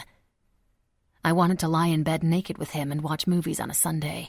I wanted to help him in his tattoo studio, creating art that would change people's lives. I wanted to raise our children in the house built on stilts. King's kisses moved to right underneath my right eye, and for a moment we just stayed there, our cheeks pressed together.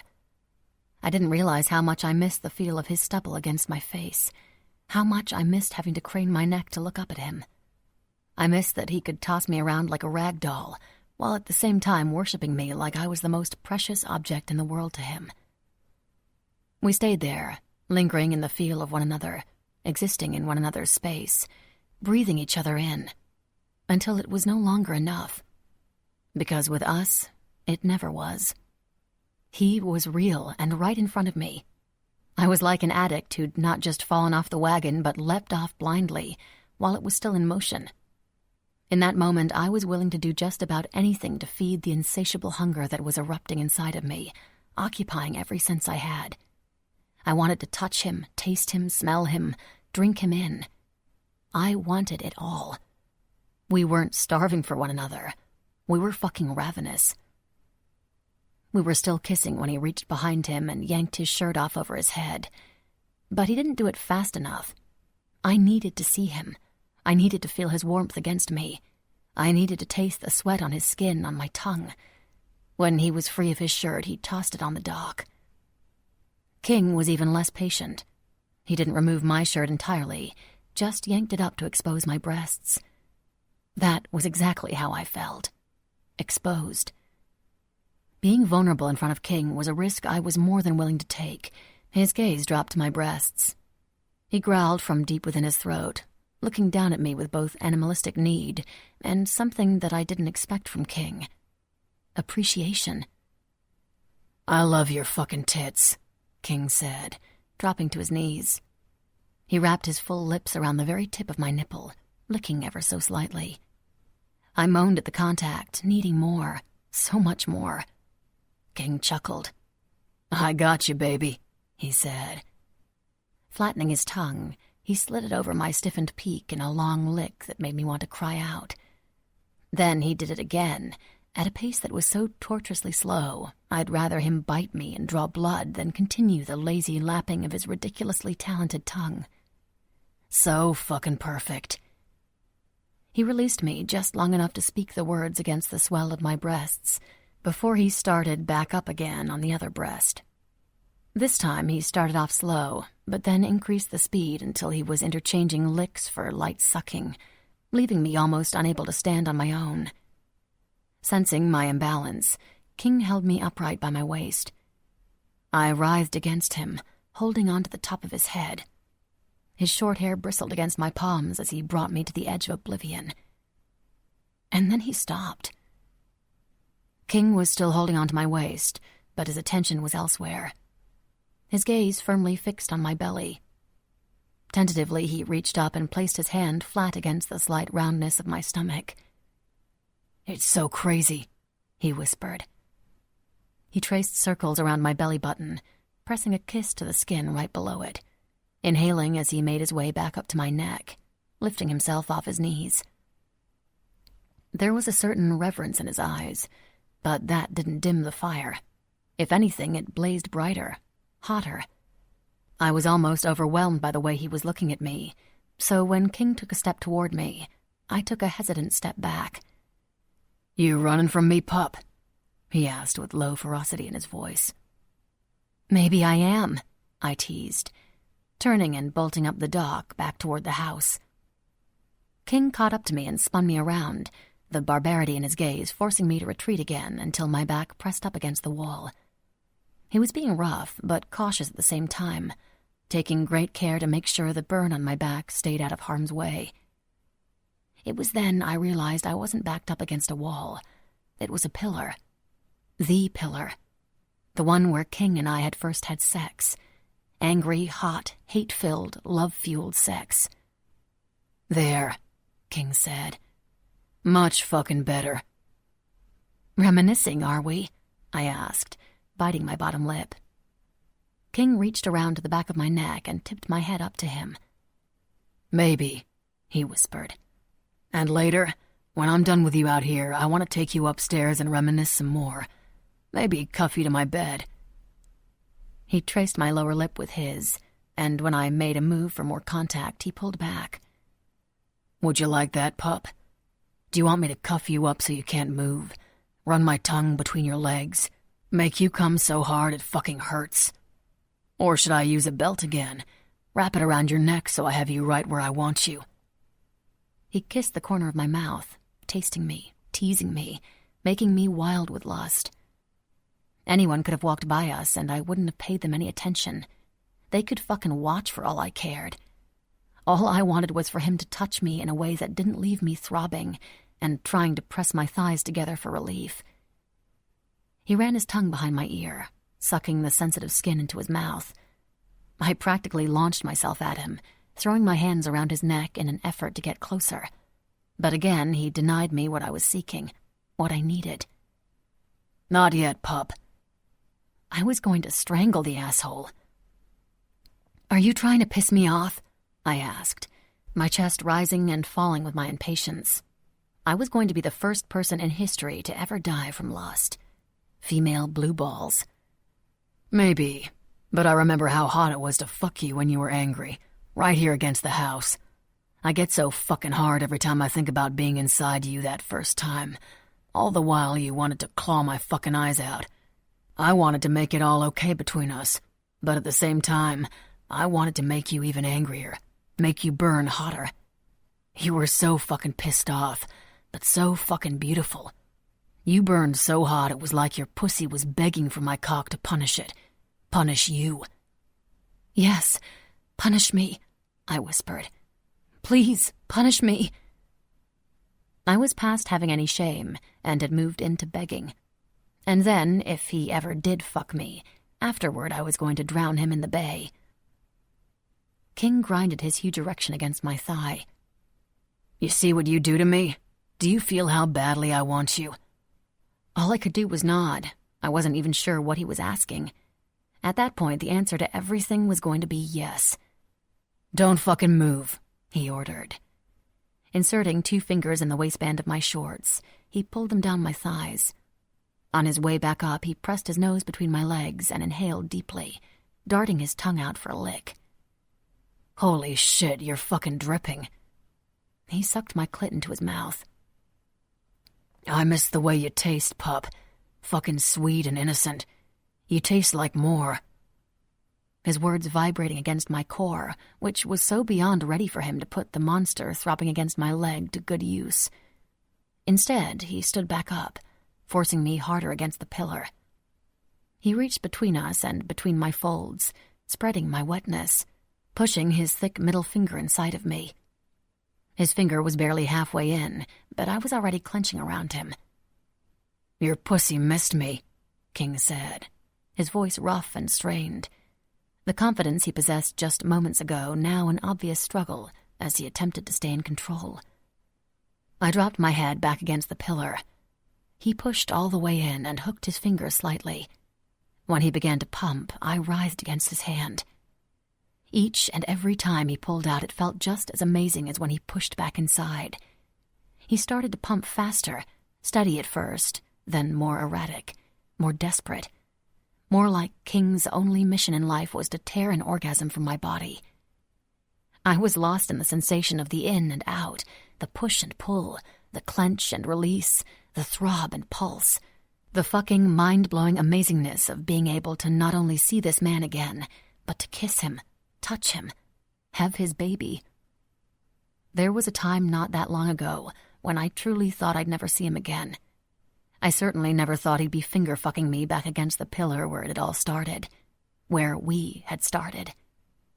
It was in that very spot where I gave myself to him the first time, and it was in that very spot again where I gave myself to him all over again, even though in my heart I'd never really stopped being his. Sensation started building on top of sensation, pleasure on top of pleasure. I could no longer tell a push-in from a pull-out. I was so charged up I felt like I could power an entire city on the energy humming inside me. The mounting pleasure became almost too much. I desperately needed some sort of release before I fell apart under the pressure. "Fuck!" I cried out. "That's the plan, pup." King removed his fingers and sucked them into his mouth. "Fuck. My tongue is going to be spending a lot of time getting reacquainted with that beautiful pussy of yours. But right now I need to put my cock inside you." "Yes," I panted. King made quick work of his belt and jeans. His cock sprang free of its confinement. Without another beat, King wrapped his hand around the thick shaft and pushed the head into my folds, soaking it with my wetness, before pushing inside with a long, hard thrust that made us both cry out at the same time. King gripped the back of my thighs, his fingers pressing roughly into my flesh. And then he kissed me. Hard. He kissed me as if it were that very kiss sealing our connection, our fate, our lives. Together. I was close, so close that I was almost afraid of how hard I was going to come. King's breathing changed from steady against my lips to erratic as he hammered into me hard and fast. My nipples grazed his chest with every thrust. My clit rubbed against the base of his cock. The man who I was once so fearful of, a man who was capable of so much violence and yet so much love, was struggling for control. Because of me. Because he was fucking me. Because he wanted me. Forever. We're a forever kind of thing. It was my undoing.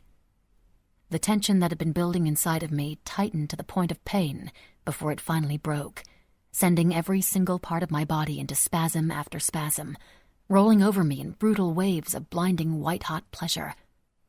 I cried out, a strangled-sounding moan, holding tightly onto King, who, when I started to convulse around his cock, released a moan of his own. I rode out my orgasm, writhing against him until he'd wrung out every last bit of pleasure from my weak body. He followed me over, thrusting with wild abandon until he exploded inside of me, filling me with warmth, with love, with him. King rested his forehead against mine as we tried to catch our breaths, but he didn't put me down, my legs still wrapped around his waist. Our bodies were still one, neither of us in a rush to break the connection we'd waited so long for. "What do you want to be called now?" he asked out of nowhere. "Doe? Ray?" What does that even matter? Because whatever I choose, you'll just call me Pup anyway. "True, but we need to know what to put on the form," King said, pressing tender, soft kisses all over my lips and face, even the tip of my nose and eyelids. What form? I asked. "It's upstairs on the counter. Grace picked it up earlier for me. We'll have to go and sign it together, but we can fill it out here. I figured since we were changing your last name, you might as well change the first one at the same time. Save some trouble." My last name? I asked. What form? What thing? "Always with the fucking questions, pup," King teased with fake annoyance. "The paper you need to fill out when you get hitched. The fucking marriage paper," King said dismissively, like we'd talked about it a million times before. I gasped. Are you proposing? He cocked an eyebrow. "Fuck no." "But you want me to fill out a marriage form," I started. "Where we," I pointed between the two of us, "would be the ones getting married." King nodded. "To each other," I added. He smiled against my skin and nodded again, continuing his assault of soft kisses on my shoulder and down my arm. "You do realize that proposing is asking someone to marry you, and that very much seems like what you were doing here," I argued. King's cock, still deep inside me, started to twitch back to life, growing and stretching me again when he brushed his lips over my nipples. His smirk turned downright wicked. His bright eyes danced with mischief. "We," King said, "you and me are getting married. Seeing as how I love you and I know you love me, and we're about to have a couple of kids running around the house. But I'm not asking you anything. Asking would give you the impression that you have a say in this. So no, I'm not proposing." He pulled out of me a little and then pushed back in. I groaned. "You're insane," I said, moving my hips with his, trying to bring him in deeper. It was the most unfair, one-sided non-proposal ever, and I wouldn't have changed a thing. "So I see we really are back to where we started," I offered as King slammed into me, and we both had to pause a second to take in the sensation. I tried not to smile. I tried to pretend to be angry at his marriage demand, but I failed miserably. I think it was the ear-to-ear smile that gave me away. "Yeah, we're back to where it all started," King said. He cupped my face in my hands and looked deep into my eyes. "And there's no place in the entire fucking world I'd rather be." King started to move again, but this time was different, slower, less urgent.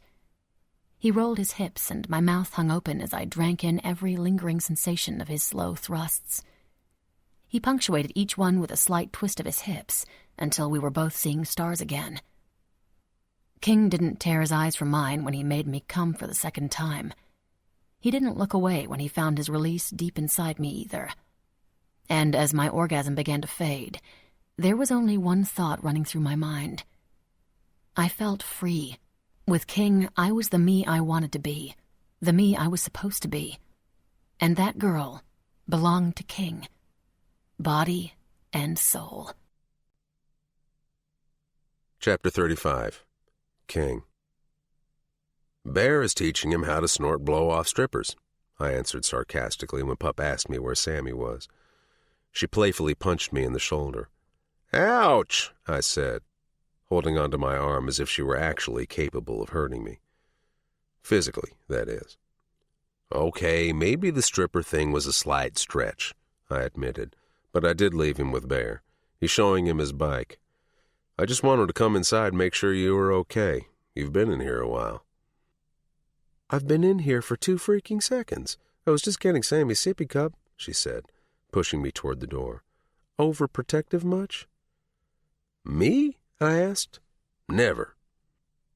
Over by the lopsided garage, Bear was holding Sammy up on the seat of his bike. Although he couldn't reach, Sammy still held out his little chubby arms toward the handlebars. Vroom, vroom.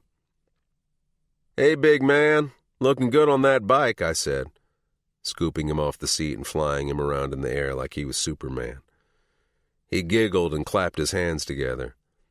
It felt right that he was with us full time, and according to Pup, it's good for kids to have a routine. Whatever that meant. I flew Sammy right into his mother's arms, and I planted a kiss on her lips. Ew! Sammy shouted, wiggling in her arms. We both laughed and turned back to Bear. He lit a cigarette and leaned against his bike. He took a long drag, blowing the smoke out through his nose. Without his cut, wearing just a black t-shirt. The leather and patches were noticeably absent. It looked as empty as the vacant look in his eyes. The scars on his cheeks from the night with Eli were still red and visible through his light beard. You really leaving? I asked after noticing that both his saddlebags had already been packed. Yeah, I got all my shit out of the garage. It's in storage for now. I told you that you can stay, I said, repeating what I'd told him several times over the last month. We can make room, move some shit around. We've always got room for you, brother. Bear shook his head. After all the fucking shit that went down with Preppy dying, then the club, then the shit with Eli, and then that crazy fucking kid. He took another long drag on his cigarette. I just gotta get away, man. Clear my fucking head. Get some fucking air. Figure out what the fuck my next move is. I shielded my eyes from the sun. You planning on coming back? Bear shrugged. Don't know that answer just yet. He stubbed out a cigarette and straddled his bike. He started up the engine and it roared to life. With a single sad salute, Bear took off down the driveway. A cloud of loose sand billowed up behind his bike, following him down the road. Bye-bye, Sammy shouted, jumping up and down, waving frantically long after Bear had disappeared. I hope he finds what he's looking for, Pup said as she came to stand beside me. Me too, I said. Bear's shit with his dad and the MC still hadn't been resolved. I hoped that wherever he was going, the time away would help him get his head on straight, so he'd be ready to deal with the shitstorm that was undoubtedly coming his way when he returned.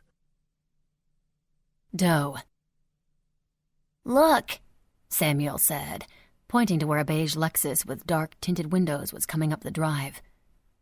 Who the fuck is that? King asked. I picked up Samuel and shrugged. No clue. But then I remembered that it looked very much like my mother's Lexus, the one I'd tried to take the night I ran to the MC. The car pulled to a stop, and King protectively stepped out in front of me and Sammy, his body instantly going tight. When the door opened and the driver stepped out, I let out a breath I didn't know I was holding. It was my father. I thought you were still in the hospital, I said, taking a step forward. My father didn't come any closer. He stayed by the car, with the door still open, the car still running, leaning against the frame of the window. "I signed myself out a few days ago. Tired of nurses trying to wipe my ass when I'm perfectly capable of doing it on my own," he said with a short laugh that made him cough and then wince in pain. It was the first time in years I'd seen my dad wearing anything other than a suit. He looked older without having it to hide behind. His plain white-collared shirt and light denim jeans made him look like any other dad. "I wanted to come here and say I'm sorry," my dad said, his words directed above my head to King, who was standing close behind me.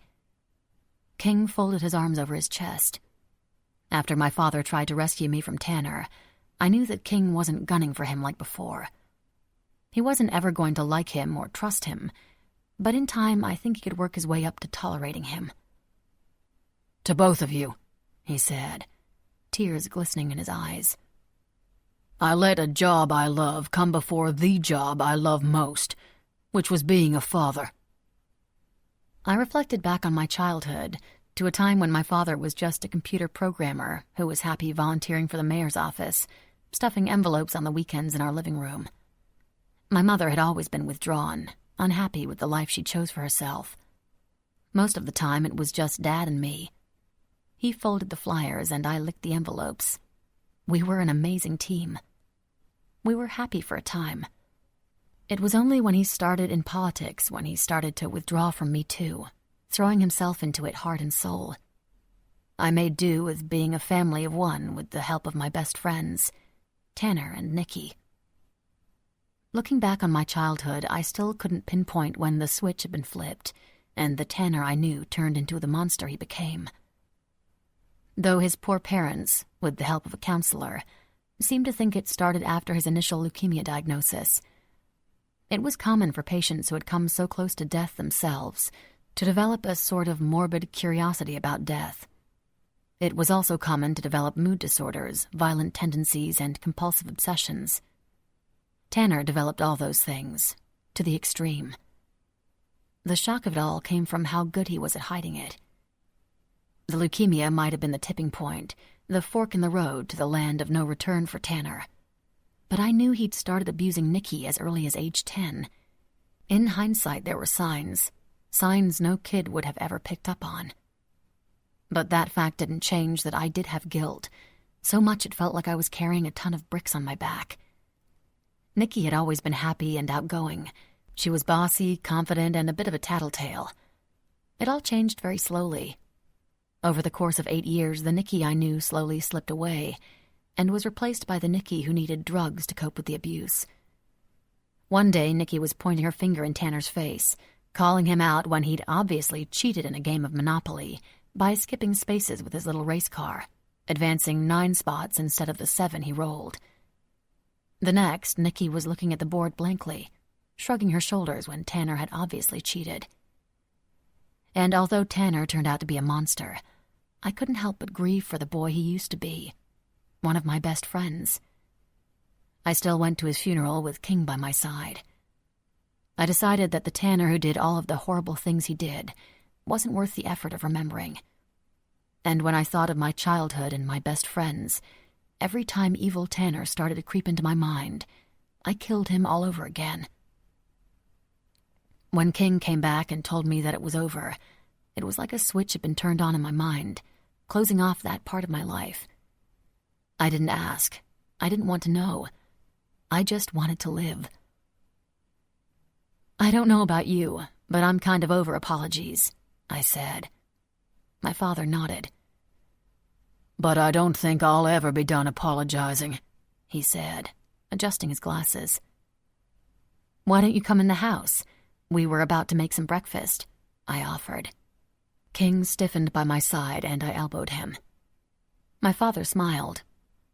"Which brings me to the real reason I'm here," he said, reaching into the car and cutting the engine. He finally shut his door and walked around to the passenger side. He opened the door. "It's okay. You can come out. You're home now," he said into the car. Who was he talking to? And then I had to blink several times to make sure that what was in front of me was really happening. My eyes went wide the second blonde pigtails peeked out from behind the door. When her little Mary Janes hit the pavement, my eyes darted to King and watched as the weight of what was happening came crushing down on him. He dropped to his knees on the gravel, his hands coming up to cover his open mouth. My father knelt down beside the little girl and pointed to King. "Remember him from the pictures I showed you?" he asked her. The little girl nodded. "And who is that?" Daddy. She held the hem of her little white dress in her hands and swayed from side to side. King let out an audible gasp. Tears welled in his eyes. "Do you want to go give your daddy a hug?" my father asked her. Tentatively, the little girl shuffled over to King, looking down at her shoes. When she stopped right in front of King, she looked up, and she smiled. Hi, Daddy, she said. King opened his arms and she ran into him, closing her arms around his neck. King's shoulders rose and fell as she buried her head in his neck. He held her tightly, his hands on the back of her head. Looking up at my father in complete disbelief, I found him smiling warmly at Max and King's long-awaited reunion. "Hi, Max. Hi, baby," King said, pulling back so he could get a good look at his little girl, tears on her little red face. "Why are you crying, princess?" King asked. "'Cause I happy," she said in between short intakes of breath. "Me too, baby," he said, pulling her in again for another hug, this time standing up with her in his arms. "Me too." I hadn't realized I was crying as well until Sammy reached up and wiped a tear off my cheek. "No cry, Mommy." "They're happy tears, sweetie. Very happy tears," I told him. "How?" King asked. "I called in that favor to the judge. Turns out I could do more than just write a letter of recommendation after all," my father said. "She's ours?" King asked. I could tell he was waiting for the other shoe to drop, for someone to come and take her, or for my father to tell him that this was only a visit. My father nodded. "You'll have to meet with the counselor, take some parenting courses, and there will be some home visits. That stuff I couldn't get you out of." He laughed nervously. "But the judge has already signed off. She's all yours." King stood up and came over to me, and there we were. King was holding his daughter in his arms. I was holding my son in mine, our baby growing in my belly. "Hi," Sammy said to Max. Max pressed the side of her face into King's chest. "Hi," she sang between the fingers in her mouth. She looked over to me, and her eyes went wide with instant recognition, and her eyes shot to my wrist. "I still have it," I said, holding it up so she could see. "What about you?" Max held up her wrist and giggled. "Mommy, are you still making pancakes?" Sammy interrupted, tugging at the ends of my hair to get my attention. Tears formed in my eyes as I looked around from face to face at my family, my real family, the one I was always meant to be with. I pushed Sammy's hair out of his eyes and planted a kiss on his forehead. I looked over to King, who smiled a rare ear-to-ear smile, his eyes glistening with his own happy tears. King reached out and grabbed my hand. I gave him a squeeze and smiled. Because pancakes. I was finally home. Epilogue. King. I'm glad I didn't just kill you the first chance I had. Turns out that keeping you alive has served a greater purpose.